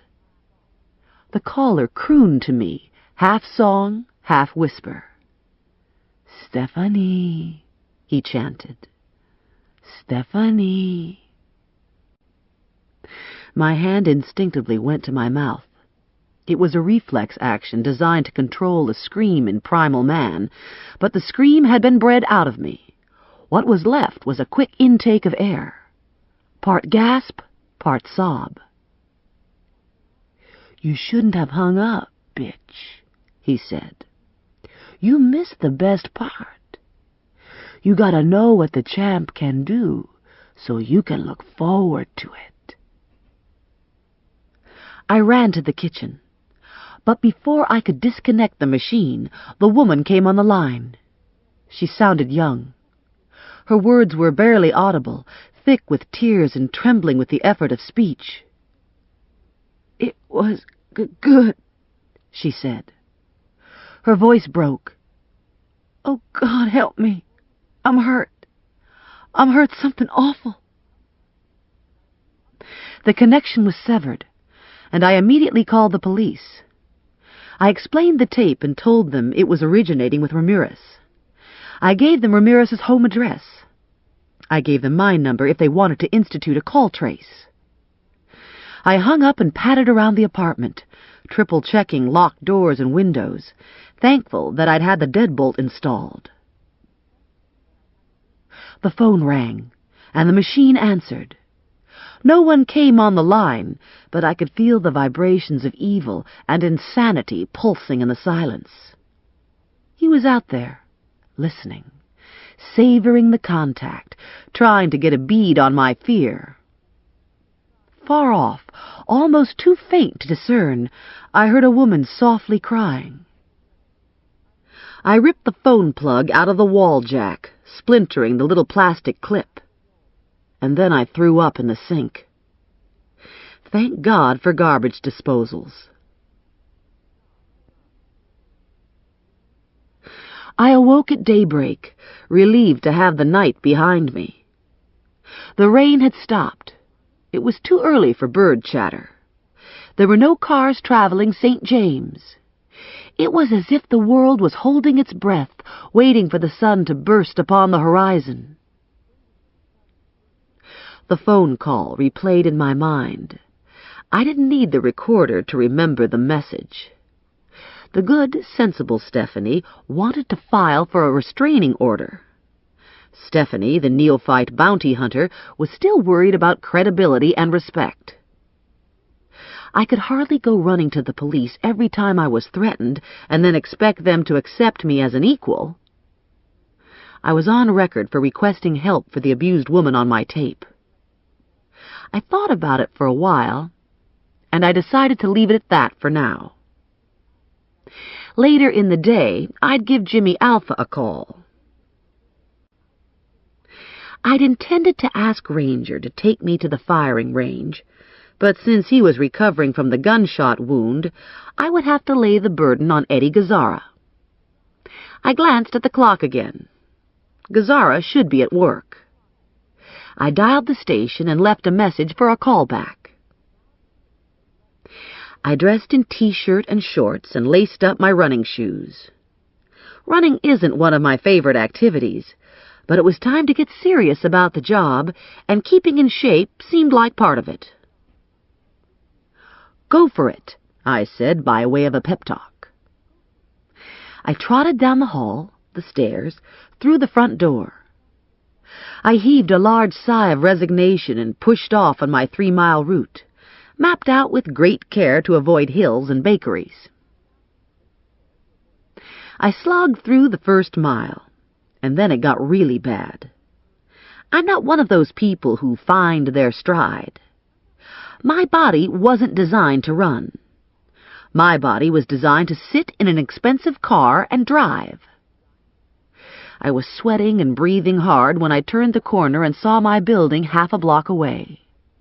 So near, and yet so far. I sprinted the last piece as best I could. I came to a ragged stop at the door and bent at the waist, waiting for my vision to clear, feeling so fucking healthy I could hardly stand myself. Eddie Gazzara pulled up to the curb in a patrol car. "I got your message," he said. "Jesus, you look like shit." "I've been running." "Maybe you should check with a doctor." "It's my fair skin. It flushes easily." "Did you hear about Ranger?" "Only every detail. You're a real hot topic. I even know what you were wearing when you came in with Dodd. I take it your T-shirt was real wet. I mean, real wet." "When you first started out as a cop, were you afraid of your gun?" "I've been around guns most of my life. I had an air rifle when I was a kid, and I used to go hunting with my dad and my Uncle Walt. I guess guns were always just another piece of hardware to me." "If I decide to keep working for Vinny, you think it's necessary for me to carry a gun?" "It depends what kind of cases you take. If you're just doing skip tracing, no. If you're going after crazies, yes. Do you have a gun?" "Smith & Wesson, .38. Ranger gave me about 10 minutes of instruction on it, but I don't feel comfortable." "Would you be willing to babysit me while I do some target practice?" "You're serious about this, aren't you?" "There's no other way to be." He nodded. "I heard about your phone call last night." "Anything come of it?" "Dispatch sent someone out, but by the time they got there, Ramirez was alone. Said he didn't call you. Nothing came in from the woman, but you can register a harassment charge." "I'll think about it." I waved him off and huffed and puffed my way up the stairs. I let myself into my apartment, dug out an auxiliary phone cord, put a new tape in the answering machine, and took a shower. It was Sunday. Vinny had given me a week, and the week was up. I didn't care. Vinny could give the file to someone else, but he couldn't stop me from dogging Morelli. If someone else bagged him before I did, that was the breaks. But until that happened, I intended to keep at it. Gazzara had agreed to meet me at the pistol range behind Sonny's gun shop when he got off work at 4 o'clock. That left me with a whole day of snooping. I started out by driving past Morelli's mother's house, his cousin's house, and various other relatives' houses. I circled the parking lot to his apartment, noting that the Nova was still where I'd left it. I cruised up and down Stark Street and Polk. I didn't see the van or anything else that might indicate Morelli's presence. I drove by the front of Carmen's building, and then I went around back. The service road cutting the block was narrow and badly maintained, pocked with holes. There was no tenant parking back here. The single rear door opened onto the service road. Across the way, asphalt-shingled row houses also butted up to the road. I parked as close to the apartment building as possible, leaving barely enough room for a car to squeeze by me. I got out and looked up, trying to place Carmen's second-floor apartment, surprised to see 2 boarded and fire-blackened windows. The windows belonged to the Santiago apartment. The street-level back door was propped open, and the acrid odor of smoke and charred wood hung in the air. I heard the sweep of a broom and realized someone was working in the narrow corridor that led to the front foyer. A trickle of sooty water tumbled over the sill, and a dark-skinned, mustached man looked out at me. He cut his eyes to my car and jerked his head in the direction of the road. "No parking here." I gave him my card. "I'm looking for Joe Morelli. He's in violation of his bond agreement." "Last I saw him, he was flat on his back out cold." "Did you see him get hit?" "No. I didn't get there until after the police. My apartment's in the cellar. Sound doesn't carry good." I looked up at the damaged windows. What happened? "Fire in the Santiago apartment. Happened on Friday. I guess if you wanted to be picky, you'd say it happened Saturday. Was about 2 in the morning. Thank God no one was home. Mrs. Santiago was at her daughter's. She was babysitting. Usually the kids come here, but on Friday she went to their place." "Anybody know how it started?" "Could have started a million ways. Not everything's up to code in a building like this. Not that this building's so bad compared to some others, but it's not new. You know what I mean?" I shaded my eyes and took one last look and wondered how hard it'd be to lob a firebomb through Mrs. Santiago's bedroom window.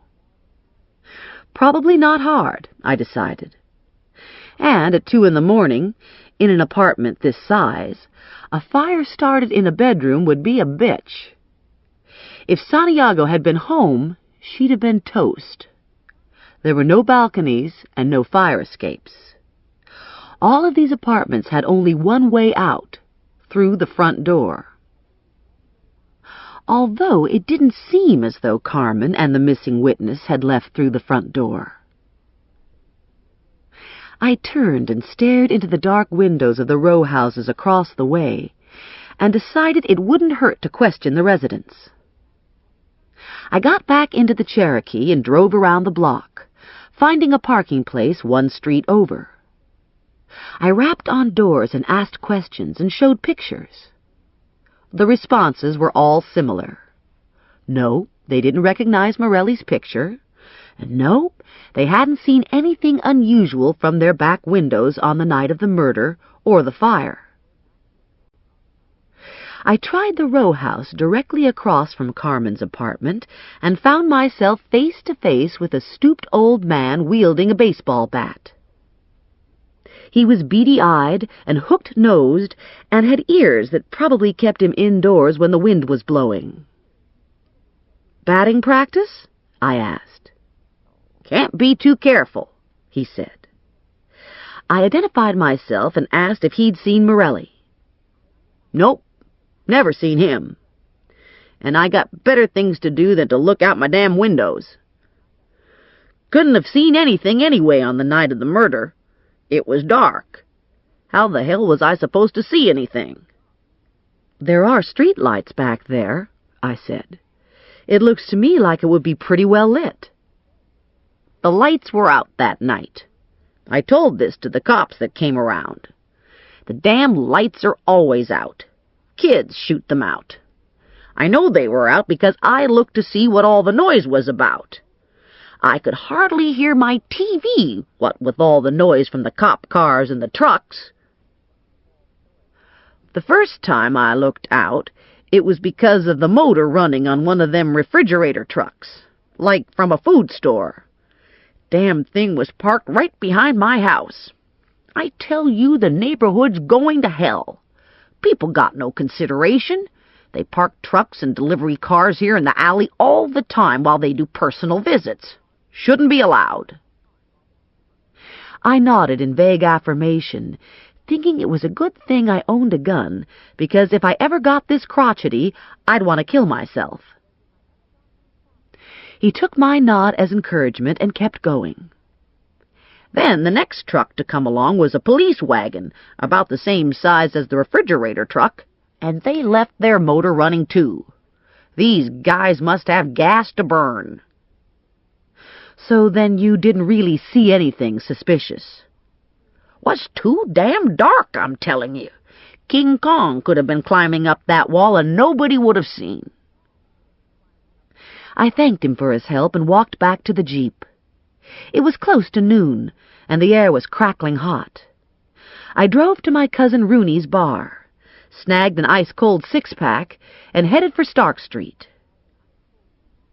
Lula and Jackie were hawking wares on the corner, just like always. They were sweating and swaying in the heat, yelling out intimate pet names and graphic suggestions to potential customers.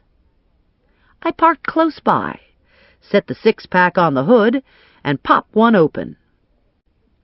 Lula eyed the beer. "You trying to lure us away from our corner, girl?" I grinned. I sort of liked them. "Thought you might be thirsty." "Shit, thirsty ain't the half of it." Lula sauntered over, took a beer, and chugged some. "Don't know why I'm wasting my time standing out. Nobody want to fuck in this weather." Jackie followed. "You shouldn't be doing that," she warned Lula. "Your old man gonna get mad." "Huh," Lula said. "I suppose I care. Dumbass prick pimp. Don't see him standing out here in the sun, do you?" "So what's the word on Morelli?" I asked. "Anything happening?" "Haven't seen him," Lula said. "Haven't seen the van, neither." "You hear anything about Carmen?" "Like what?" "Like, is she around somewhere?" Lula was wearing a halter top with a lot of boob hanging out. She rolled the cold can of beer across her chest. I figured it was a wasted effort. She'd need a keg to cool off a chest that size. "Don't hear nothing about Carmen." An ugly thought flashed through my mind. Carmen ever spend time with Ramirez? Sooner or later, everybody spend time with Ramirez. "You ever spend time with him?" "Not me. He liked to do his magic on skinny pussy." "Suppose he wanted to do his magic on you. Would you go with him?" "Honey, nobody refuses Ramirez nothing." "I hear he abuses women." "Lots of men abuse women," Jackie said. Sometimes men get in a mood. Sometimes they're sick, I said. Sometimes they're freaks. I hear Ramirez is a freak. Lula looked down the street to the gym, her eyes locked on the second-story windows. Yeah, she said softly. He's a freak. He scares me. I had a friend go with Ramirez, and he cut her bad. Cut her? With a knife? No, she said. With a beer bottle. Broke the neck and then used it to, do the deed. I felt my head go light, and time stood still for a moment. How do you know it was Ramirez? People know. People don't know nothing, Jackie said. People shouldn't be talking. Somebody gonna hear, and you be in for it. Be all your own fault, too, 'cause you know better than to go shooting off your mouth. I'm not staying here and being party to this. Nuh-uh, not me. I'm going back to my corner. You know what's good for you, you'll come too. I know what's good for me. I wouldn't be standing out here at all, would I? Lula said, moving off. Be careful, I called after her. Big woman like me don't gotta be careful, she said. I just stomp on them weird-ass motherfuckers. Nobody mess with Lula. I stashed the rest of the beer in the car, slid behind the wheel, and locked the doors. I started the engine and turned the air on full blast, positioning all the vents so the cold hit me in the face. Come on, Stephanie, I said. Get a grip. But I couldn't get a grip. My heart was racing, and my throat was closed tight with grief for a woman I didn't even know. A woman who must have suffered terribly. I wanted to get as far away from Stark Street as was humanly possible and never come back. I didn't want to know about these things, didn't want the terror of it creeping into my consciousness at unguarded moments. I hung onto the wheel and looked down the street at the second-floor gym and was rocked with rage and horror that Ramirez hadn't been punished, and that he was free to mutilate and terrorize other women. I lunged out of the car, slammed the door closed, and stalked across the street to Alpha's office building, taking the stairs 2 at a time. I barreled past his secretary and threw the door to Alpha's inner office open with enough force to make it crash against the wall. Alpha jumped in his chair. I leaned palms down on his desktop and got right in his face. I got a phone call last night from your fighter. He was brutalizing some young woman, and he was trying to terrorize me with her suffering. I know all about his previous rape charges, and I know about his fondness for sexual mutilation. I don't know how he's managed to escape prosecution this far, but I'm here to tell you his luck has run out. Either you stop him, or else I'll stop him. I'll go to the police. I'll go to the press. I'll go to the fight commissioner. Don't do that. I'll take care of it. I swear, I'll take care of it. I'll get him into counseling. Today. Yeah, today. I promise I'll get him some help. I didn't believe it for a second. But I'd said my piece, so I left in the same whirlwind of bad temper that I'd entered. I forced myself to breathe deep on the stairs and cross the street with a calmness I didn't feel. I pulled out of the parking space and very slowly, very carefully, drove away. It was still early in the day, but I'd lost my energy for the hunt. My car headed home of its own volition, and next thing I knew, I was in my parking lot. I locked up, climbed the stairs to my apartment, flopped down on the bed, and assumed my thinking position. I woke up at 3 and felt better. While I was sleeping, My mind had obviously been hard at work finding secluded repositories for my latest collection of depressing thoughts. They were still with me, but they were no longer forcefully pressing against my forehead. I made myself a peanut butter and jelly sandwich, gave a bite of it to Rex, and scarfed the rest down while I accessed Morelli's messages. A photo studio had called with an offer of a free 8x10 if Morelli came in for a sitting. Someone wanted to sell him light bulbs, and Charlene called with an indecent suggestion, did some heavy panting, and either had a hell of an orgasm or else stepped on her cat's tail. Unfortunately, she also ran the tape out, so there were no more messages. It was just as well. I couldn't have managed listening to much more. I was straightening the kitchen when the phone rang and the machine picked it up. "Are you listening, Stephanie? Are you home? I saw you talking to Lula and Jackie today.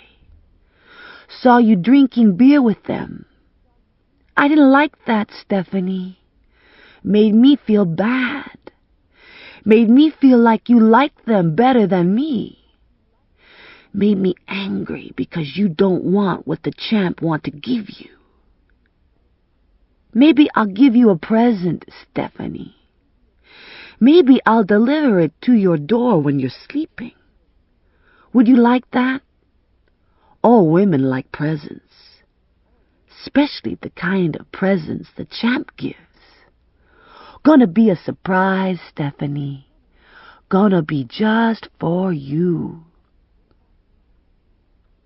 With that promise ringing in my ears, I made sure my gun and my bullets were in my pocketbook, and I took off for Sonny's. I got there at 4 and waited in the lot until Eddie showed up at 4:15.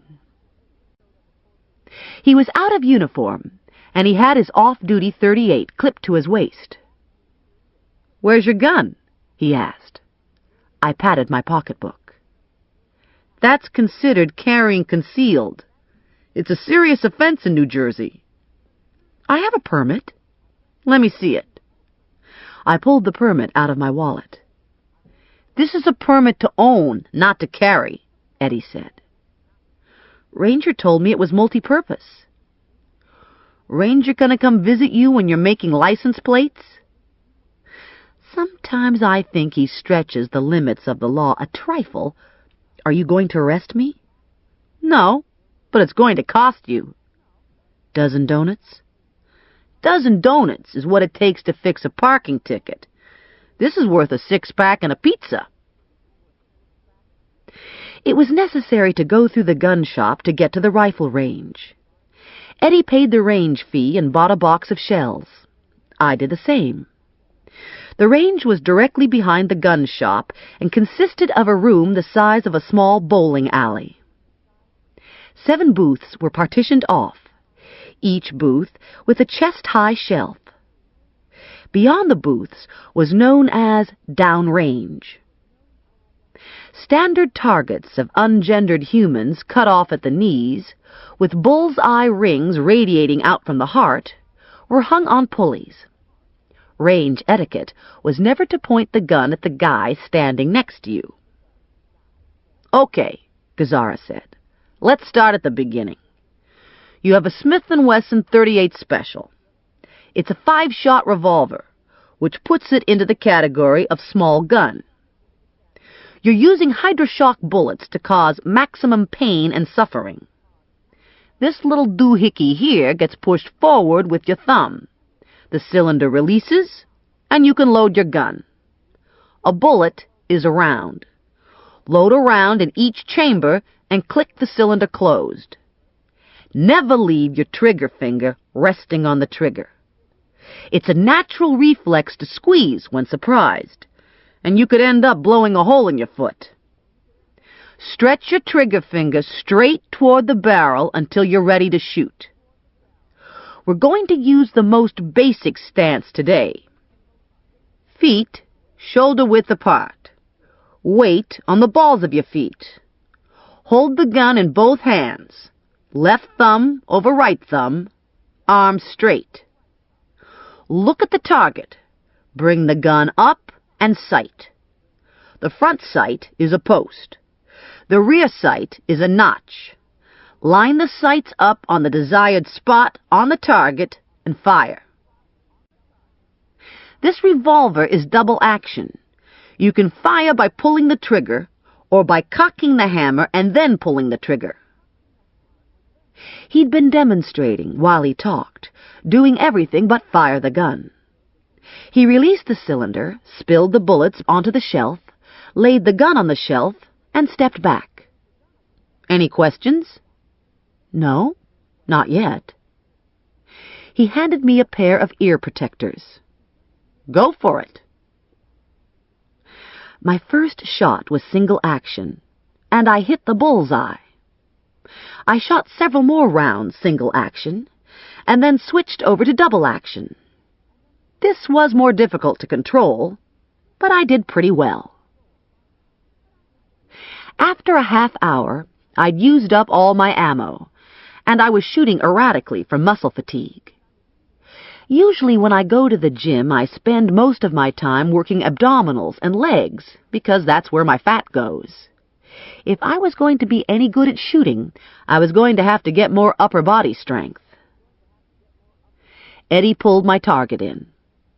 Damn fair shooting, Tex. I'm better at single action. That's 'cause you're a girl. You don't want to say stuff like that when I've got a gun in my hand.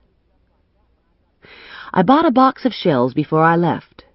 I dropped the shells into my pocketbook along with my gun. I was driving a stolen car. Worrying about carrying concealed at this point seemed like overkill.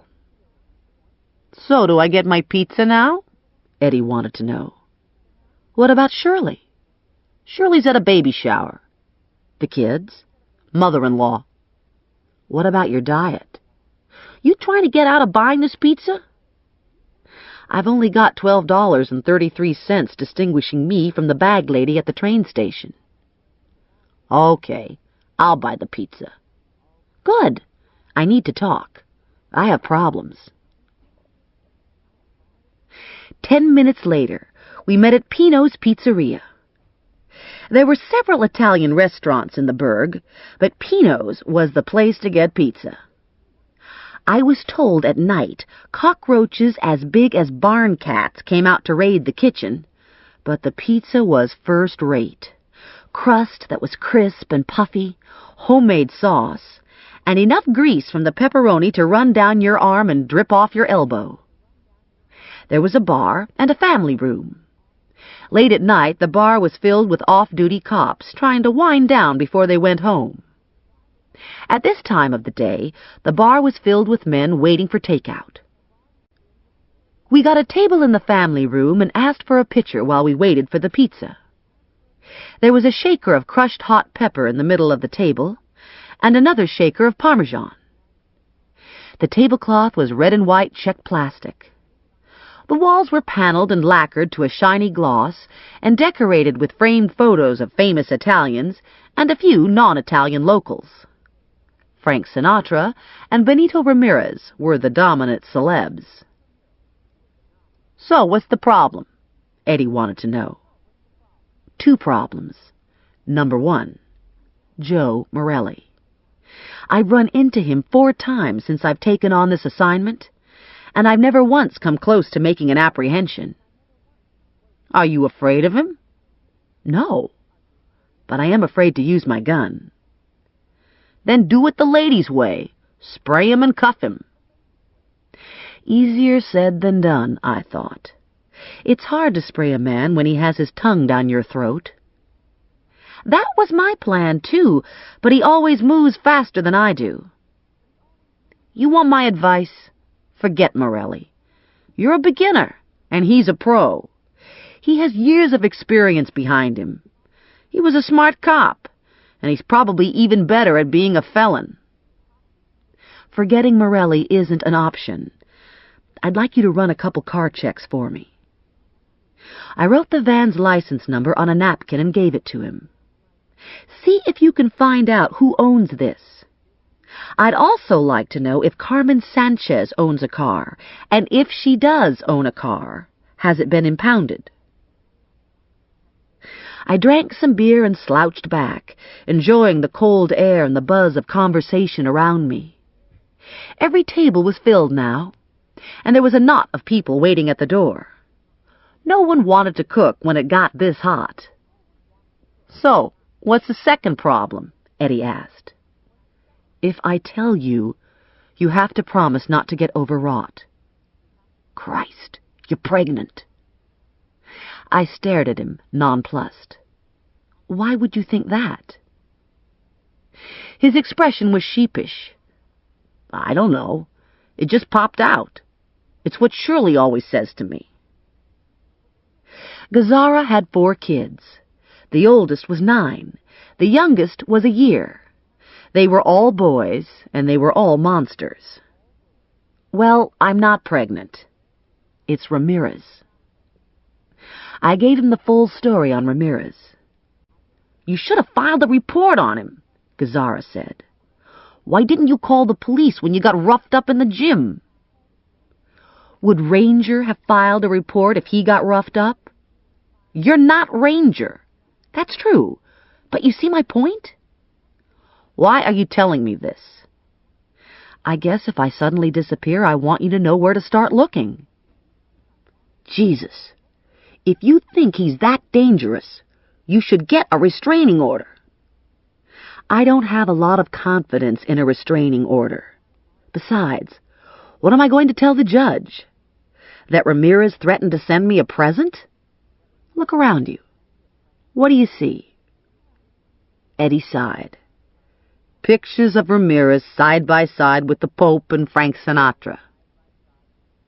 "I'm sure I'll be fine," I said. "I just needed to tell someone." "If you have any more problems, I want you to call me right away." I nodded. "When you're home alone, make sure your gun is loaded and accessible.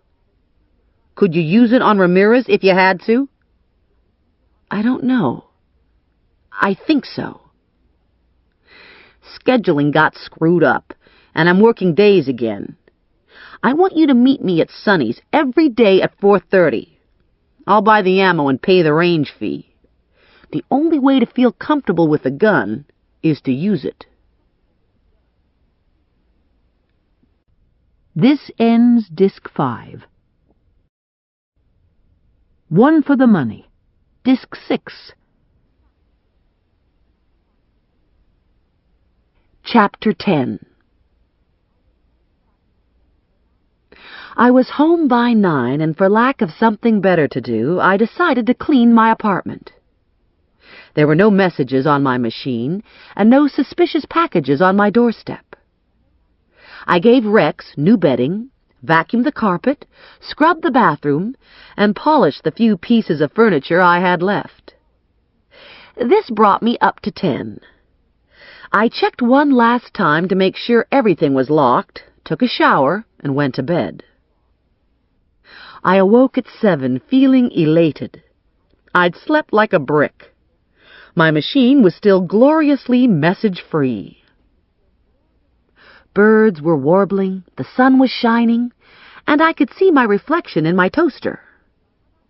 I pulled on shorts and shirt and started coffee brewing.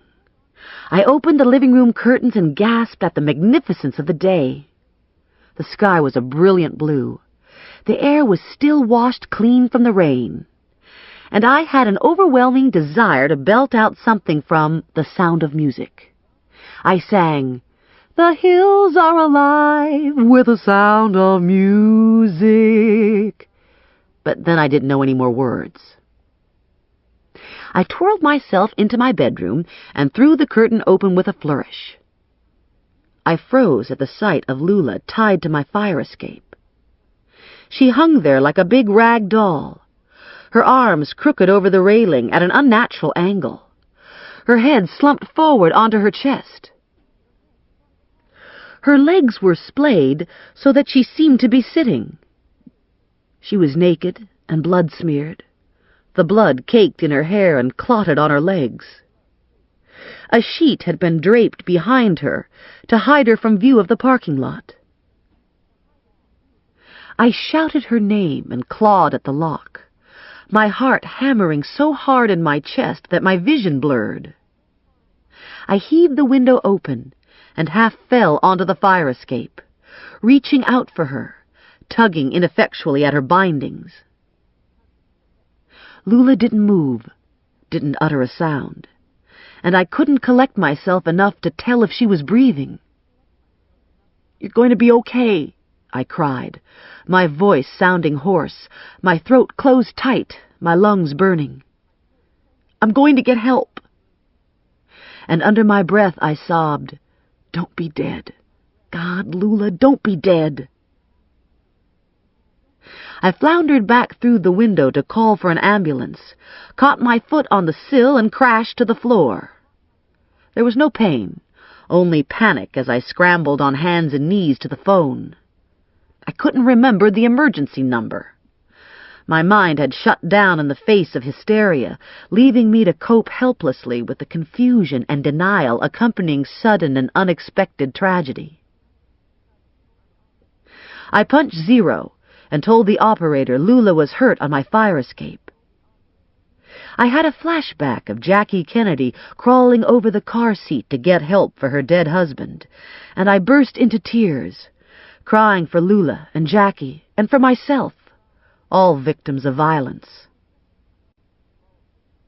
I clattered through the cutlery drawer, looking for my paring knife, finally finding it in the dish drainer.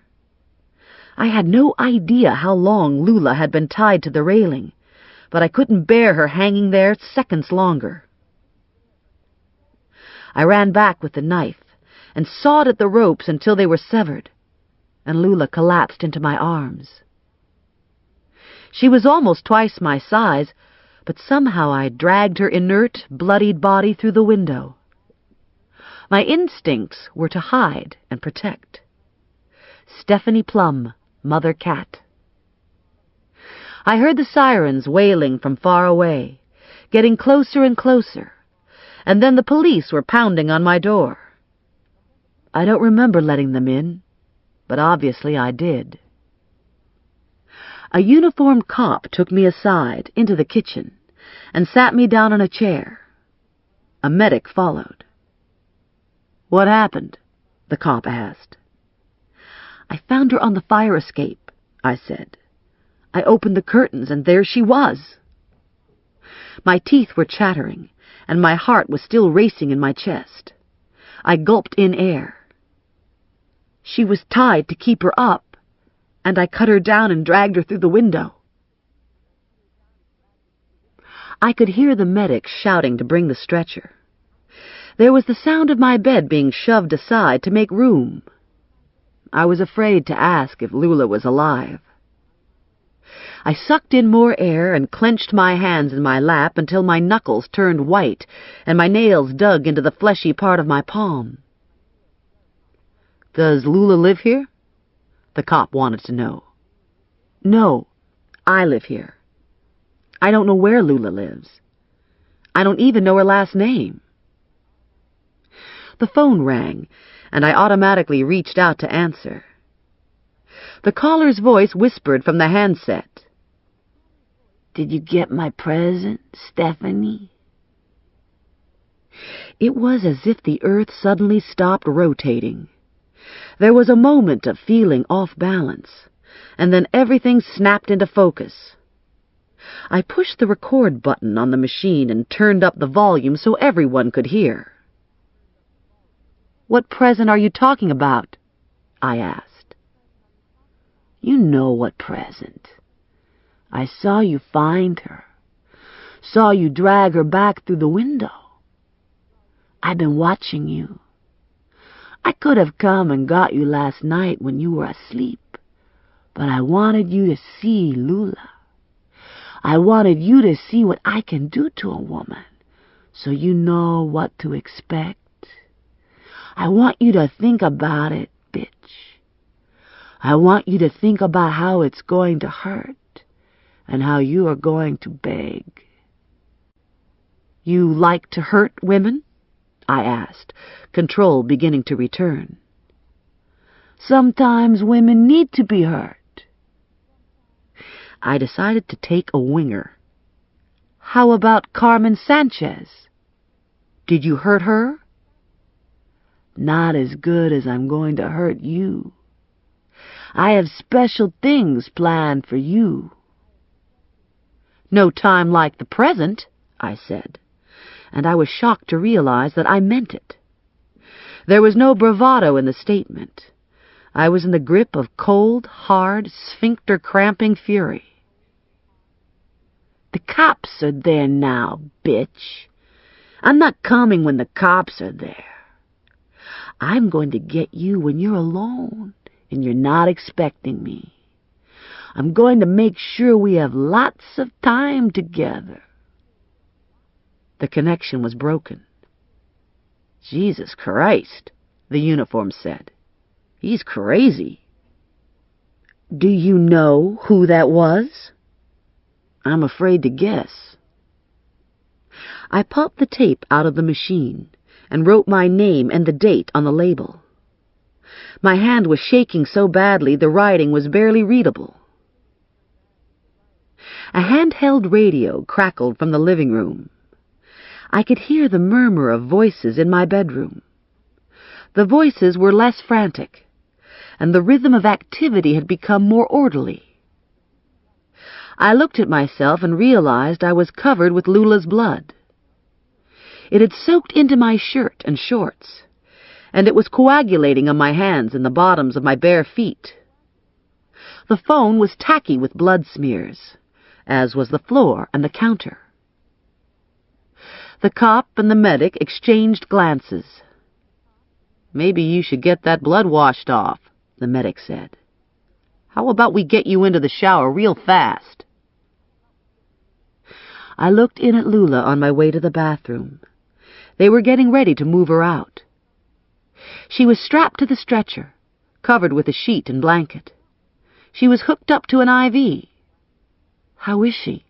I asked. A squad member tugged the stretcher forward.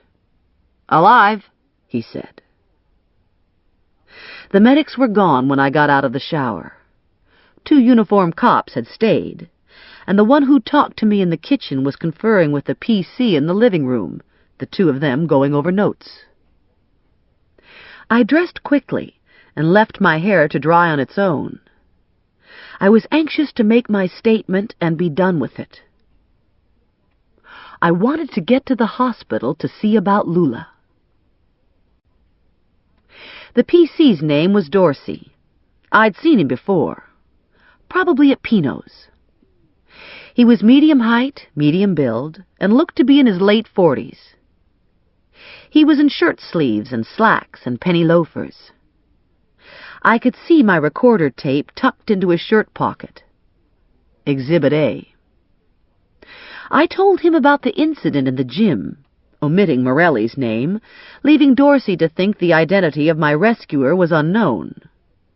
If the police wanted to believe Morelli'd left town, that was fine with me.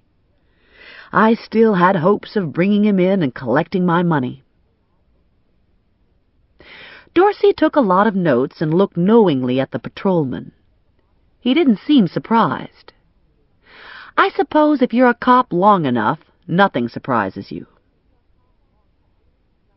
When they left, I shut off the coffee maker, closed and locked the bedroom window, grabbed my pocketbook, and squared my shoulders to what I knew awaited me in the hall.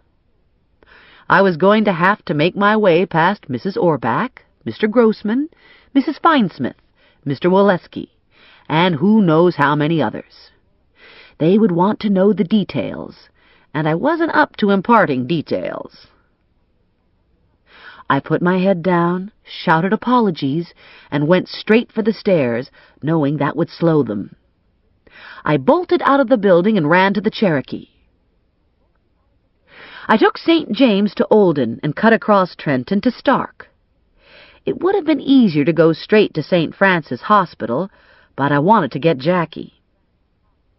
I barreled down Stark and passed the gym without a sideways glance. As far as I was concerned, Ramirez was finished. If he slipped through the loopholes of the law on this one, I'd get him myself. I'd cut off his dick with a carving knife if I had to. Jackie was coming out of the corner bar, where I imagined she'd had breakfast. I screeched to a stop and half hung out the door. "Get in!" I yelled to Jackie. "What's this about?" "Lula's in the hospital. Ramirez got to her." "Oh, God," she wailed. "I was so afraid. I knew something was wrong. How bad is it?" "I honestly don't know. I found her on my fire escape just now. Ramirez had left her tied there as a message to me. She's unconscious." "I was there when he came for her. She didn't want to go. But you don't say no to Benito Ramirez. Her old man would have beat her bloody." "Yeah? Well, she's been beaten bloody anyway." I found a parking place on Hamilton, 1 block from the emergency entrance. I set the alarm, and Jackie and I took off at a trot. She had about 200 pounds on the hoof, and she wasn't even breathing hard when we pushed through the double-glass doors. I guess humping all day keeps you in shape. "A woman named Lula was just brought in by ambulance," I told the clerk. The clerk looked at me, and then she looked at Jackie. Jackie was dressed in poison green shorts with half her ass hanging out, matching rubber sandals, and a hot pink tank top. "Are you family?" she asked Jackie. "Lula don't got any family here." "We need someone to fill out forms." "I guess I could do that," she said. When we were done with the forms, we were told to sit and wait. We did this in silence, aimlessly thumbing through torn magazines, watching with inhuman detachment as one tragedy after another rolled down the hall. After a half hour, I asked about Lula and was told she was an X-ray. How long would she be an X-ray? I asked. The clerk didn't know. It would be a while, but then a doctor would come out to talk to us. I reported this to Jackie. "Huh," she said. "I bet." I was a quart down on caffeine, so I left Jackie to wait and went in search of the cafeteria. I was told to follow the footprints on the floor, and darned if they didn't bring me to food. I loaded a take-out carton with pastries, 2 large coffees, and added 2 oranges just in case Jackie and I felt the need to be healthy.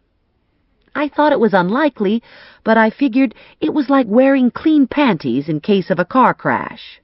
It never hurt to be prepared. An hour later, we saw the doctor. He looked at me, and he looked at Jackie. Jackie hiked up her top and tugged at her shorts. It was a futile gesture. "Are you family?" he asked Jackie. "I guess so," Jackie said. "What's the word?" "The prognosis is guarded but hopeful. She's lost a lot of blood, and she's suffered some head trauma. She has multiple wounds that need suturing. She's being taken to surgery. It will probably be a while before she's brought to her room. You might want to go out and come back in an hour or 2. "I'm not going nowhere," Jackie said. 2 hours dragged by without further information. We'd eaten all the pastries and were forced to eat the oranges. "Don't like this," Jackie said. "Don't like being cooped up in institutions. Whole fucking place smells like canned green beans." "Spend much time in institutions, have you?" "My share." She didn't seem inclined to elaborate, and I didn't actually want to know anyway. I fidgeted in my chair, looked around the room, and spotted Dorsey talking to the clerk. He was nodding, getting answers to questions. The clerk pointed to Jackie and me, and Dorsey ambled over. "How's Lula?" he asked. "Any news?" She's in surgery." He settled himself into the seat next to me. "We haven't been able to pick up Ramirez yet. You have any idea where he might be? He say anything interesting before you started recording?" "He said he was watching me pull Lula through the window, and he knew the police were in my apartment. He must have been close. Probably on a car phone." I agreed. "Here's my card." He wrote a number on the back. "This is my home phone. You see Ramirez, or you get another call, get in touch right away." "It'll be hard for him to hide," I said. "He's a local celebrity. He's easy to recognize." Dorsey returned his pen to an inside jacket pocket, and I got a glimpse of his hip holster. "There are a lot of people in this city who go out of their way to hide and protect Benito Ramirez. We've been this route with him before." "Yes, but you've never had a tape." "True. The tape might make a difference." "Won't make no difference," Jackie said when Dorsey left. "Ramirez do what he want. Nobody cares about him beating on a whore." "We care," I said to Jackie. "We can stop him. We can get Lula to testify against him." "Huh," Jackie said. "You don't know much." It was 3 before we were allowed to see Lula. She hadn't regained consciousness and was in ICU. Our visit was restricted to 10 minutes each. I squeezed her hand and promised her she'd be okay. When my time was up, I told Jackie I had an appointment I needed to keep. She said she was staying until Lula opened her eyes. I got to Sonny's a half hour before Gazzara. I paid my fee, bought a box of shells, and went back to the range. I shot a few with the hammer pulled back, and then settled in for serious practice. I envisioned Ramirez in front of the target. I aimed for his heart, his balls, his nose. Gazzara came on the range at 4:30. He dropped a new box of shells on my loading table and took the booth next to me. By the time I was done with both boxes, I was pleasantly relaxed and feeling comfortable with my gun. I loaded 5 rounds and slid the gun back into my bag. I tapped Gazzara on the shoulder and motioned that I was done. He holstered his Glock and followed me out. We waited until we were in the parking lot to talk. "I heard the call come in," he said. "Sorry I couldn't get to you. I was in the middle of something. I saw Dorsey at the station. He said you were cool. Said you switched on the recorder when Ramirez came on the line. You should have seen me 5 minutes before. I couldn't remember 911. I don't suppose you'd consider taking a vacation." "It's crossed my mind." "You got your gun in your pocketbook?" "Hell no, that would be breaking the law." Gazzara sighed. "Just don't let anyone see it, okay? And call me if you get spooked. You're welcome to stay with Shirley and me for as long as you want." "I appreciate it." "I checked on the plate number you gave me. The plates belong to a vehicle seized for a parking violation, impounded, and never retrieved. I saw Morelli driving said vehicle. He probably borrowed it." We both smiled at the thought of Morelli driving a vehicle stolen from the impound yard. "What about Carmen Sanchez? Does she have a car?" Gazzara dug a piece of paper out of his pocket. "This is the make and her license number. It hasn't been impounded. You want me to follow you home? Make sure your apartment's safe?" "Not necessary. Half the building's population is probably still camped out in my hall." What I really dreaded was facing the blood. I was going to have to walk into my apartment and face the grisly aftermath of Ramirez's handiwork. Lula's blood would still be on the phone, the walls, the countertops, and the floor. If the sight of that blood triggered a renewed rush of hysteria, I wanted to deal with it alone, in my own way.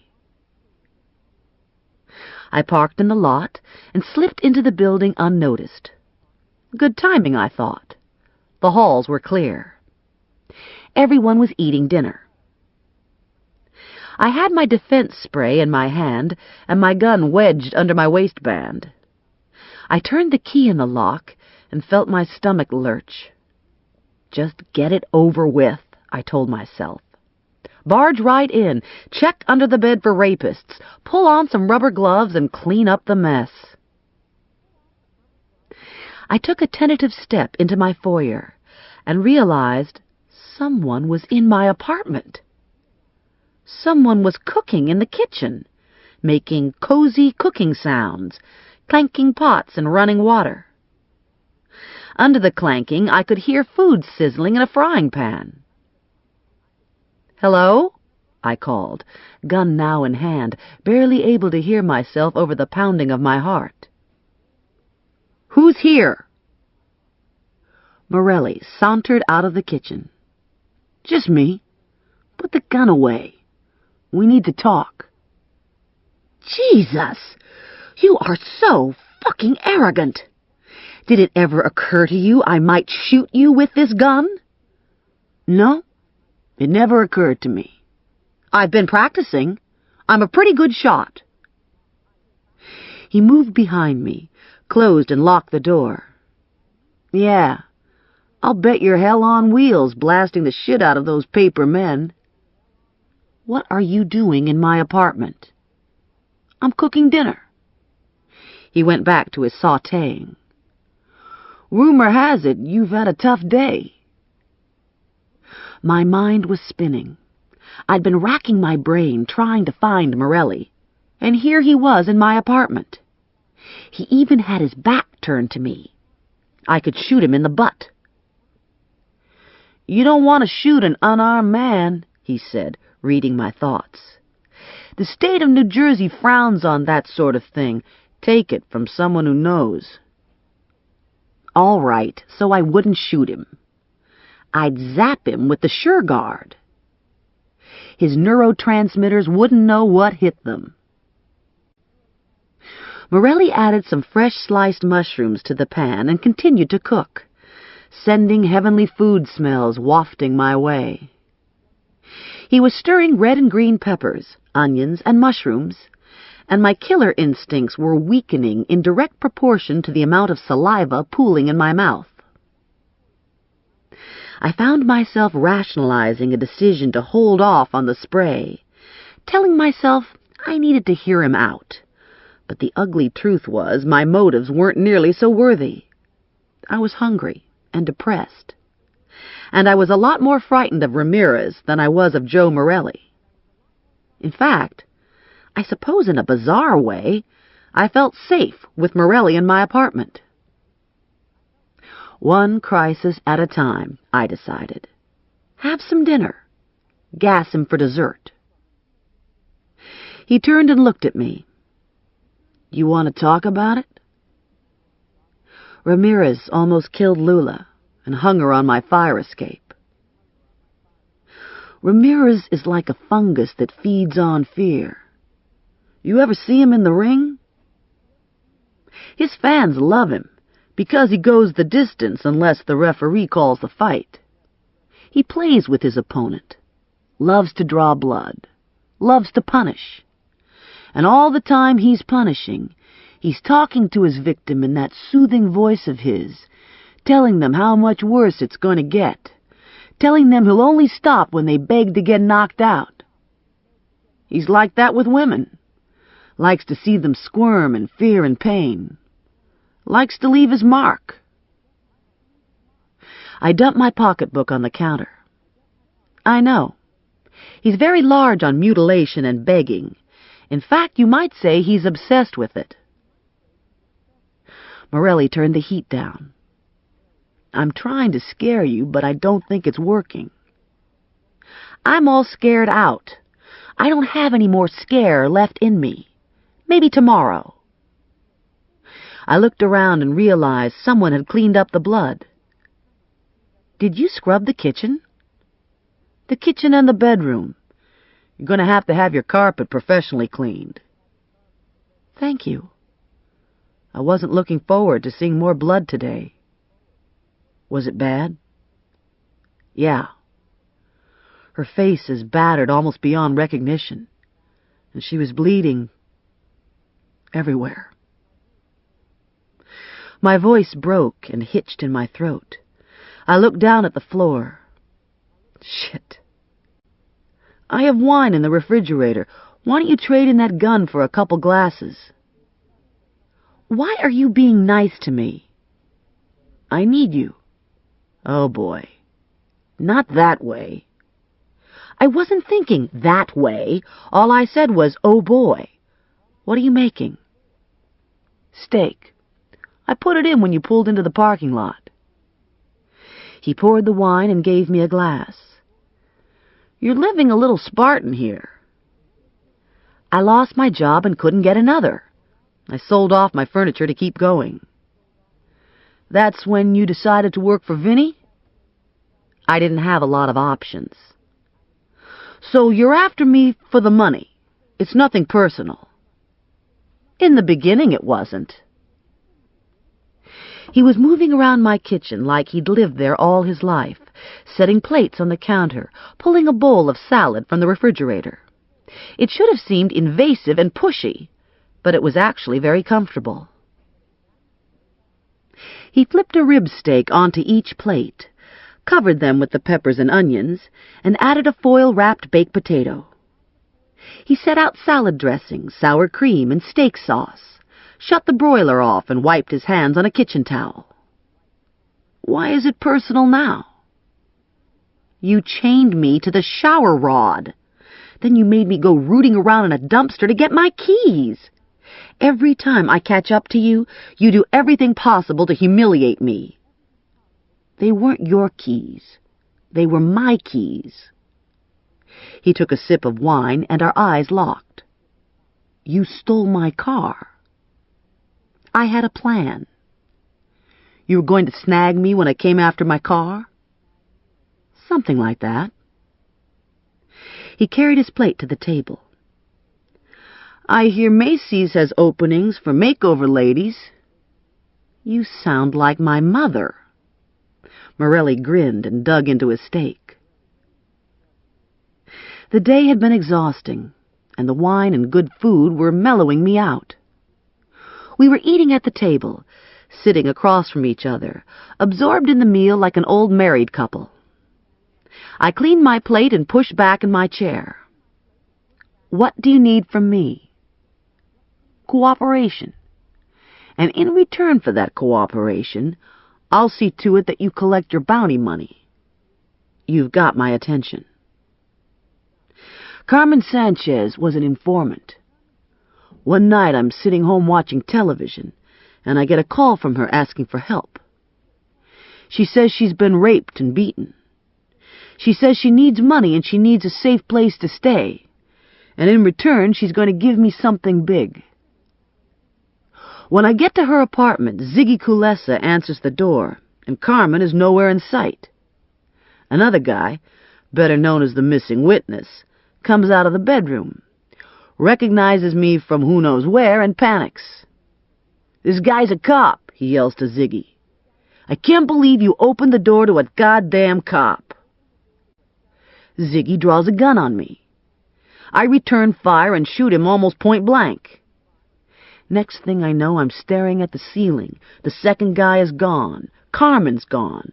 Ziggy's gun is gone. How could he have missed you at such close range? And if he missed you, where'd the bullet go? The only explanation I can come up with is that the gun misfired. And now you want to find Carmen so Carmen can back up your story. I don't think Carmen's going to be backing up anyone's story. My guess is she was beaten up by Ramirez, and Ziggy and his pal were sent to finish the job.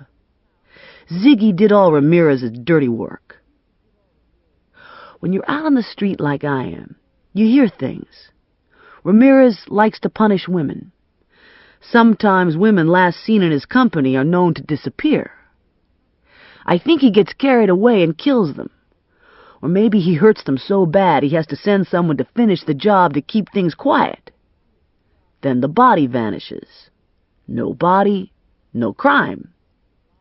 I think Carmen was dead in the bedroom when I arrived. That's why Ziggy freaked. There's only one door, I said, and no one saw her leave, dead or alive. There's a window in the bedroom that overlooks the service road. You think Carmen was pitched out the window? Morelli took his plate into the kitchen and started coffee brewing. I'm looking for the guy who recognized me. Ziggy dropped the gun when he hit the floor. I saw it skitter to the side. When I got hit from behind, Ziggy's partner must have taken the gun, slipped off into the bedroom, dumped Carmen out the window, and followed her. I've been back there. It's a long drop if you're not dead. Morelli shrugged. Maybe he was able to slide through the crowd hovering over Ziggy and me. Then he went out the back door, collected Carmen, and drove off. I want to hear the part about me getting the $10,000. You help me prove I shot Kulesa in self-defense, and I'll let you bring me in. I can hardly wait to hear how I'm going to do this. The only link I have to the missing witness is Ramirez. I've been watching him, but nothing's come of it. Unfortunately, my movements are getting restricted. I've called in just about every favor I ever had out there. Lately, I've been spending more hours hiding than looking. I feel like I'm running out of time and ideas. You're the one person no one would suspect of helping me, Morelli said. Why would I want to help you? Why don't I just use the opportunity to turn you in? Because I'm innocent. That's your problem, not mine. It was a hard-ass answer and not entirely the truth. The truth was, I'd actually started to feel kind of soft on Morelli. Then let's up the ante for you. While you're helping me find my witness, I'll be protecting you from Ramirez. I almost said I didn't need protection, but that was absurd. I needed all the protection I could get. What happens when Dorsey picks up Ramirez and I no longer need your protection? Ramirez will be out on bail and twice as hungry. He has some powerful friends. And how are you going to protect me? I'm going to guard your body, sweet cakes. You're not sleeping in my apartment. I'll sleep in the van. Tomorrow, I'll wire you up for sound. What about tonight? It's your decision, he said. Probably you'll be okay. My guess is Ramirez wants to play with you a while. This is like a fight for him. He's going to want to go all 10 rounds. I agreed. Ramirez could have come crashing through my bedroom window any time he wanted, but he chose to wait. Even if I wanted to help you, I wouldn't know where to begin, I said. What could I do that you haven't already done? Maybe the witness is in Argentina. The witness isn't in Argentina. He's out there killing people. He's killing everyone who can place him at the scene. He's killed 2 people from Carmen's apartment building and failed in his attempt to murder a 3rd. I'm also on his list, but he can't find me while I'm in hiding, and if I go public to draw him out, the police will get me. The light bulb went on. You're going to use me as bait. You're going to dangle me in front of Ramirez and expect me to extract information from him while he's coaching me on his torture techniques. Jesus, Morelli, I know you're pissed because I scored you with the Buick, but don't you think this is carrying revenge too far? It's not revenge. The truth is, I like you." His mouth softened into a seductive smile. "If circumstances were different, I might even try to right some past wrongs." "Oh, boy. I can see when this is all over, we're going to have to do something about that streak of cynicism you've acquired." "You're asking me to put my life on the line to help save your ass?" "Your life is already on the line. You're being stalked by a very large man who rapes and mutilates women. If we can find my witness, we can link him to Ramirez and hopefully put them both away for the rest of their unnatural lives." He had a point. "I'll put a bug in your foyer and bedroom," Morelli said, "and I'll be able to hear throughout your apartment, with the exception of the bathroom. If you close the bathroom door, I probably won't be able to hear. When you go out, we'll hide a wire under your shirt, and I'll follow at a distance." I took a deep breath. "And you'll let me collect the finder's fee on you when we get the missing witness?" "Absolutely." "You said Carmen was an informant. What sort of stuff was she informing about?" "She sold whatever scraps came her way. Mostly low-level drug stuff and names of posse members. I don't know what she had for me when she called. I never got it." "Posse members?" "Jamaican gang members. Stryker is the parent posse, based in Philly. It's got its finger in every drug deal in Trenton. Stryker makes the mob look like a bunch of pussies. They're bringing in shit faster than they can sell it, and we can't figure out how they get it here. We had 12 deaths from heroin overdose this summer. The stuff is so available the dealers aren't bothering to cut it down to the standard." "You think Carmen had information on Stryker?"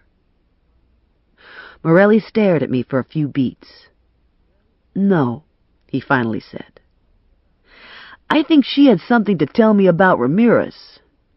She probably picked something up while she was with him."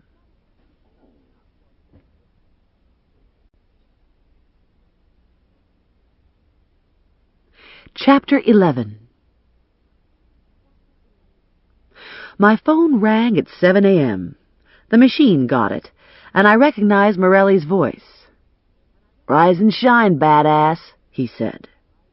"I'll be at your door in 10 minutes to install equipment. Put the coffee pot on."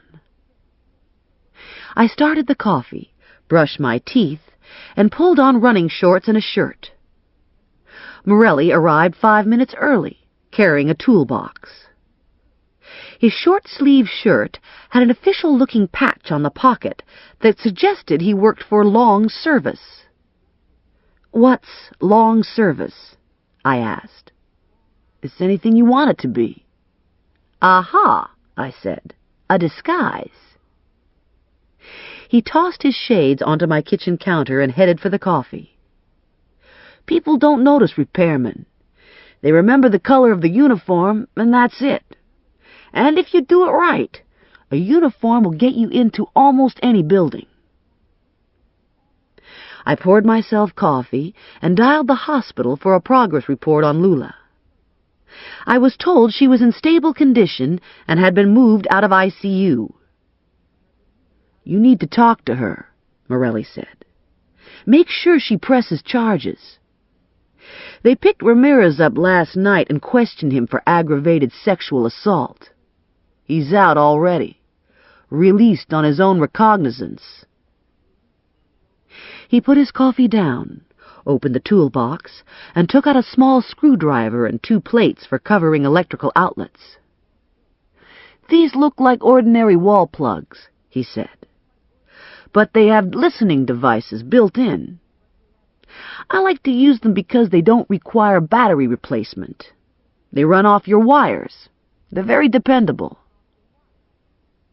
He took the plate off my hall outlet and clamped off wires, working with rubber-tipped pliers. "I have the ability to listen and record from the van. If Ramirez breaks in, or if he shows up at your door, you're going to have to go with your instincts. If you think you can engage him in conversation and pull information out of him without endangering yourself, you should give it a shot. He finished up in the foyer and moved on to the bedroom, repeating the procedure. 2 things you need to remember. If you play the radio, I can't hear what's going on up here. And if I have to break in, it's most likely going to be through your bedroom window. So leave your curtains closed to give me some cover. You think it'll come to that? I hope not. Try to get Ramirez to talk on the phone. And remember to record.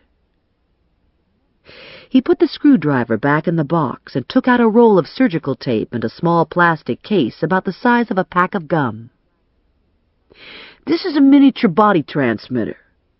It's got 2 9-volt lithium batteries in it, which gives you 15 hours of usable operating time.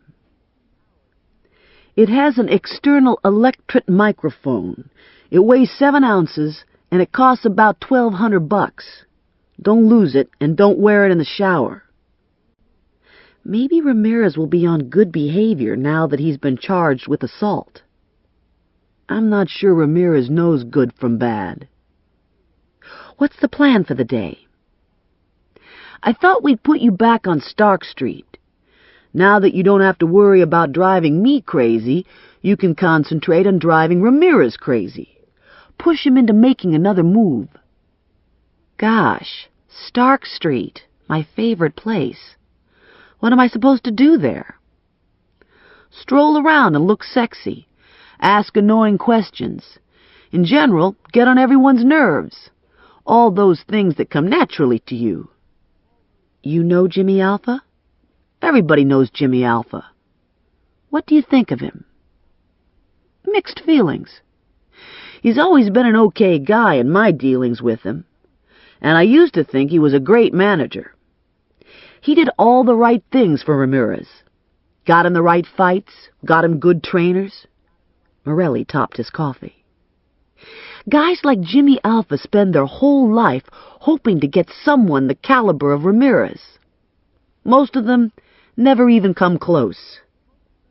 Managing Ramirez is like holding the winning ticket to the $1 million lottery. Only better, because Ramirez will keep paying off. Ramirez is a gold mine. Unfortunately, Ramirez is also fucking nuts, and Alpha is caught between a rock and a hard spot. That was my opinion, too. I guess holding that winning ticket would tempt a person to turn a blind eye to some of Ramirez's personality faults. Especially now, when they're just starting to make big money. Alpha supported Ramirez for years while he was just a punk kid. Now Ramirez has the title and has signed a contract for televised fights. He's literally worth millions to Alpha in future payoffs. So, your opinion of Alpha is tarnished. I think Alpha is criminally irresponsible. He looked at his watch. Ramirez does road work first thing in the morning. Then he eats breakfast at the luncheonette across from the gym. After breakfast, he works out, and usually he stays at it until 4. That's a lot of training. It's all half-assed. If he had to fight anybody decent, he'd be in trouble. His last 2 opponents have been hand-picked losers. He has a fight in 3 weeks with another bum. After that, he'll start to get serious for his fight with Lionel Ricci. You know a lot about boxing. Boxing is the ultimate sport. Man against man. Primal combat. It's like sex. Puts you in touch with the beast. I made a strangled sound in the back of my throat. He selected an orange from the bowl of fruit on the counter. You're just pissed off because you can't remember the last time you saw the beast. I see the beast plenty, thank you. Honey, you don't see the beast at all. I've been asking around. You have no social life. I gave him a stiff middle finger. Oh, yeah? Well, social life this. Morelli grinned. You're damn cute when you act stupid. Any time you want me to unleash the beast, You just let me know." That did it. I was going to gas him. I might not turn him in, but I'd enjoy watching him pass out and throw up. "I have to split," Morelli said. "One of your neighbors saw me come in. I wouldn't want to soil your reputation by staying too long. You should come on to Stark Street around noon and strut around for an hour or two. Wear your transmitter. I'll be watching and listening." I had the morning to kill, so I went out for a run. It wasn't any easier, but at least Eddie Gazzara didn't show up and tell me I looked like death warmed over. I ate breakfast, took a long shower, and planned how I was going to spend my money after I bagged Morelli. I dressed in strappy sandals, a tight black knit miniskirt, and a stretchy red top with a low scoop neck that showed as much cleavage as was possible, given my bra size. I did the mousse and the spray thing with my hair, so that I had a lot of it.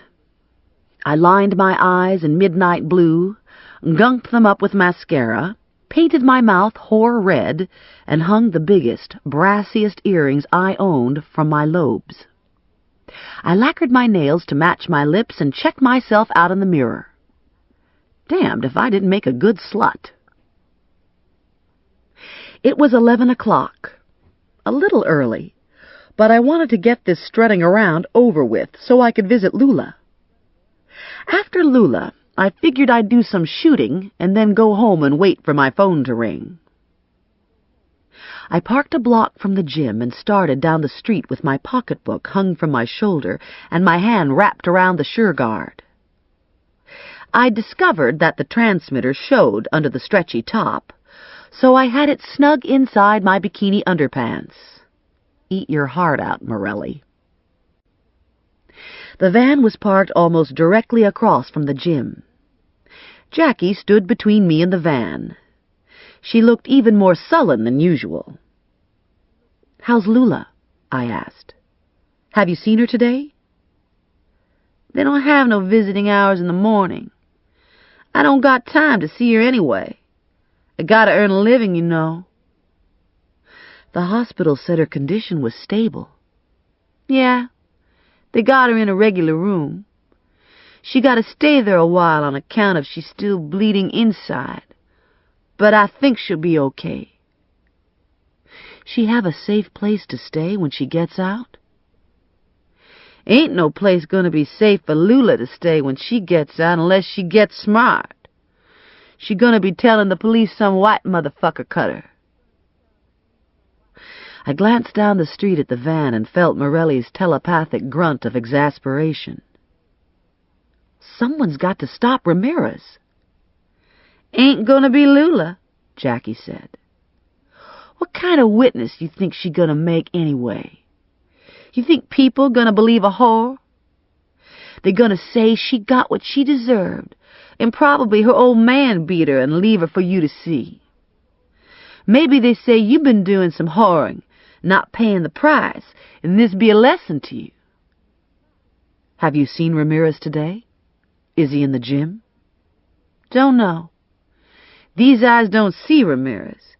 He's the invisible man, far as I'm concerned." I'd expected as much from Jackie, and she was probably right about Lula on the witness stand. Ramirez would hire the best defense lawyer in the state, and he wouldn't even have to work up a sweat to discredit Lula. I moved on down the street. "Has anyone seen Carmen Sanchez?" I asked. "Is it true she was seen with Benito Ramirez the night Ziggy Kulesa was shot?" No one had seen her. No one knew anything about her and Ramirez. I paraded around for another hour and capped the effort with a trip across the street to lay some grief at Jimmy Alpha's feet. I didn't barge into his office this time. I waited patiently while his secretary announced me. He didn't seem surprised. Probably he'd been watching from his window. He had dark circles under his eyes, the kind a person gets from sleepless nights and problems with no solutions. I stood in front of his desk, and we stared at each other for a full minute without talking. "You know about Lula?" I asked him. Alpha nodded. "He almost killed her, Jimmy. He cut her and beat her and left her tied to my fire escape. Then he called and asked me if I'd received his present and told me I could look forward to an even worse fate." Alpha's head was nodding again. This time it was nodding no in denial. "I talked to him," Alpha said. "Benito admits he spent some time with Lula, and maybe he got a little rough, but he said that was it. He said someone must have got to her after him. He says someone's trying to make him look bad." I talked to him on the phone. I know what I heard. I have it on tape. He swears it wasn't him. "And you believe him?" "I know he goes a little crazy with women. Got this tough guy macho attitude. Got this thing about being disrespected. But I can't see him hanging a woman on a fire escape. I can't see him making that phone call. I know he's not Einstein, but I just can't see him being that dumb." "He's not dumb, Jimmy. He's sick. He's done terrible things." He ran his hand through his hair. "I don't know. Maybe you're right. Look, do me a favor and stay away from Stark Street for a while. The cops are going to investigate what happened to Lula. Whatever they find, I'm going to have to live with. In the meantime, I've got to get Benito ready to fight. He's going up against Tommy Clark in 3 weeks. Clark isn't much of a threat, but you have to take these things seriously all the same. The fans buy a ticket, they deserve a fight. I'm afraid Benito sees you, he gets all stirred up, you know. It's hard enough to get him to train." It was about 40 degrees in his office, but Alpha had dark stains under his armpits. If I was in his place, I'd be sweating too. He was watching his dream turn into a nightmare, and he didn't have the guts to face up. I told him I had a job to do and couldn't stay away from Stark Street. I let myself out and walked down the single flight of stairs. I sat on the bottom step and talked to my crotch. "Damn," I said. "That was fucking depressing." Across the street, Morelli was listening in his van. I couldn't imagine what he was thinking.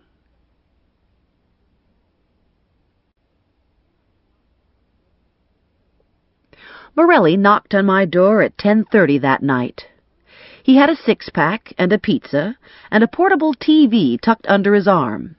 He was out of uniform, back to wearing jeans and a navy T-shirt. "Another day in that van and I might be glad to go to jail," he said. "Is that a Pino's pizza? Is there any other kind? How'd you get it?" "Pino delivers to felons." He looked around. "Where's your cable hookup?" "In the living room." He plugged the TV in, set the pizza and the beer on the floor, and hit the remote. "You get any phone calls?" "Nothing." He opened a beer. "It's early yet. Ramirez does his best work at night." "I talked to Lula. She's not going to testify." "Big surprise." I sat on the floor next to the pizza box. "Did you hear the conversation with Jimmy Alpha?" "Yeah, I heard it." "What the hell kind of outfit were you supposed to be wearing?" "It was my slut outfit. I wanted to speed things up." "Christ, you had guys running their cars up on the curb. And where did you hide the mic? It wasn't under that top. I'd have seen Scotch tape under that top." "I stuck it in my underpants." "Dang," Morelli said. "When I get it back, I'm going to have it bronzed." I popped open a beer and helped myself to a piece of pizza. "What do you make of Alpha? You think he could be pushed into testifying against Ramirez? Morelli flipped through the channels, clicked onto a ball game, and watched it for a few seconds. Depends how much he knows. If he's got his head deep in the sand, he's not going to have hard facts. Dorsey paid him a visit after you left, and he got less than you did. You have Alpha's office bugged? No. Bartok at Pino's. There was one piece of pizza left. We both eyeballed it. It'll go straight to your hips, Morelli said. He was right, but I took it anyway. I kicked him out a little after 1 and dragged myself to bed. I slept through the night, and in the morning there were no messages on my machine. I was about to start coffee when the car alarm went off in the lot below. I grabbed my keys and ran for my apartment, taking the steps 3 at a time.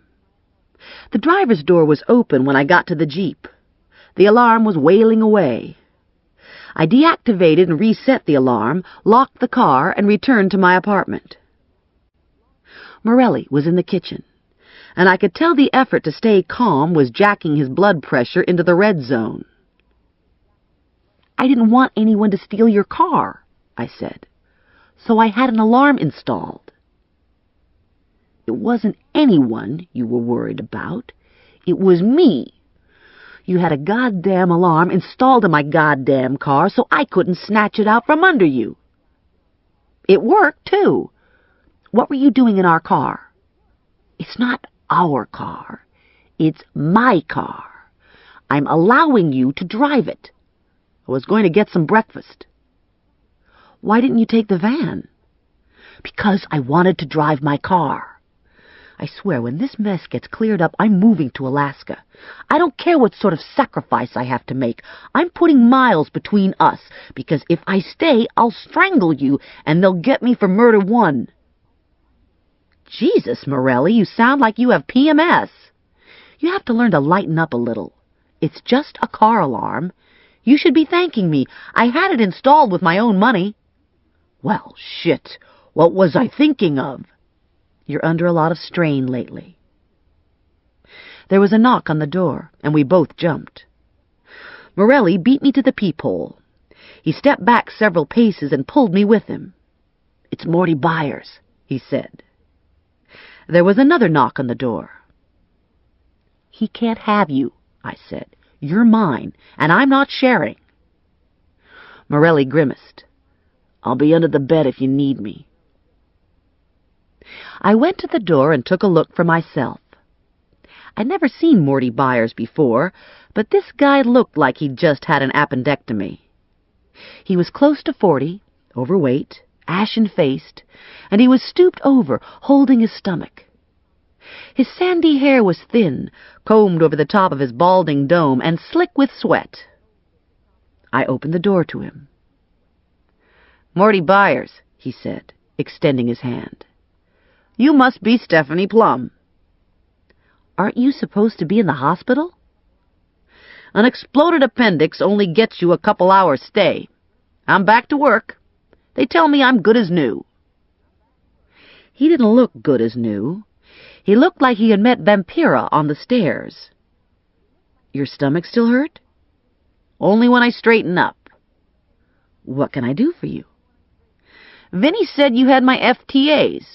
I thought now that I was feeling okay. You want the paperwork back? Yeah. Listen, I'm sorry it didn't work out for you.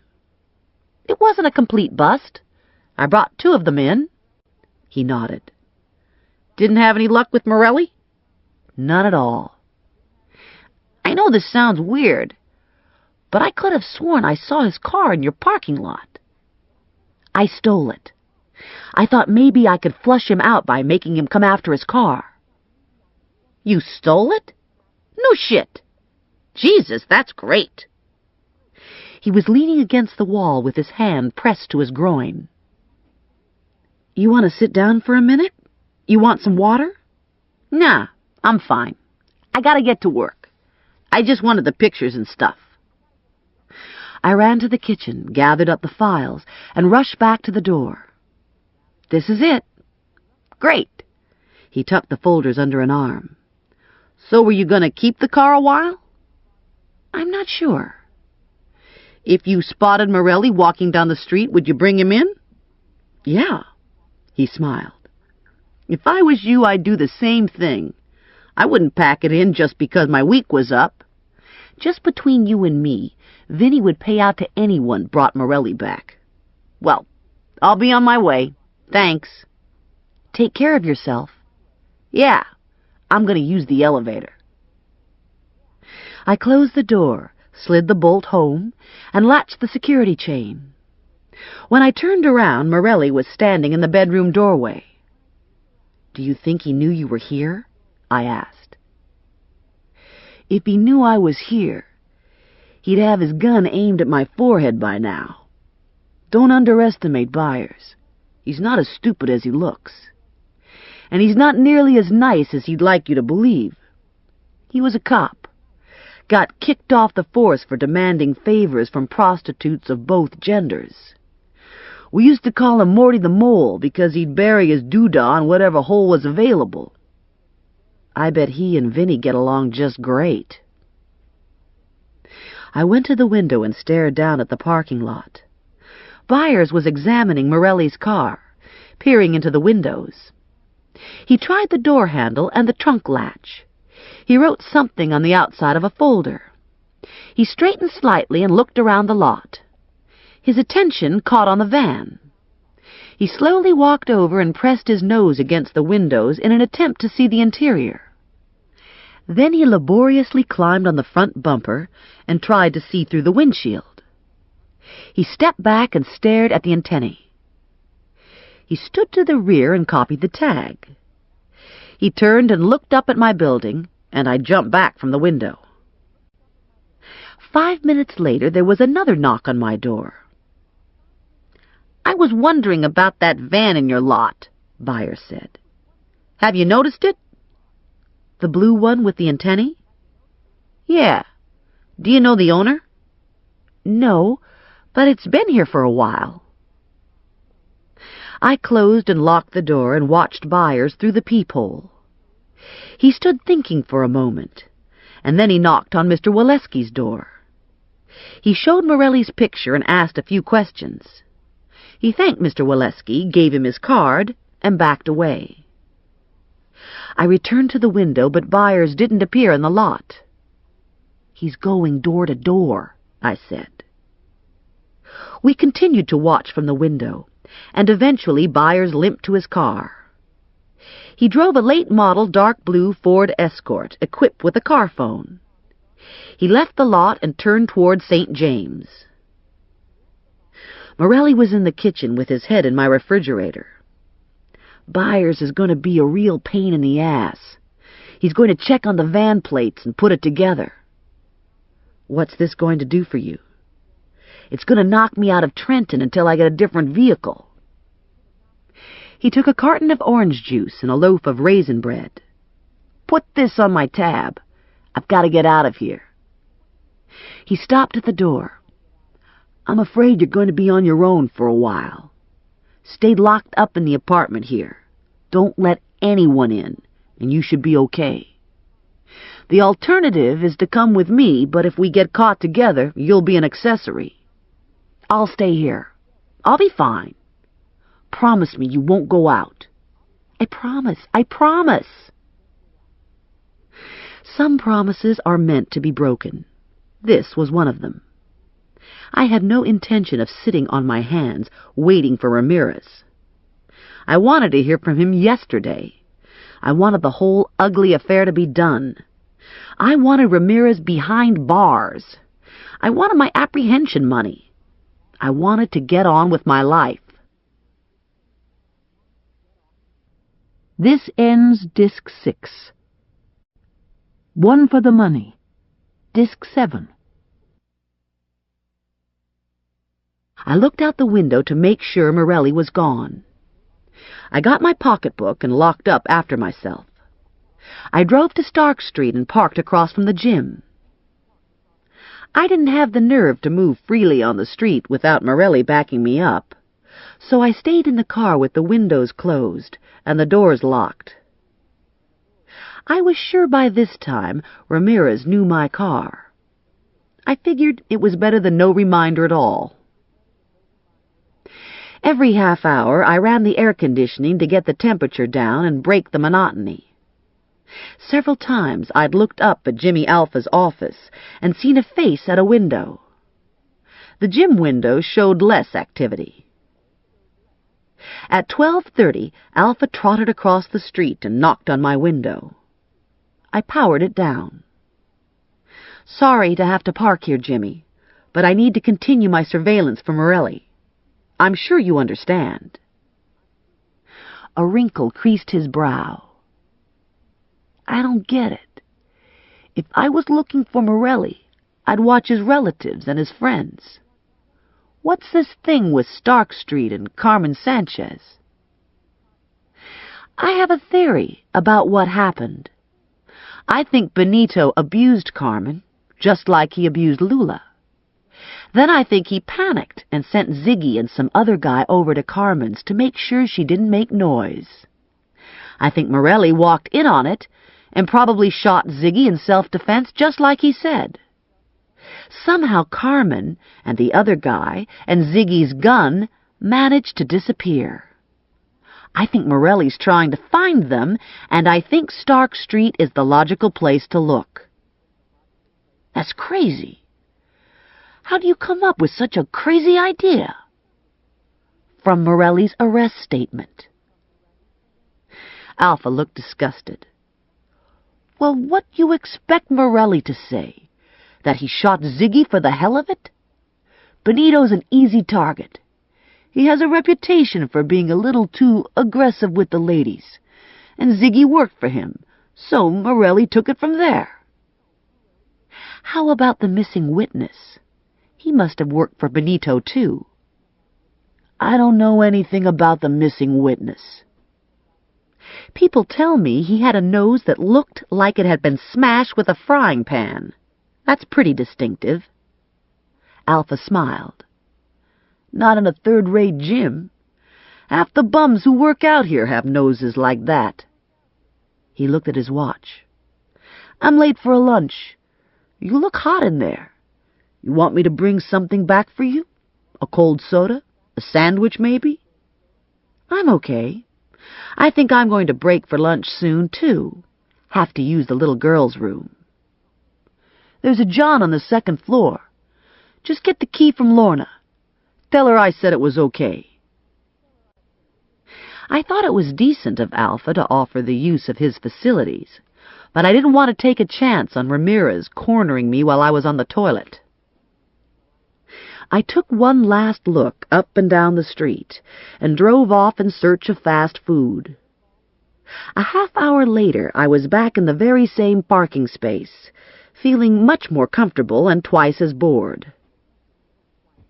I'd brought a book back with me, but it was hard to read and sweat at the same time, and sweating took precedence. By 3, my hair was wet against my neck and face, and had frizzed out to maximum volume. My shirt was plastered to my back, and perspiration stained over my chest. My legs were cramped, and I developed a nervous twitch to my left eye. I still hadn't seen a sign of Ramirez. Pedestrian traffic was restricted to pockets of shade and had disappeared into smoky, air-conditioned bars. I was the only fool sitting baking in a car. Even the hookers had disappeared for a mid-afternoon crack break. I palmed my defense spray and got out of the Cherokee, whimpering as all my little spine bones decompressed and realigned themselves. I stretched and jogged in place. I walked around the car and bent to touch my toes. A breeze trickled down Stark Street, and I felt inordinately blessed. True, the air index was lethal, and the temperature hovered at blast furnace range, but it was a breeze all the same. I leaned against the car and pulled the front of my shirt away from my sweaty body. Jackie emerged from the Grand Hotel and lumbered down the street toward me, en route to her corner. "You look like heat stroke," she said. handing me a cold Coke. I popped the tab, drank some soda, and held the cold can against my forehead. "Thanks. This is great." "Don't think I'm getting soft on your skinny white ass," she said. "It's just you're going to die sitting in that car, and you're going to give Stark Street a bad name. People going to say it's a race murder, and my white trash pervert business will get ruined." "I'll try not to die." "God forbid I should ruin your pervert business." "Fucking A," she said. "Them little white perverts pay fine money for my big nasty ass." "How's Lula?" Jackie shrugged. "She's doing as good as she can. She appreciated that you sent flowers." "Not much activity here today." Jackie slid her eyes up to the gym windows.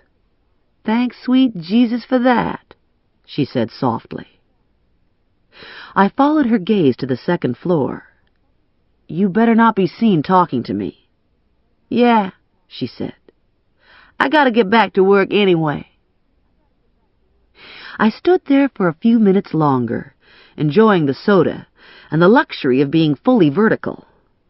I turned to get back in the car and gasped at the sight of Ramirez standing next to me. "Been waiting all day for you to get out of this car," he said. "Bet you're surprised at how quiet I move. Didn't even hear me come up on you, did you? That's how it's always gonna be. You're never gonna hear me until I pounce, and then it's gonna be too late."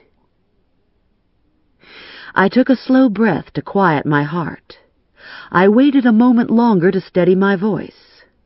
When I felt some control, I asked him about Carmen. "I want to know about Carmen," I said. "I want to know if she saw you coming." "Carmen and me, we had a date. Carmen asked for what she got." "Where is she now?" He shrugged. "Don't know. She split after Ziggy got offed." "What about the guy that was with Ziggy that night? Who was he? What happened to him?" "Don't know nothing about that either." "I thought they worked for you." "Why don't we go upstairs and talk about this? Or we could go for a ride. I got a Porsche. I could take you for a ride in my Porsche." "I don't think so." "See? There you go again, refusing the champ. You're always refusing the champ. He don't like that." "Tell me about Ziggy and his friend, the guy with the smashed nose." "Be more interesting to tell you about the champ. How he gonna teach you some respect. How he gonna punish you so you learn not to refuse him." He stepped closer, and the heat coming off his body made the air feel cool by comparison. "Think maybe I'll make you bleed before I fuck you. You like that? You want to get cut, bitch?" "That's it. I'm out of here." "You're not going to do anything to me," I said. "You don't scare me, and you don't excite me." "You lie." He wrapped his hand around my upper arm and squeezed hard enough to make me cry out. I kicked him hard in the shin, and he hit me. I never saw his hand move. The crack rang in my ears and my head snapped back. I tasted blood and blinked hard several times to clear the cobwebs. When most of the stars faded, I shot him square in the face with the sure guard. He howled in pain and rage and reeled into the street with his hands to his eyes. The howling metamorphosed to choking and gasping, and he went down on all fours like some monstrous animal, a big, pissed-off, wounded buffalo. Jimmy Alpha came running from across the street, followed by his secretary and a man I'd never seen before.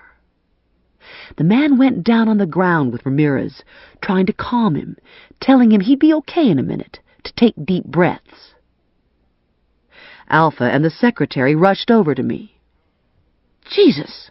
Jimmy Alpha said, pressing a clean handkerchief into my hand. "Are you okay? He didn't break anything, did he?" I put the handkerchief to my mouth and held it there while I ran my tongue over my teeth to see if any were missing or loose. "I think I'm okay." "I'm really sorry," Jimmy said. "I don't know what's the matter with him, the way he treats women. I apologize for him. I don't know what to do." I wasn't in the mood to accept an apology. "There are lots of things you can do," I said. "Get him psychiatric help. Lock him up. Take him to the vet and get him neutered." "I'll pay for a doctor," Jimmy Alpha said. "Do you want to go to a doctor?" "The only place I'm going is to the police station.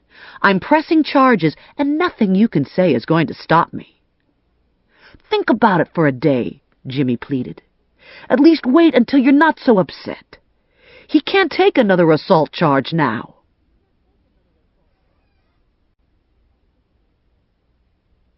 Chapter 12. I wrenched the driver's door open and jammed myself behind the wheel. I eased away from the curb, being careful not to run over anyone. I drove at a moderate speed, and I didn't look back. I stopped for a light and assessed the damage in the rear-view mirror. My upper lip was split on the inside and still bleeding. I had a purple bruise forming on my left cheek. My cheek and my lip were beginning to swell. I was holding tight to the wheel, and I was using every strength I possessed to stay calm. I drove south on Stark to State Street and followed State to Hamilton. When I reached Hamilton, I felt as if I was safe in my own neighborhood and could allow myself to stop and think. I pulled into a convenience store lot and sat there for a while. I needed to go to the police station to report the assault, but I didn't want to leave the security and comfort of home turf. And I wasn't sure how the police would regard this latest incident with Ramirez. He'd threatened me, and then I'd deliberately provoked him by parking across from the gym. Not smart. I'd been on adrenaline overdose ever since Ramirez appeared at my side. And now that the adrenaline was slacking out, exhaustion and pain were creeping in. My arm and my jaw ached, and my pulse rate felt like it had dropped to 12. "Face up," I said to myself. "You're not going to make it to the police station today." I shuffled through my shoulder bag until I found Dorsey's card. Might as well keep some continuity and whine to Dorsey. I dialed his number and left a message to call back. I didn't specify the problem. I didn't think I could go through it twice. I hauled myself into the store and got myself a great popsicle. "Had an accident," I said to the clerk. "My lip is swollen." "Maybe you should see a doctor." I ripped the paper off the popsicle and put the ice to my lip. I sighed. That's better. I returned to the car, put it into gear, and backed into a pickup truck. My whole life flashed in front of me. I was drowning. "Please, God," I prayed, "don't let there be a dent." We both got out and examined our cars. The pickup didn't have a scratch. No dent, no paint chipped, not even a smudge in the wax. The Cherokee looked like someone had taken a can opener to its right rear fender. The guy driving the pickup stared at my lip. "Domestic quarrel?" "A accident." "Guess this just isn't your day." "No day it's my day," I said. Since the accident had been my fault, and there'd been no damage to his car, we didn't do the ritual of trading insurance information. I took one last look at the damage, shuddered violently, and slunk away, debating the value of suicide as opposed to facing Morelli. The phone was ringing as I came through my front door. It was Dorsey. "I have an assault charge against Ramirez," I said. "He hit me in the mouth." "Where'd this happen?" "Thark Street." I gave him the details and refused his offer to come to my apartment to get my statement. I didn't want to chance his running into Morelli. I promised I'd stop in tomorrow to complete the paperwork. I took a shower and had ice cream for supper. Every 10 minutes I'd look out the window to see if there was any sign of Morelli in the lot. I'd parked in a far corner where the lighting was poor. If I could just get through the night, tomorrow I'd take the Cherokee to Al at the body shop and see if he could do an instant repair. I had no idea how I'd pay for it. I watched television until 11 and went to bed, lugging Rex's cage into the bedroom to keep me company. There'd been no phone calls from Ramirez and no sign of Morelli. I wasn't sure if I was relieved or disappointed. I had no idea if Morelli was listening, protecting me as agreed, so I slept with my defense spray, my portable phone, and my gun on the nightstand. My phone rang at 6:30. It was Morelli. "Time to get up," he said. I checked my bedside clock. It's practically the middle of the night. "You'd have been up hours ago if you had to sleep in a Nissan Sentra." "What are you doing in a Sentra?" "I'm having the van painted a different color and the antennae removed. I managed to find a new set of plates.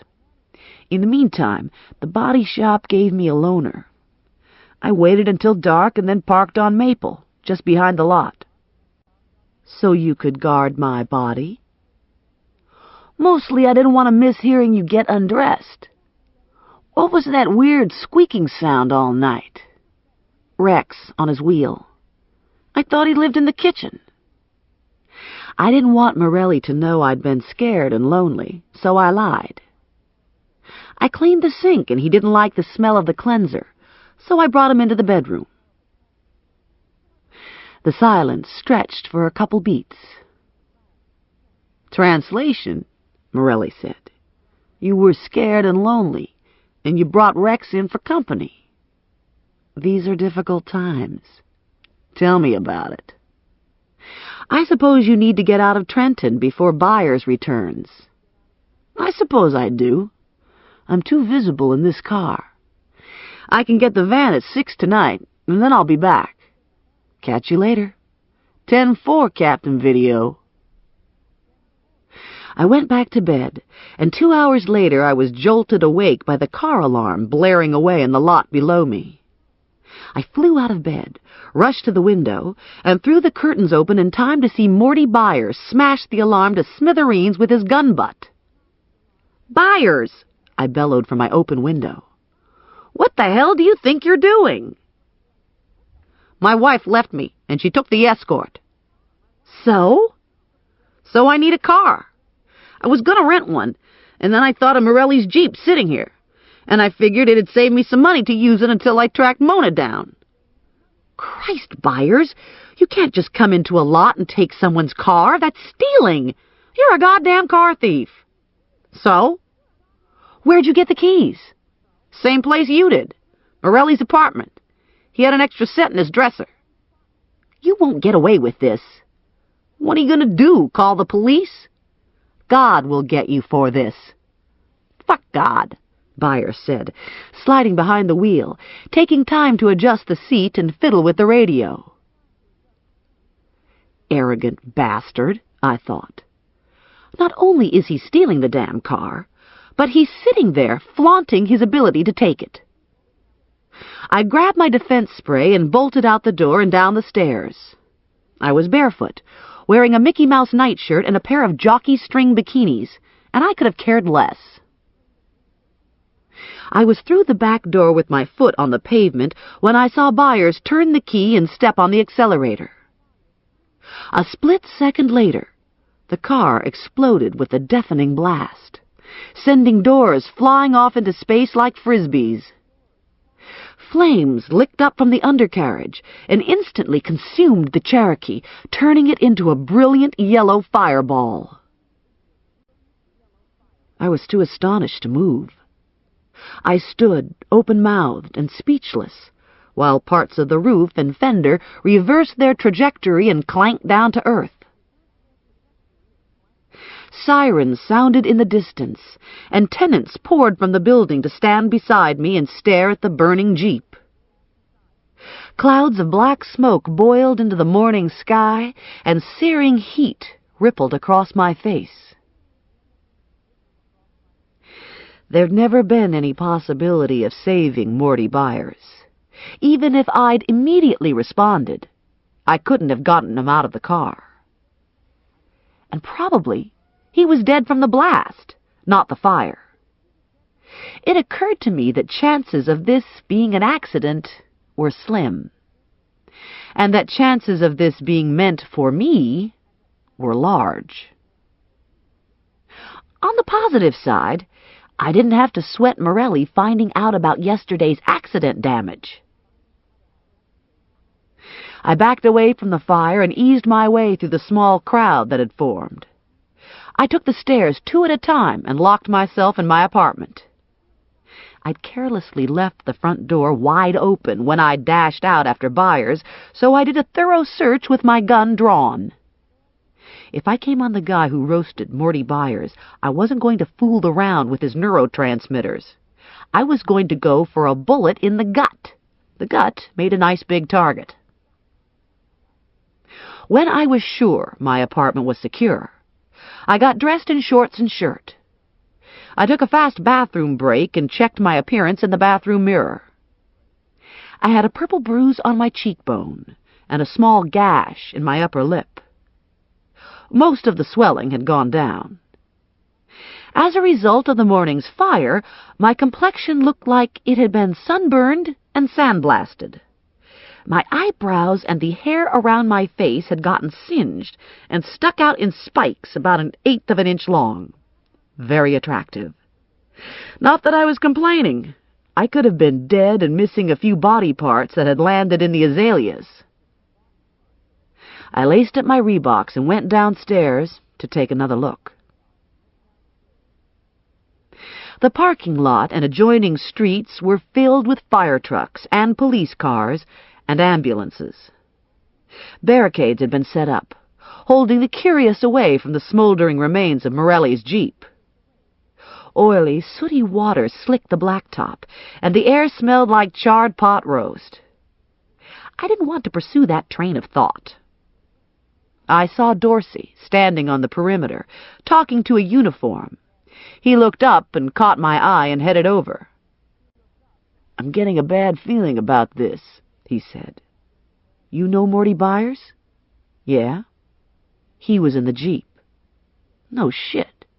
Are you sure?" "I was talking to him when it blew." "I guess that explains your missing eyebrows. What were you talking about?" Vinny had only given me a week to bring Morelli in. My week was up, and Morty took up the hunt. We were sort of talking about Morelli. "You couldn't have been talking too close, or you'd be Hamburger." Actually, I was right about where we're standing now, and we were yelling at each other. We were sort of disagreeing. A uniform came over with a twisted license plate. "We found this over by the dumpster," he said. "You want me to run an ID?" I took the plate. "Don't bother. The car belongs to Morelli." "Oh, boy," Dorsey said. "I can hardly wait to hear this."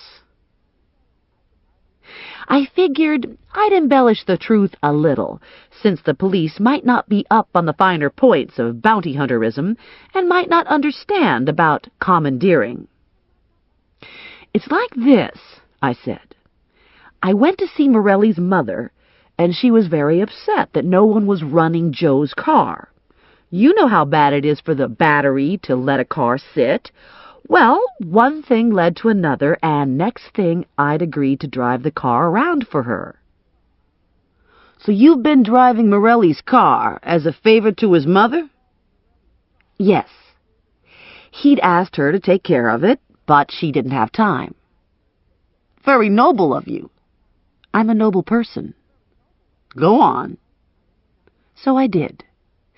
I explained about Byers' wife leaving him, and how he had tried to steal the car, and how he had made the mistake of saying, "Fuck God," and then the car blew up. You think God got pissed off and fried Byers? That would be one theory. When you come to the station to complete the report on Ramirez, we might want to talk further on this. I watched for a few more minutes, and then went back to my apartment. I didn't especially want to be around when they scooped up the ashes that had been Morty Byers. I sat in front of the television until noon, keeping my windows closed and my curtains drawn to the crime scene below. Every once in a while I'd wander into the bathroom and stare at myself in the mirror to see if my eyebrows had grown back yet. At 12 o'clock I parted my curtains and braved a peek at the lot. The Cherokee had been removed, and only 2 patrolmen remained. From my window it appeared they were filling out property damage forms for the handful of cars that had been pelted with debris from the explosion. A morning of television had anesthetized me sufficiently that I felt ready to cope. So I took a shower and got dressed, being careful not to dwell on thoughts of death and bombings. I needed to go down to the police station, but I didn't have a car. I had a few dollars in my pocket, nothing in my checking account. My credit cards were in collection. I had to make another apprehension. I called Connie and told her about Morty Byers. This is going to make a serious hole in Vinny's dike, Connie said. Ranger's recovering from gunshot, and now Morty Byers is out of the picture. They were our 2 best agents. Yeah, it sure is a shame. I guess Vinny's left with me.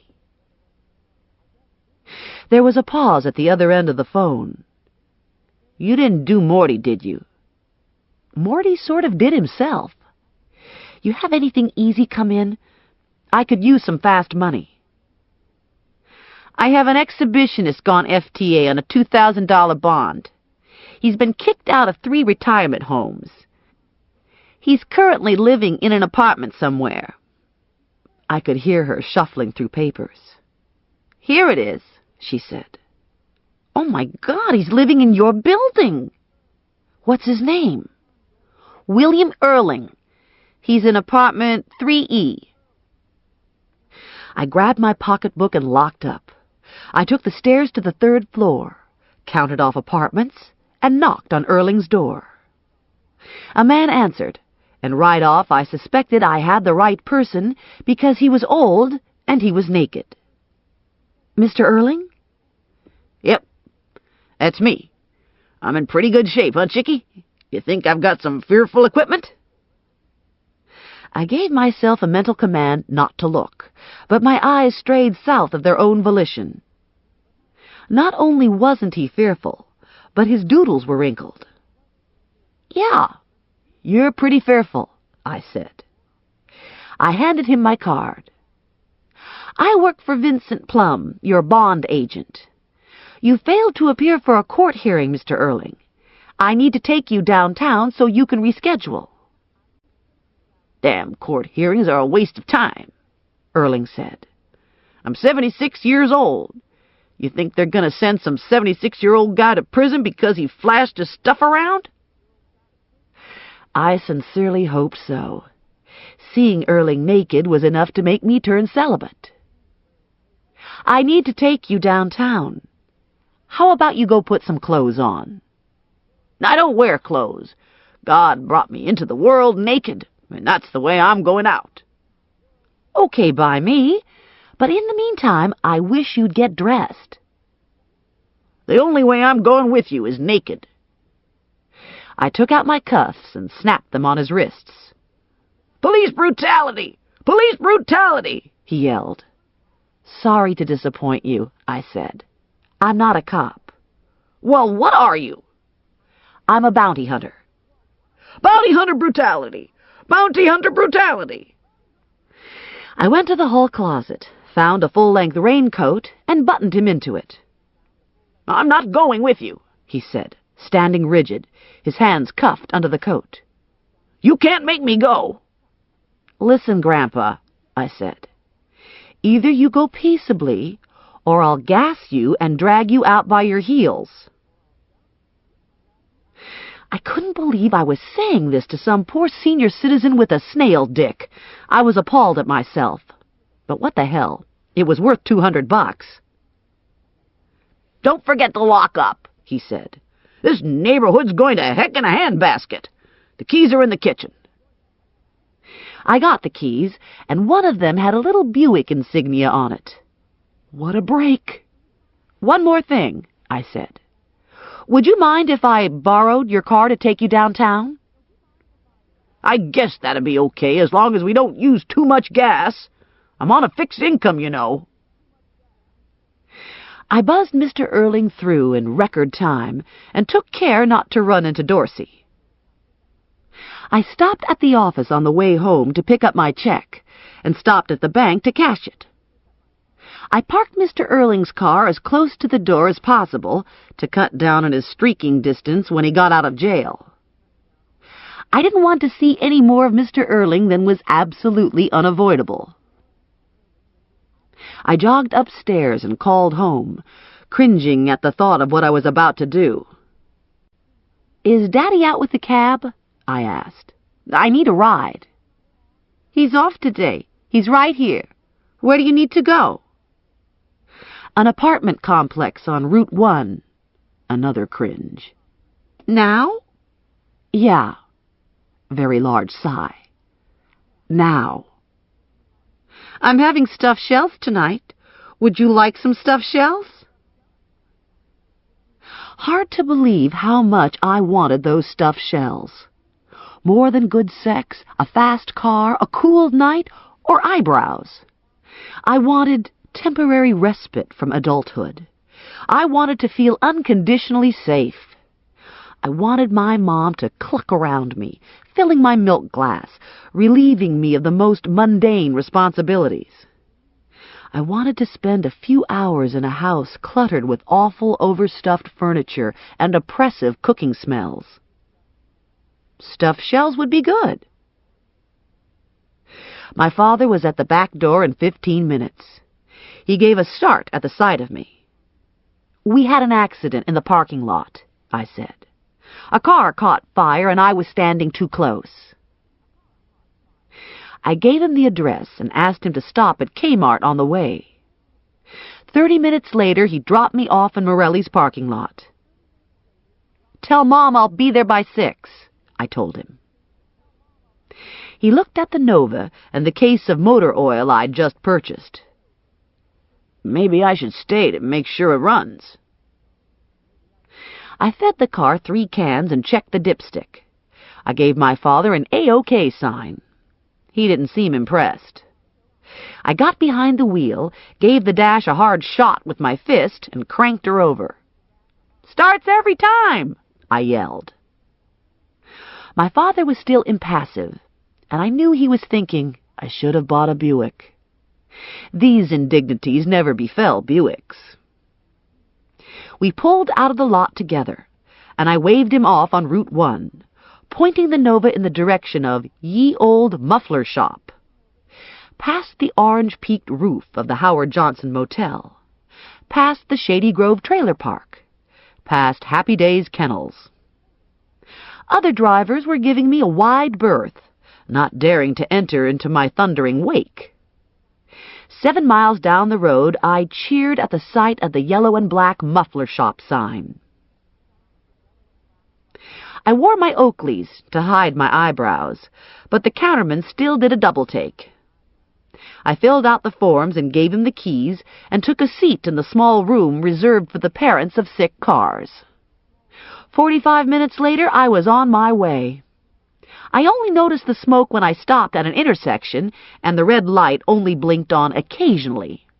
I figured that was as good as I could expect. My mother started as soon as I hit the front porch.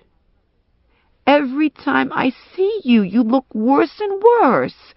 Bruises and cuts, and now what happened to your hair?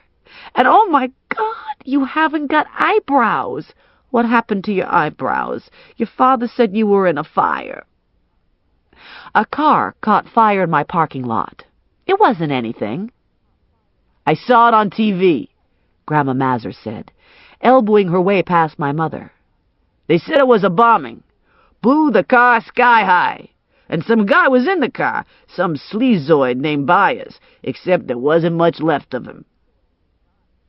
Grandma Mazur was wearing a pink and orange print cotton blouse with the tissue wadded up in the sleeve, bright blue spandex shorts, white tennies, and stockings rolled just above her knees.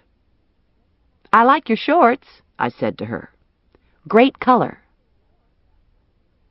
"She went like that to the funeral home this afternoon," my father yelled from the kitchen. "Tony Mancuso's viewing." "I tell you it was something," Grandma Mazur said. "The VFW was there. Best viewing I've been to all month. And Tony looked real good.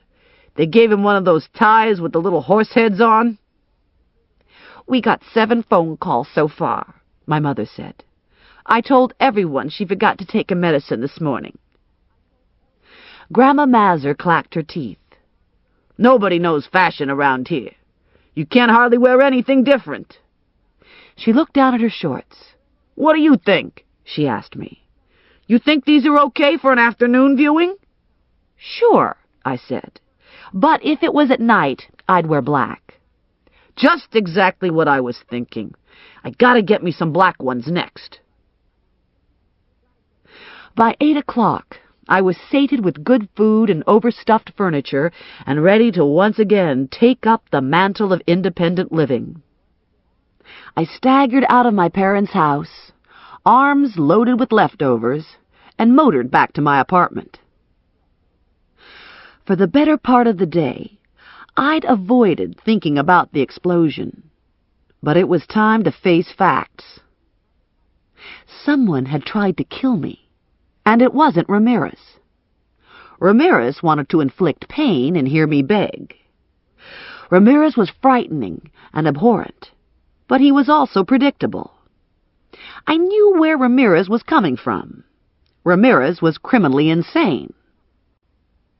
Planting a bomb was a different kind of insanity. A bombing was calculated and purposeful. A bombing was meant to rid the world of a particular, annoying person. Why me? I thought. Why would someone want me dead? Even articulating the question sent a chill through my heart. I parked the Nova in the middle of my lot and wondered if I'd have the courage to step on the accelerator tomorrow morning. Morelli's car had been shoveled away, and there was little evidence of the fire. The macadam was pocked and cracked where the Jeep had burned, but there was no crime scene tape or charred debris to further mark the spot. I let myself into my apartment and found my answering machine light furiously blinking. Dorsey had called 3 times, requesting a call back. He didn't sound friendly. Bernie had called to say they were having a store-wide sale and I should drop by. 20% off blenders and a complimentary bottle of daiquiri mix to the first 20 customers. My eyes glazed over at the thought of a daiquiri. I still had a few dollars left, and blenders had to be pretty cheap in the overall scheme of things, right? The last call was from Jimmy Alpha, with another apology and his hopes that I hadn't been badly hurt by Ramirez. I looked at my watch. It was almost 9. I couldn't get to Bernie before closing. Too bad. I was pretty sure if I had a daiquiri, I could think much more clearly and probably figure out who tried to send me into orbit. I turned the television on and sat in front of it, but my mind was elsewhere. It was scanning for potential assassins. Of my captures, only Lonnie Dodd was a possibility, and he was in jail. More likely this had to do with the Kulesa murder. Someone was worried about me poking around. I couldn't imagine anyone being worried enough to want to kill me. Death was very serious shit. There had to be something I was missing here. Something about Carmen, or Kulesa, or Morelli. Or maybe the mystery witness. An ugly little thought wriggled around in a back corner of my brain. So far as I could see, I was a genuine mortal threat to only one person. That person was Morelli. The phone rang at 11, and I caught it before the machine picked up. "Are you alone?" Morelli asked. I hesitated. "Yes." "Why the hesitation? How do you feel on the subject of murder?" "Whose murder are we talking about?" "Mine." "I feel warm all over." "Just wondering." "I'm coming up. Watch for me at the door." I tucked the defense spray into the waistband of my shorts and covered it with my T-shirt. I glued my eye to the peephole and opened the door when Morelli strolled down the hall. Every day, he looked a little bit worse. He needed a haircut, and he had a week's worth of beard that probably had only taken him 2 days to grow. His jeans and T-shirt were street person quality. He closed and locked the door behind himself. He took in my scorched, bruised face and the bruises on my arm. His expression was grim. "You want to tell me about it?"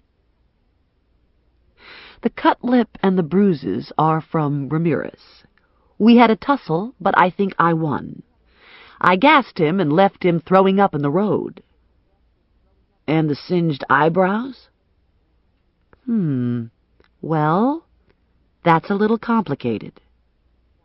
His face darkened. "What happened?" "Your car blew up." There was no reaction for several beats. "You want to run that by me again?" he finally said. "The good news is, you don't have to worry about Morty Byers anymore." "And the bad news?" I took his license plate from the kitchen counter and handed it to him. "This is all that's left of your car." He stared down at the plate in shocked silence. I told him about Morty Byers' wife leaving him, and the bomb, and the 3 phone calls from Dorsey. He drew the same conclusion I'd drawn. It wasn't Ramirez. I made a mental list of people who might want me dead, and your name was at the top. "Only in my dreams," he said. "Who else was on the list?" "Lonnie Dodd, but I think he's still in prison." "You ever get death threats? How about ex-husbands or ex-boyfriends? You run over anyone recently?" I had no intention of dignifying that question with a reaction. "Okay," he said. "So you think this is associated with the Kulesa murder?" "Yes." "Are you scared?" "Yes." "Good. Then you'll be careful." He opened my refrigerator door, pulled out the leftovers my mom had sent home with me, and ate them cold. "You need to be careful when you talk to Dorsey.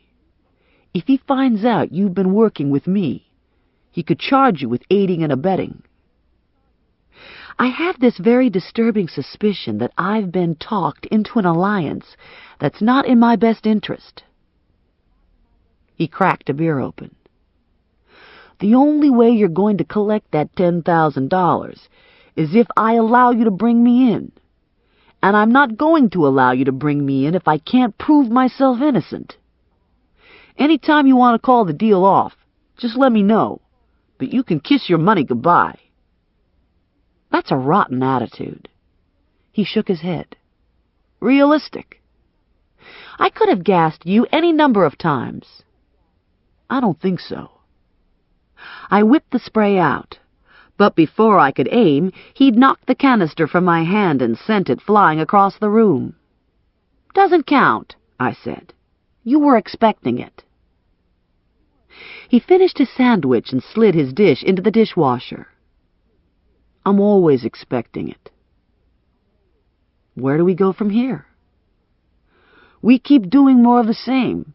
Obviously, we're hitting a nerve. I don't like being a target. You aren't going to whine about this, are you? He settled himself in front of the television and started working the channel changer. He looked tired, sitting with his back against the wall, one leg bent at the knee. He locked in a late-night show and closed his eyes. His breathing grew deep and even, and his head slumped to his chest. "I could gas you now," I whispered. He raised his head, but he didn't open his eyes. A smile played at the corners of his mouth. "It's not your style, Cupcake."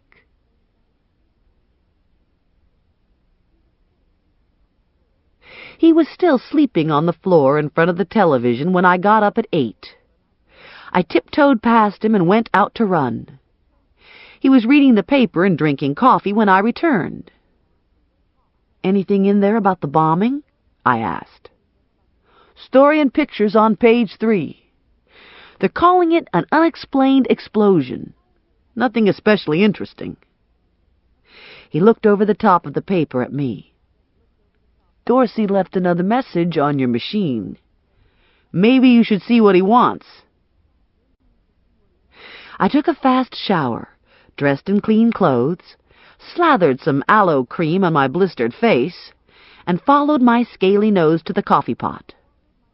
I drank half a cup while I read the funnies, and then I called Dorsey. "We've got the analysis back from the lab," he said. "It was definitely a bomb. Professional job.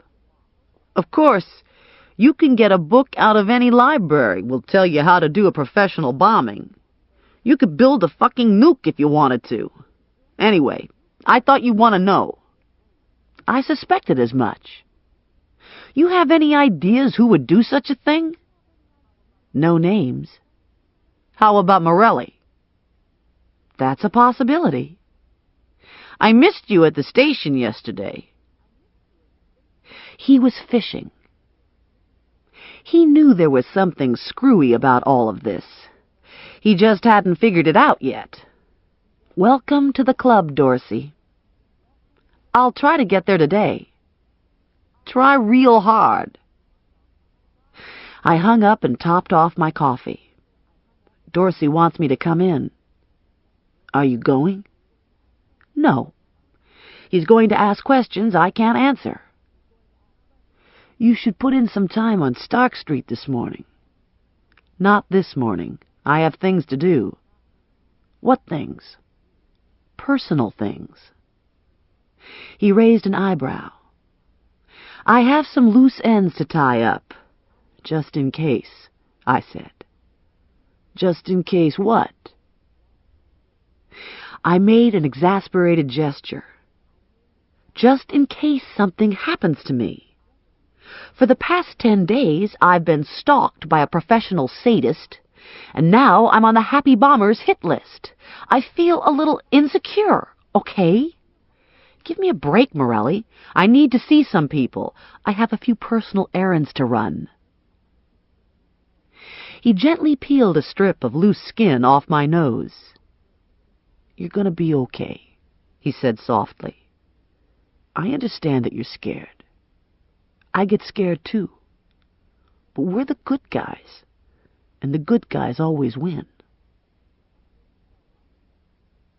I really felt like a jerk, because here was Morelli being nice to me, and what I actually wanted to do was hop on over to Bernie's and buy a blender and get my free daiquiri mix. "How were you planning on running these errands without the Jeep?" he asked. I retrieved the Nova. He winced. You didn't park it in the lot, did you? I was hoping the bomber wouldn't know it was my car. Oh, boy. I'm sure I have nothing to worry about, I said. Yeah, I'm sure, too. I'll go down with you just to make double sure. I collected my gear, checked the windows, and reset the answering machine. Morelli was waiting for me at the door. We walked downstairs together, and we both paused when we reached the Nova. Even if the bomber knew this was your car, he'd have to be stupid to try the same thing twice, Morelli said. Statistically, the second hit comes from a different direction. Made perfect sense to me, but my feet were stuck to the pavement and my heart was rocketing around in my chest. All right, here I go, I said. Now or never.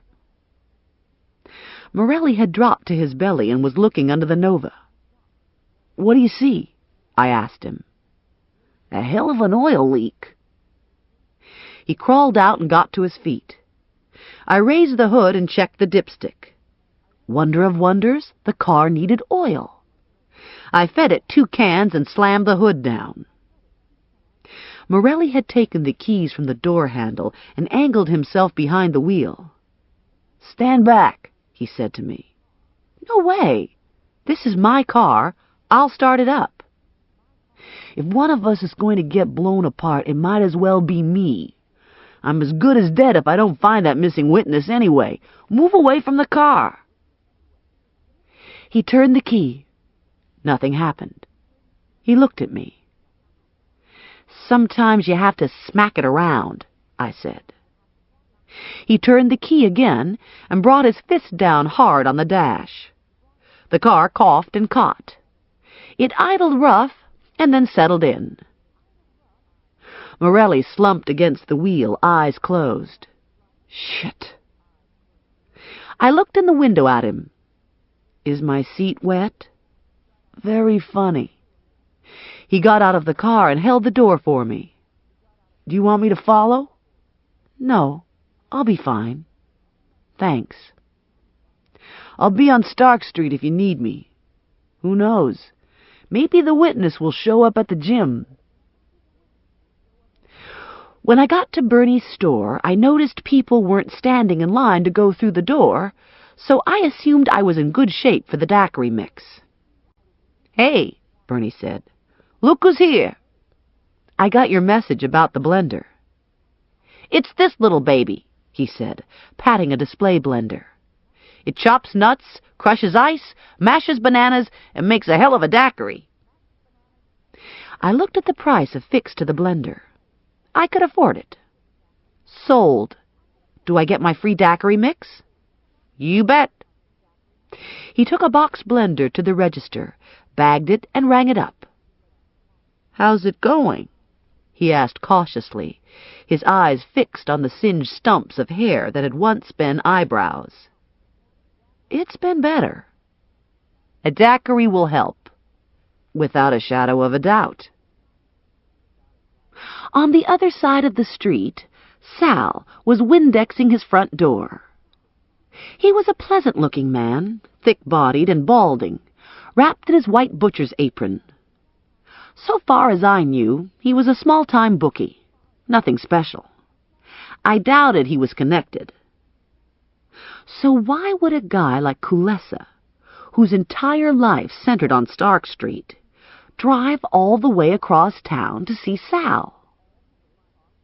I knew a few of Kulesa's vital statistics, but I didn't know anything of his personal life. Shopping at Sal's was the only moderately interesting piece of information I had about Kulesa. Maybe Ziggy was a betting man. Maybe he and Sal were old friends. Maybe they were related. Now that I thought about it, maybe Sal would know about Carmen or the guy with the flat nose. I chatted with Bernie for a few more minutes while I settled into the idea of interviewing Sal. I watched a woman enter the shop and make a purchase. This seemed like a good approach to me. It would give me an opportunity to look around. I promised Bernie I'd be back for bigger and better appliances, and walked across the street to Sal's.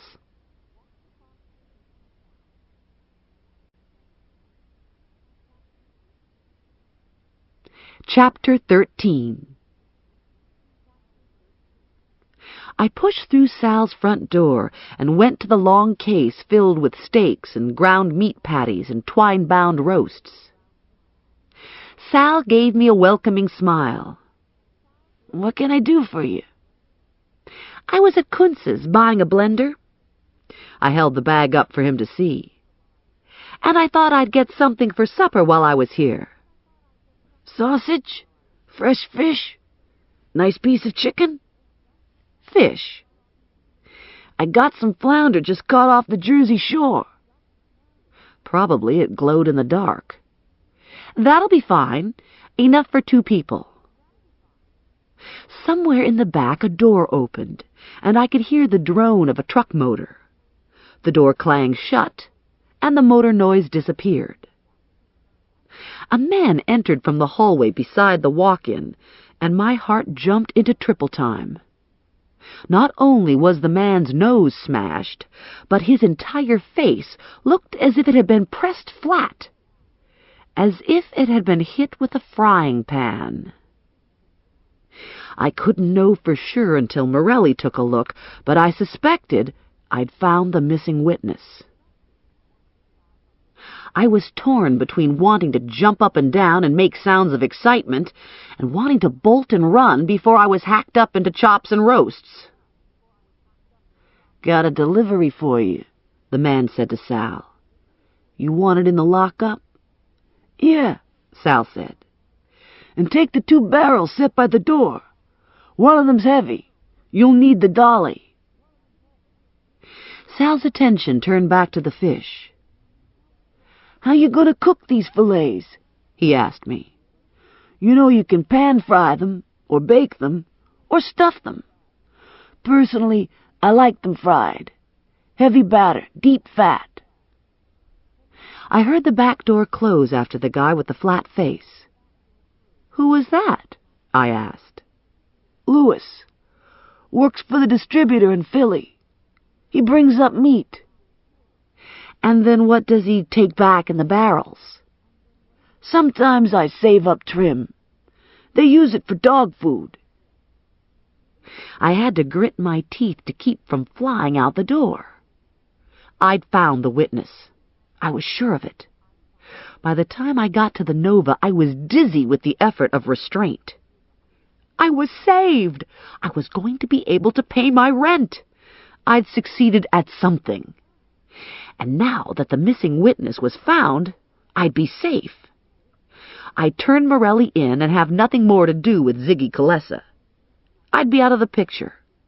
There'd be no reason for anyone to want to kill me, except, of course, Ramirez. And hopefully Ramirez would be implicated sufficiently to put him away for a long, long time. The old man across from Carmen's apartment had said he'd been bothered by the noise from a refrigerator truck. Dollars to donuts, it had been a meat truck. I couldn't know for sure until I did another check on the back of Carmen's apartment building. But if Lewis had parked close enough, he might have been able to ease himself down onto the roof of the refrigerator truck. Then he put Carmen on ice and drove away. I couldn't figure the connection with Sal. Maybe there was no connection. Maybe it was just Ziggy and Lewis working as cleanup for Ramirez. I had a decent view of Sal's from where I sat. I shoved the key into the ignition and took one last look. Sal and Lewis were talking. Lewis was cool. Sal was agitated, throwing his hands into the air. I decided to watch a while. Sal turned his back on Lewis and made a phone call.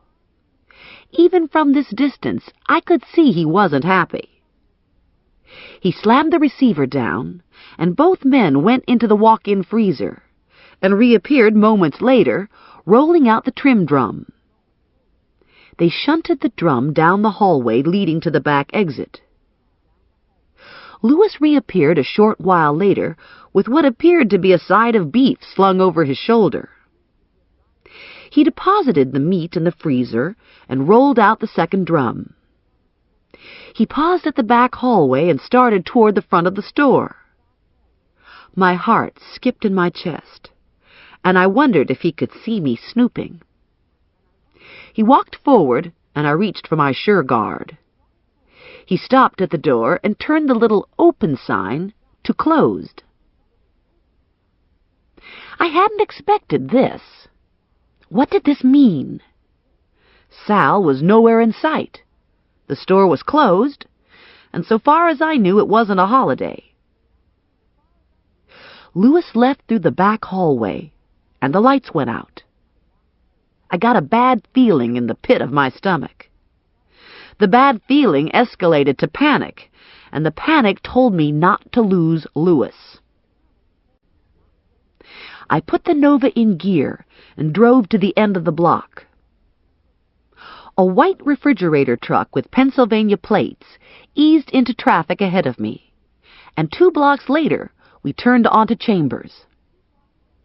I would have liked nothing better than to drop the whole thing in Morelli's lap, but I hadn't a clue how to get in touch with him. He was north of me on Stark Street, and I was heading south. He probably had a phone in the van, but I didn't know the number, and besides, I couldn't call him until we stopped somewhere. The refrigerator truck picked up Route 206 at Whitehorse. Traffic was moderately heavy. I was 2 car lengths back, and I found it fairly easy to stay hidden and at the same time keep sight of Louis. Just past the junction of Route 70, my oil light went on and stayed on. I did some vigorous swearing, screeched to a stop on the shoulder, poured 2 cans of oil with breakneck precision, slammed the hood, and took off.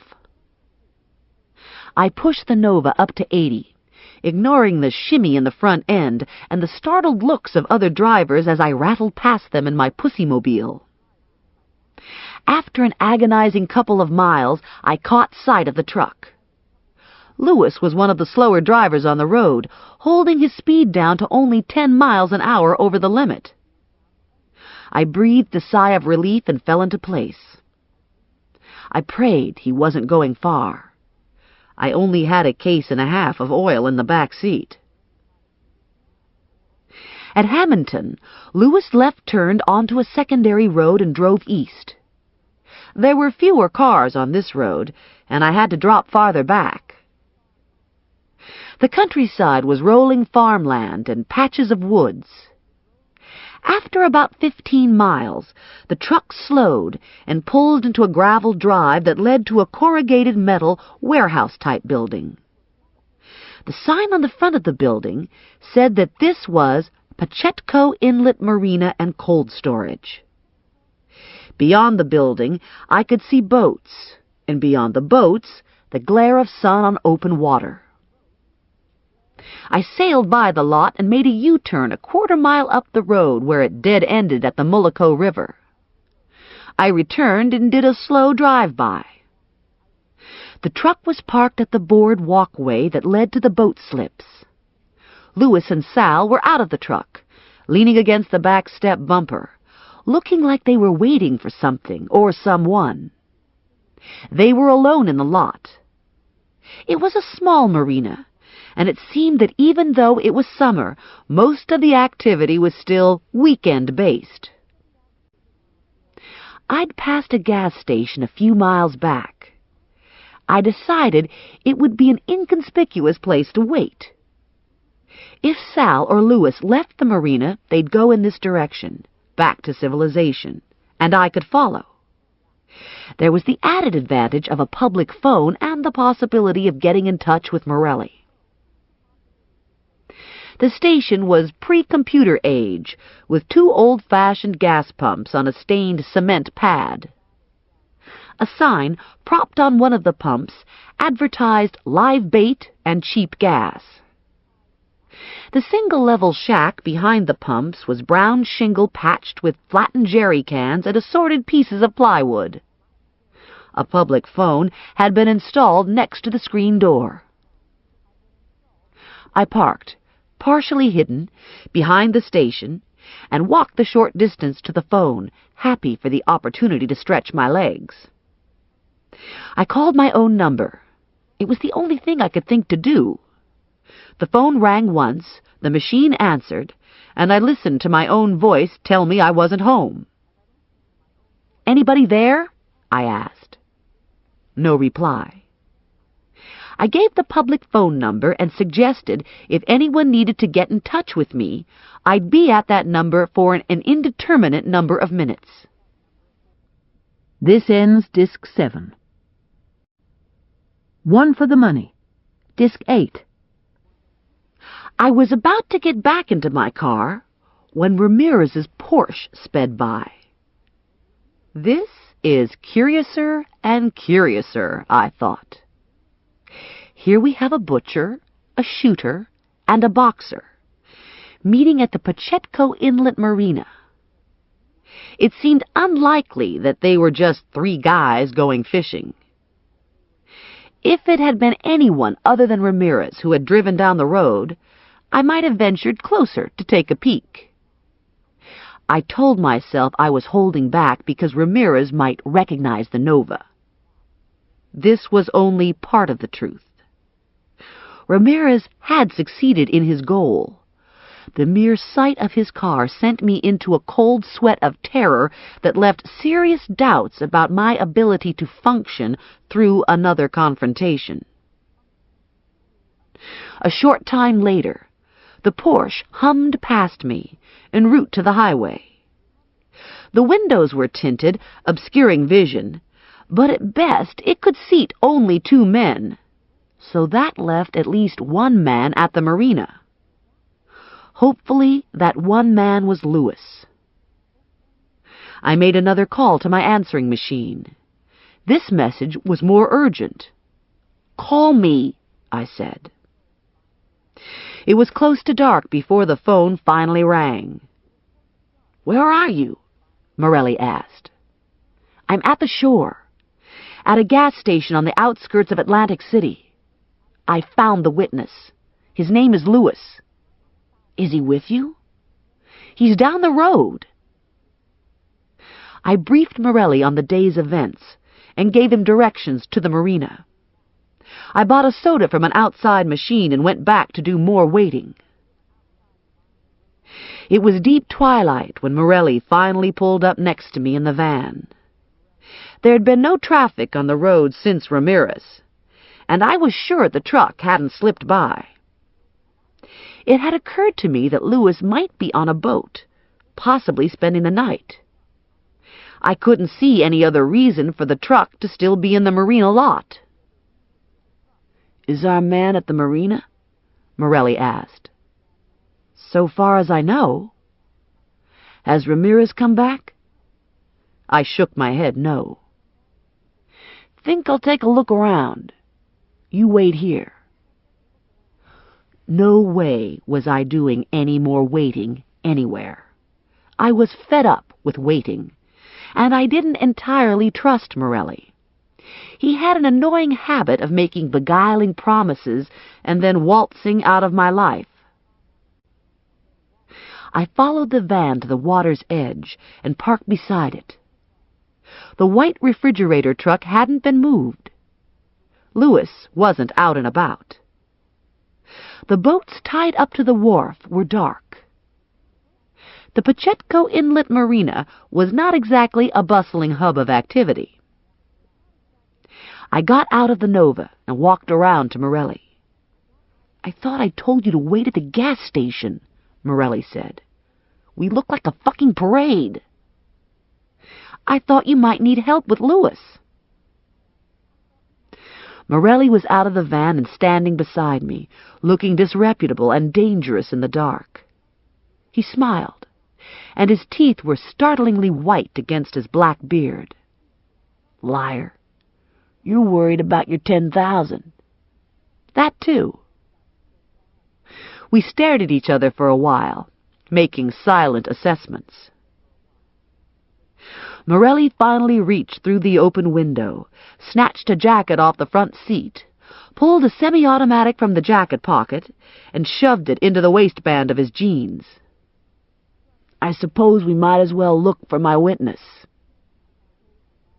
We walked to the truck and peered inside the cab. The cab was empty and locked. No other cars were parked in the lot. Nearby, water lapped at pilings, and boats groaned against their moorings. There were 4 board docks with 14 slips each, 7 to a side. Not all of the slips were in use. We quietly walked the length of each dock, reading boat names, looking for signs of habitation. Halfway down the 3rd dock, we stopped at a big Hatteras convertible with a flying bridge, and we both mouthed the boat's name. Sal's Gal. Morelli boarded and crept aft. I followed several feet behind. The deck was littered with fishing gear, long-handled nets and gaffs. The door to the salon was padlocked on the outside, telling us Lewis was probably not on the inside. Morelli pulled a penlight from his pocket and shone it into the cabin window. The largest portion of the boat interior appeared to have been stripped down for serious fishing, similar to a headboat, with utilitarian benches in place of more luxurious accommodations. The small galley was cluttered with crushed beer cans and stacks of soiled paper plates. The residue from some sort of powder spill glittered under the penlight. "Sal's a slob," I said. "You sure Lewis wasn't in the car with Ramirez?" Morelli asked. "I have no way of knowing. The car has tinted glass, but it only seats 2, so at least one person is left here." "And there were no other cars on the road?"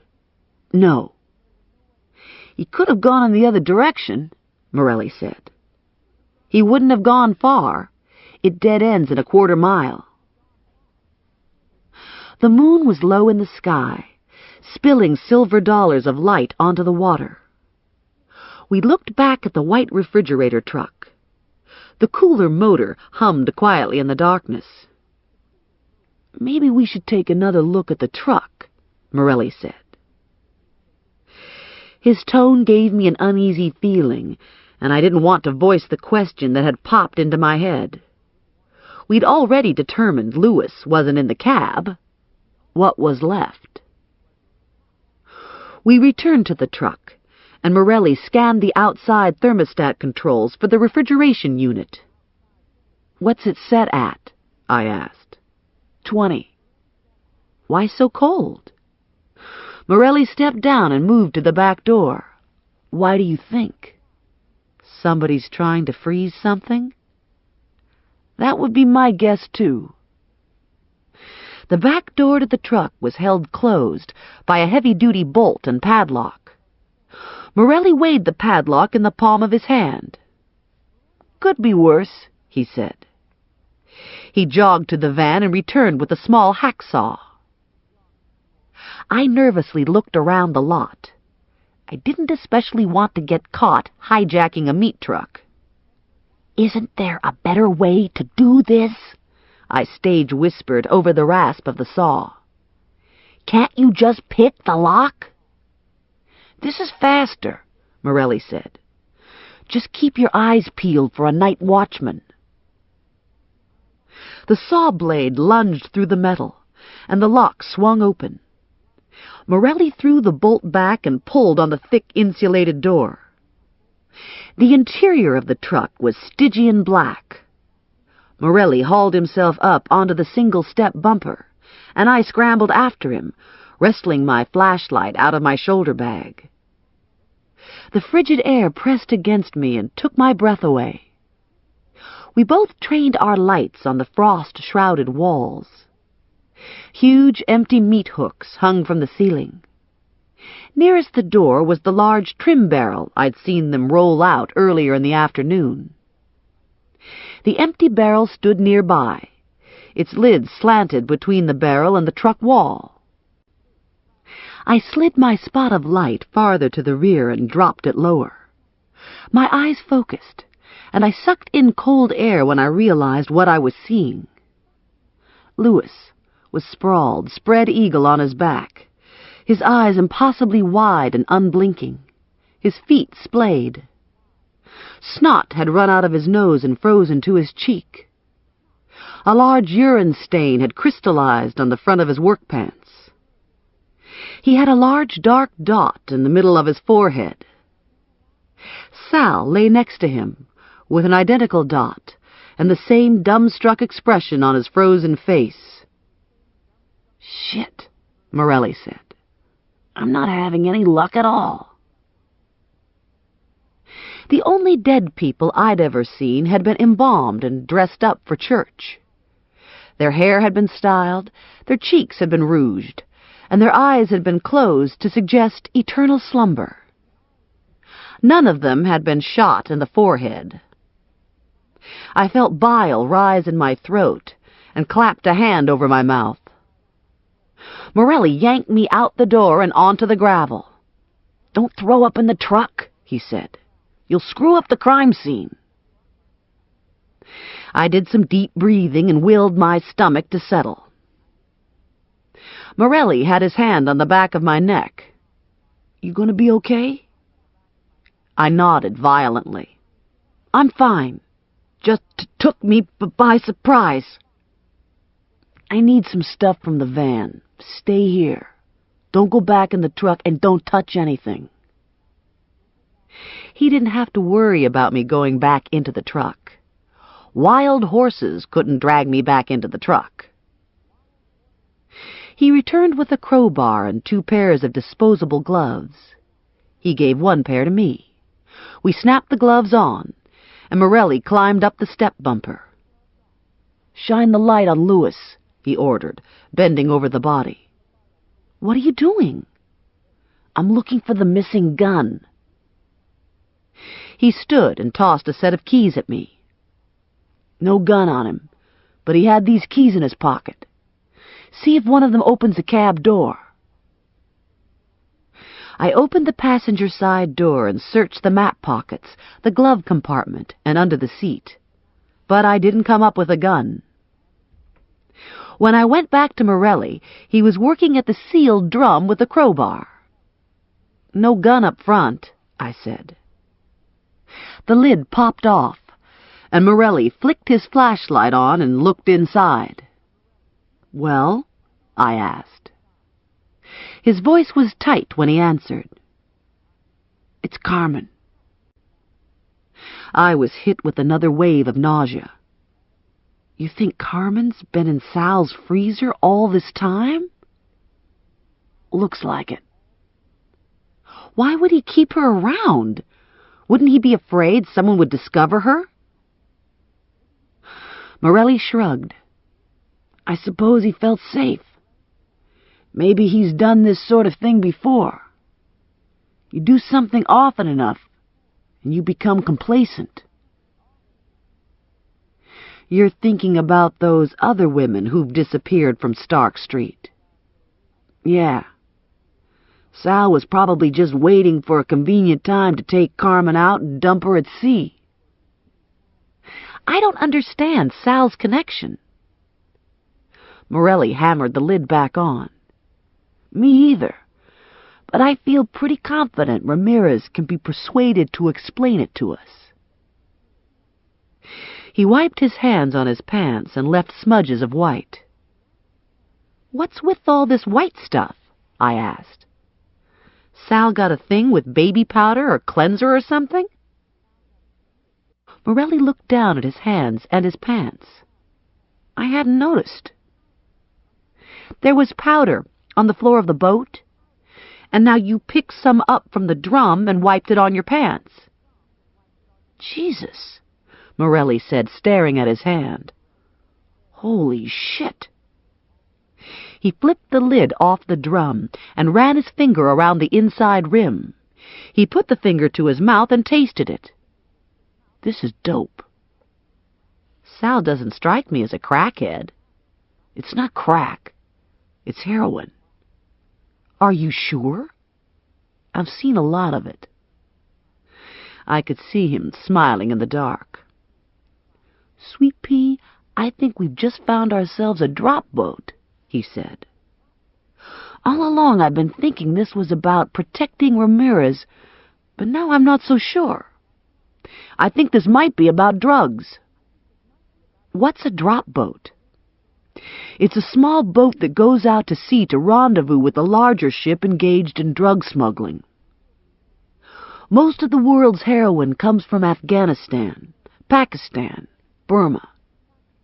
It's usually routed through northern Africa, then up to Amsterdam or some other European city. In the past, the favored method of entry for the Northeast has been to body pack it through Kennedy.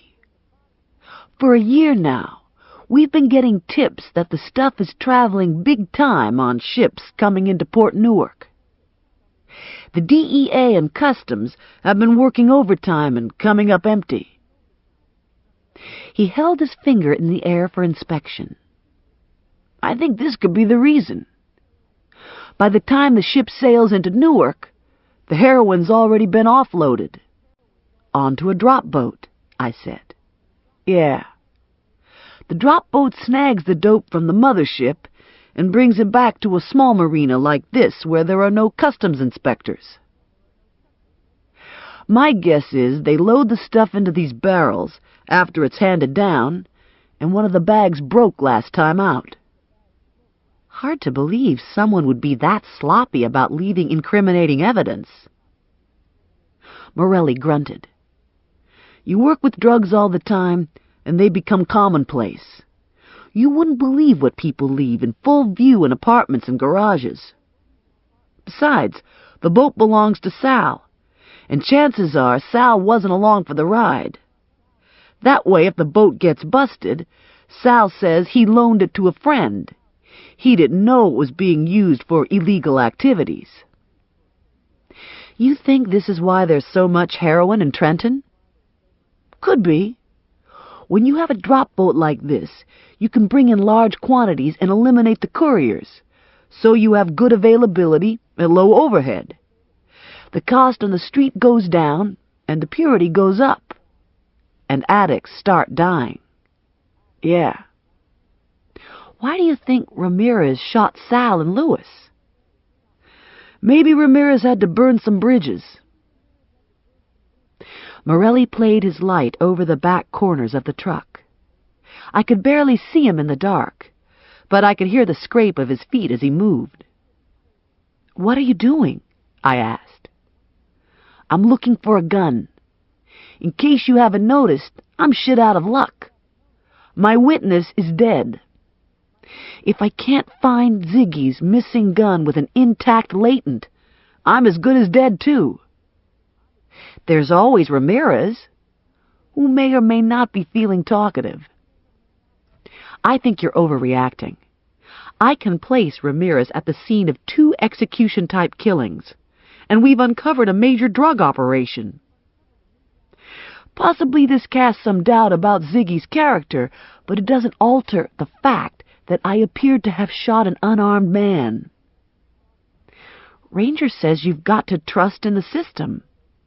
Ranger ignores the system. I didn't want to see Morelli in jail for a crime he didn't commit, but I also didn't want him living the life of a fugitive.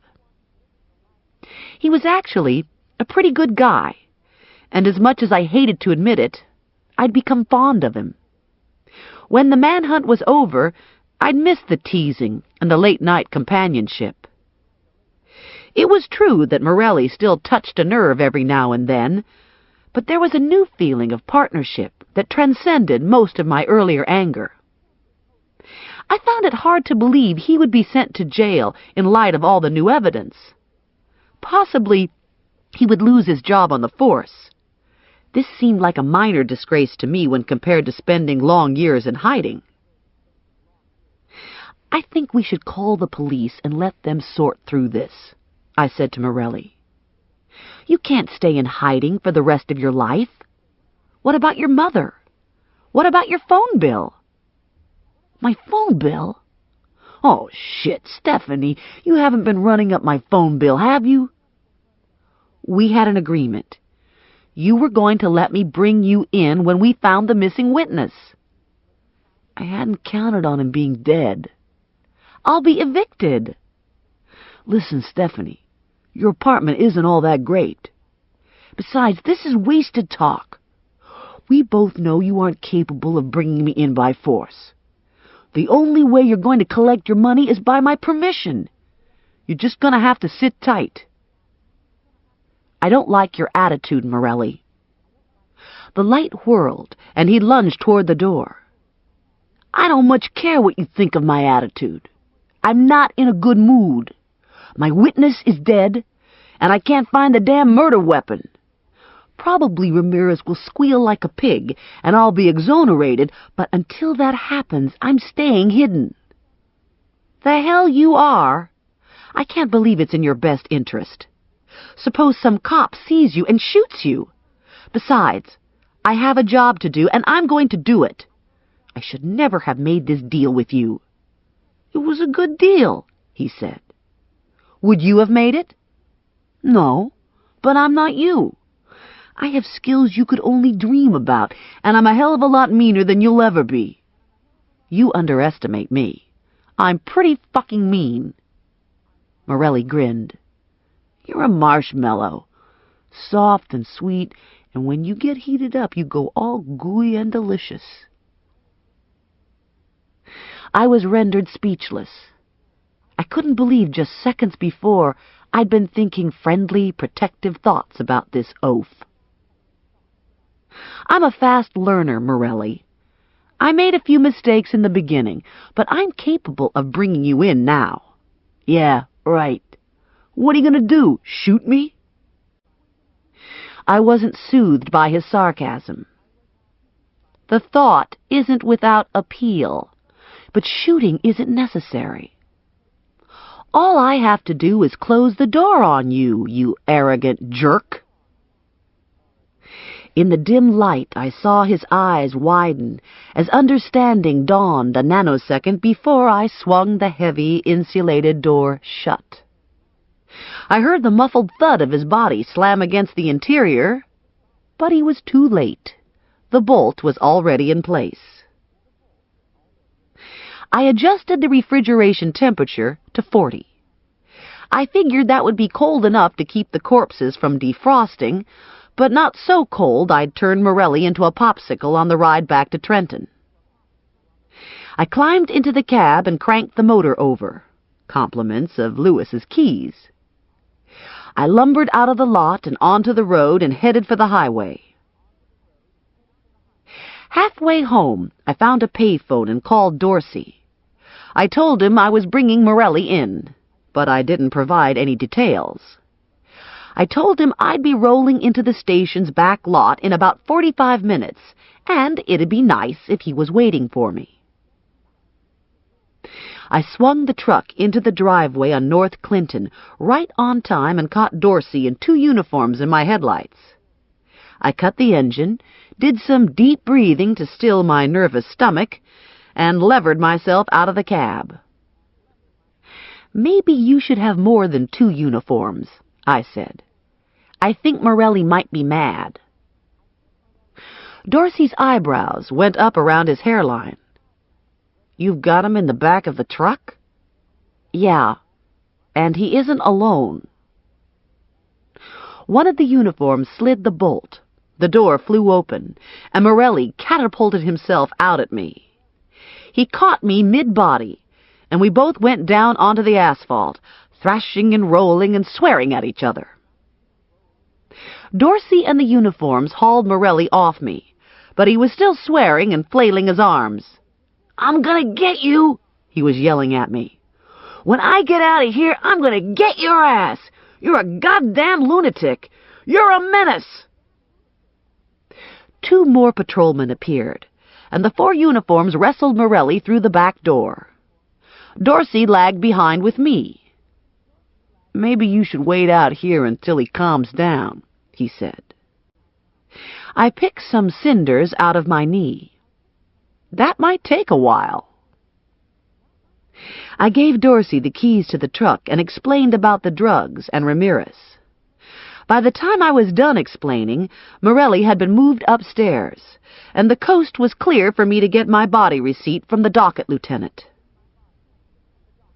It was close to 12 when I finally let myself into my apartment, and my one real regret for the evening was that I'd left my blender at the marina. I truly needed a daiquiri. I locked my front door and tossed my shoulder bag onto the kitchen counter. I had mixed feelings about Morelli. Not sure if I'd done the right thing. In the end, it hadn't been the retrieval money that had mattered. I'd acted on a combination of righteous indignation and my own conviction that Morelli should surrender himself. My apartment was dark and restful, lit only by the light in the hall. Shadows were deep in the living room, but they didn't generate fear. The chase was over. Some thought needed to be given to my future. Being a bounty hunter was much more complicated than I'd originally assumed.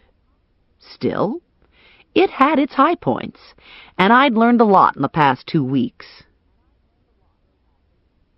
The heat wave had broken late in the afternoon, and the temperature had dropped to a lovely 70 degrees. My curtains were closed, and a breeze played in the lightweight chintz. A perfect night for sleeping, I thought. I kicked my shoes off and sat on the edge of my bed, suddenly feeling mildly uneasy. I couldn't pinpoint the source of the problem. Something seemed off. I thought about my pocketbook far away on the kitchen counter, and my apprehension increased. Paranoia, I told myself. I was locked in my apartment, and if someone tried to come through the window, which was highly unlikely, I'd have time to stop them. Still, the ripple of anxiety nagged at me.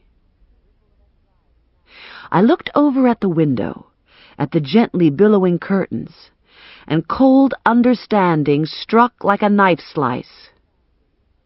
When I'd left my apartment, the window had been closed and locked. The window was open now. Jesus, the window was open? Fear skittered through me, snatching my breath away. Someone was in my apartment, or possibly waiting on my fire escape. I bit down hard on my lower lip to keep from wailing. Dear God, don't let it be Ramirez. Anyone but Ramirez. My heart beat with a ragged thud, and my stomach sickened. As I saw it, I had 2 choices. I could run for the front door or dive down the fire escape. That was assuming my feet would move. I decided chances were greater that Ramirez was in the apartment than on the fire escape, so I went to the window. On a sharp intake of breath, I ripped the curtains open and stared at the latch. It was secure. A circle of glass had been removed from the top window, allowing whoever to slip an arm through and open the lock. The cool night air whistled softly through the neatly cut circle. Professional, I thought. Maybe not Ramirez. Maybe just your garden variety second-story man. Maybe he'd gotten discouraged by my poverty, decided to move on to fatter pickings, and locked up after himself. I looked through the opening at the fire escape. It was empty and felt benign. Call the police and report the break-in, I told myself. The phone was at bedside. I punched it on, and nothing happened. Shit. Someone must have disconnected it in the kitchen. A little voice in my head whispered to get out of the apartment. Use the fire escape, it said. Move fast. I turned back to the window and fumbled with the latch. I heard movement behind me, felt the intruder's presence. In the window's reflection, I could see him standing in the open bedroom door, framed by the weak light from the hall. He called my name, and I felt my hair stand on end like the cartoon version of an electrocuted cat. "Close the curtains," he said, "and turn around nice and slow so I can see you." I did as I was told, squinting in the dark in blind confusion, recognizing the voice but not understanding the purpose. "What are you doing here?" I asked. Good question. He flipped the light switch. It was Jimmy Alpha, and he was holding a gun. "I ask myself that question all the time," he said. "How did it come to this? I'm a decent man, you know. I try to do what's right." "Doing what's right is good," I told him. "What happened to all your furniture?" "I had some hard times." He nodded. "Then you know what it's like." He grinned. "That why you started working for Vinny?" "Yeah." "Vinny and me, we're sort of alike. We do what we have to do to hang in there. I guess you're like that, too." I didn't like being lumped in with Vinny, but I wasn't about to argue with a guy who was holding a gun. "I guess I am." "You follow the fights?" "No." He sighed. "A manager like me waits a whole lifetime for a decent fighter to come along. Most managers die without ever getting one." "But you got one. You have Ramirez." "I took Benito in when he was just a kid. 14 years old. I knew right away he was going to be different from the others. There was something about him. Drive, power, talent. Insanity, I thought. Don't forget insanity. Taught him everything he knows about boxing. Gave him all my time. Made sure he ate right. Bought him clothes when he had no money. Let him sleep in the office when his mother was crazy on crack. And now he's champ," I said. His smile was tight. "It's my dream. All my life I've worked for this." I was beginning to see the direction of the conversation. "And he's out of control," I said. Jimmy sagged against the door jamb. "Yeah, he's out of control. He's going to ruin everything. All the good times, all the money. I can't tell him anything anymore. He doesn't listen." "What are you going to do about it?" "Ah," Alpha sighed. "That's the big question. And the answer to the question is diversify. I diversify. I make a shitload of money, excuse my language, and I get out." "You know what it means to diversify? It means I take the money I make on Ramirez and I invest it in other businesses. A chicken franchise, a laundromat, maybe even a butcher shop. Maybe I can get a butcher shop real cheap because the guy who owns it can't make good on some bad bets he took." "Sal." "Yeah, Sal. You got Sal real upset today. Bad timing. The way you walked in just when Louis got there. But I guess in the end it's going to work out okay." "I didn't realize Sal knew me." "Honey, you're not hard to recognize. You don't got no eyebrows." Sal was worried that I spotted Louis. "Yeah. So he called me, and I said we should all meet at the marina. Louis was going to the marina anyway. There's a drop coming in tomorrow, and I'm thinking maybe I'm going to have to do Louis because he's such a fuck-up. The guy can't do anything right. He lets people see him at Carmen's, then he has to take care of them. He only gets 2 out of 3. He can't score Morelli. The dumb shit found Morelli's car in your parking lot and didn't stop to think maybe Morelli wasn't driving it. So he ends up roasting Morty Byers. Now you've got Lewis fingered. I figure his time is up. So I borrow Benito's car and I go out to the marina. And on the way, I see you at the gas station, and I get a brilliant idea. Jimmy, I say to myself, this is your way out. I was having a hard time following. I still didn't completely understand Jimmy's involvement. Out of what? I asked. Out of the whole fucking mess. See, there's something you gotta understand about me. I gave up a lot for the fight game. I never got around to getting married or to having a family. All my life, I never had anything but boxing. When you're young, you don't mind. You keep thinking, there's time. But then one day you wake up and you find out there's no more time. I've got a fighter who likes to hurt people. It's a sickness. There's something messed up in his head, and I can't make it better. I know he's not going to go the count on his career, so I take the money we make, and I buy a couple properties. Next thing I know, I meet this Jamaican guy. Says he's got a better way to make money. Drugs. I make the buy. His organization does the distribution. I wash the money through my businesses in Ramirez. We do this for a while, and it works out real good.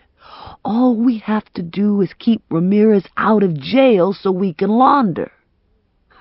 Problem is, I got a lot of money now, and I can't get out. The organization's got me by the gonads, you know what I mean? Stryker. Yeah. Big motherfucking Jamaican posse, greedy, nasty beggars. So I'm going down the road to whack Lewis. I see you sitting there, and I get a plan. The plan is that I execute Sal and Lewis Stryker style. Then I leave some high-quality H spilled in the boat and on the barrel so the cops figure out the operation and shut it down. Now, no one's left to talk about me behind my back. And I'm too risky for Stryker to use for a while. And the beauty of it is that Sal and Lewis get pinned on Ramirez thanks to you. I'm sure when you made your statement to the cops, you told them all about Ramirez buzzing by you at the gas station. I still don't understand why you're here, holding me at gunpoint. I can't take a chance on Ramirez talking to the cops, and maybe they come to the conclusion he's really as dumb as he looks. Or maybe he tells them I borrowed his car, and they believe him. So I'm going to have you put a bullet in him. Then there's no Benito, no Sal, no Lewis. What about Stephanie? There's not going to be any Stephanie either. He had the phone base shoved into his slacks. He plugged it into my bedroom wall jack and dialed. "My man," he said when the connection was made, "I've got a girl here who wants attention." Something was said at the other end. "Stephanie Plum," Jimmy answered. "She's at home, waiting for you. And Benito, make sure no one sees you. Maybe you better come up the fire escape." The conversation was severed, and the phone discarded. "Is this what happened to Carmen?" I asked. "Christ, Carmen was a mercy killing. I don't know how she ever made it home. By the time we heard about it, she'd already called Morelli." "Now what?" He leaned back against the wall. "Now we wait." "What happens when Ramirez gets here?" "I turn my back while he does his thing. Then I shoot him with your gun. By the time the police show up, you'll both have bled to death, and there'll be no more loose ends." He was deadly serious. He was going to watch while Ramirez raped and tortured me, and then he was going to make sure I was mortally injured. The room swam in front of me. My legs wobbled, and I found myself sitting on the edge of the bed. I dropped my head between my knees and waited for the fog to clear. A vision of Lula's battered body flashed into my mind, feeding my terror. The dizziness faded, but my heart pounded hard enough to rock my body. Take a chance, I thought. Do something. Don't just sit here and wait for Ramirez. You okay? Alpha said to me. You don't look good. I kept my head down. I'm going to be sick. You need to go to the can? My head was still between my knees. I shook it. No. Just give me a minute to catch my breath. Nearby, Rex ran in his cage. I couldn't bear to look over, knowing it might be the last time I'd see him. Funny how a person can get so attached to a little creature like that. A lump formed in my throat at the thought of Rex being orphaned, and the message came back to me. Do something. Do something. I said a short prayer, gritted my teeth, and bucked forward, lunging at Alpha, catching him off guard, nailing him in the gut with a headbutt. Alpha let out a whoof of air, and the gun discharged over my head, shattering my window. If I'd had any cool at all, I would have followed up with a good hard kick to the crotch, but I was operating on thoughtless energy, with adrenaline pumping into my system at warp speed. I was in fight-or-flight mode, and flight was the hands-down choice. I scrambled away from him, through the open bedroom door, into the living room. I was almost to the front hall when I heard another crack from his gun, and an electric stab of heat shot down my left leg. I yelped in pain and surprise, whirling off balance into the kitchen. I grabbed my shoulder bag off the counter with two hands and searched for my .38. Alpha moved into the kitchen doorway. He aimed his gun and steadied it. Sorry, he said. There's no other way. My leg was on fire, and my heart was banging in my chest. My nose was running, and tears blurred my vision. I had both hands on my little Smith & Wesson still in my pocketbook.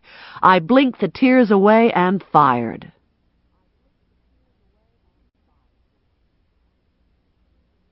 Chapter 14. Rain pattered gently on my living room window, competing with the sound of Rex running in his wheel. It had been 4 days since I'd been shot, and the pain was down to an annoying but manageable ache. The mental healing would be slower. I still had night terrors, still found it difficult to be alone in my apartment. After shooting Jimmy Alpha, I'd crawled to the phone and called the police before I'd passed out. They'd arrived in time to catch Ramirez halfway up my fire escape. Then they'd trundled him off to jail, and me off to the hospital. Fortunately, I'd fared better than Alpha. He was dead. I was alive. $10,000 had been deposited in my bank account. Not a cent of it had been spent yet. I was slowed down by 17 stitches in my butt. When the stitches came out, I figured I'd do something irresponsible like fly to Martinique for the weekend. Or maybe I'd get a tattoo, or dye my hair red. I jumped at the sound of someone knocking on my door. It was almost 7 p.m., and I wasn't expecting company. I cautiously made my way to the foyer and looked out the peephole. I gasped at the sight of Joe Morelli in sports coat and jeans, clean-shaven, hair freshly trimmed. He stared directly at the peephole. His smile was smug. He knew I was looking at him, wondering if it would be wise to open the door. He waved, and I was reminded of a time 2 weeks earlier when our positions had been reversed. I unlocked the 2 deadbolts, but left the chain in place. I cracked the door. Yes? Take the chain off, Morelli said. Why? Because I brought you a pizza, and if I tip it on end to give it to you, the cheese will slide off. Is it a Pino's pizza? Of course it's a Pino's pizza. I shifted my weight to ease my left leg. Why are you bringing me pizza? I don't know. I just felt like it. Are you going to open the door or what? I haven't decided. This brought a slow, evil smile. Are you afraid of me? Yes. The smile stayed fixed in place. You should be. You locked me in a refrigerator truck with 3 dead people. Sooner or later, I'm going to get you for it. But not tonight? No, he said. Not tonight. I closed the door, slid the chain free, and opened the door to him. He put the white pizza box and a 6-pack on the kitchen counter and turned to me. Looks like you're walking a little slow. How are you feeling? Okay. Fortunately, Alpha's bullet tore through some fat and did most of its damage to the wall in the hallway. His smile had faded. How are you really feeling? I'm not sure what it is about Morelli, but he never fails to strip my defenses. Even when I'm on guard, being watchful, Morelli can piss me off, turn me on, make me question my judgment, and, in general, provoke inconvenient emotions. Concern pinched the corners of his eyes, and there was a seriousness to his mouth that belied the casual tone of his question. I bit down hard on my lip, but the tears came anyway, silently spilling down my cheeks. Morelli gathered me into his arms and held me close. He rested his cheek against the top of my head and pressed a kiss into my hair. We stood like that for a long time, and if it hadn't been for the pain in my butt, I might have fallen asleep, finally comforted and at peace, feeling safe in Morelli's arms. If I ask you a serious question, Morelli murmured against my ear, will you give me an honest answer? Maybe. Do you remember that time in my father's garage? Vividly. And when we went at it in the bakery? Uh-huh. Why did you do it? Are my powers of persuasion really that strong? I tipped my head back to look at him. I suspect it had more to do with curiosity and rebellion on my part, not to mention hormones on the rampage. So, you're willing to share some of the responsibility? Of course. The smile had returned to his mouth. And if I made love to you here in the kitchen, how much of the blame would you be willing to assume? Jesus, Morelli, I've got 17 stitches in my ass.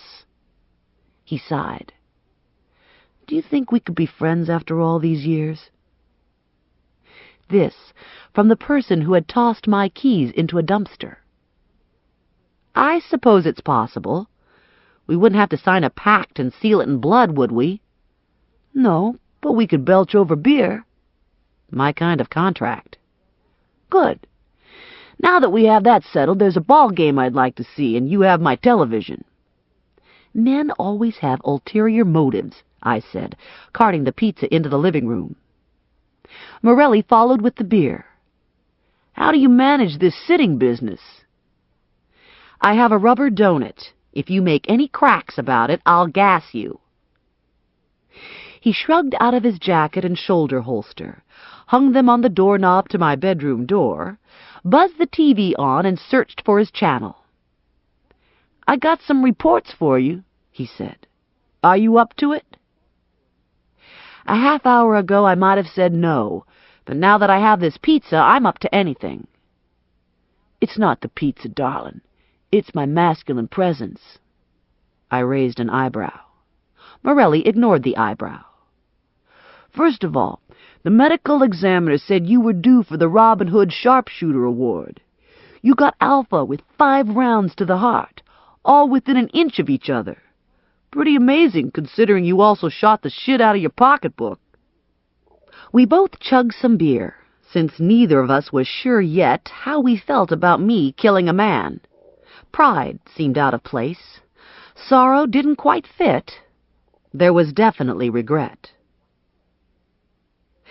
"Do you think it could have ended any other way?" I asked. "No," Morelli said. "He would have killed you if you hadn't killed him first." This was true. Jimmy Alpha would have killed me. There was no doubt in my mind. Morelli leaned forward to see the pitch. Howard Barker struck out. "Shit," Morelli said. He turned his attention back to me. "Now for the good part. I had a recorder attached to the utility pole on the far side of your parking lot. I was using it for backup when I wasn't around. I could check it at the end of the day and catch up if I'd missed anything. The damn thing was still working when Jimmy dropped in on you, recorded the whole conversation, the shooting and everything, clear as a bell." "Dang!" "Sometimes I'm so slick I scare myself," Morelli said. "Slick enough not to be locked up in jail." He selected a piece of pizza, losing some green pepper and onion slices in the process, scooping them back on with his fingers. "I'd been cleared of all charges and reinstated in the department, pay retroactive. The gun was in the barrel with Carmen. It had been refrigerated all this time, so the prints were clear, and forensics found traces of blood on it. DNA hasn't come back yet, but preliminary lab tests suggest the blood is Ziggy's, proving Ziggy was armed when I shot him. Apparently the gun jammed when Ziggy fired at me, just as I'd suspected. When Ziggy hit the floor, the gun fell out of his hand, and Lewis picked it up and took it with him. Then Lewis must have decided to get rid of it." I took a deep breath and asked the question that had been uppermost in my mind for the last 3 days. "What about Ramirez?" "Ramirez is being held without bail, pending psychiatric evaluation. Now that Alpha is out of the picture, several very creditable women have come forward to testify against Ramirez." The sense of relief was almost painful. "What are your plans?" Morelli asked. "You going to keep working for Vinny?" "I'm not sure." I ate some pizza. "Probably," I said. "Almost definitely probably." "Just to clear the air," Morelli said. "I'm sorry I wrote that poem about you on the stadium wall when we were in high school." I felt my heart stutter. "On the stadium wall?" Silence. Color rose to Morelli's cheekbones. "I thought you knew." "I knew about Mario's sub shop." "Oh. Are you telling me you wrote a poem about me on the stadium wall? A poem detailing what transpired behind the Eclair case?" "Would it help any if I told you the poem was flattering?" I wanted to smack him, but he was on his feet and moving before I could get out of my rubber tube. "It was years ago," he said, dancing away from me. "Shit, Stephanie, it's unattractive to hold a grudge." "You are scum, Morelli. Scum." "Probably," Morelli said. "But I give good pizza."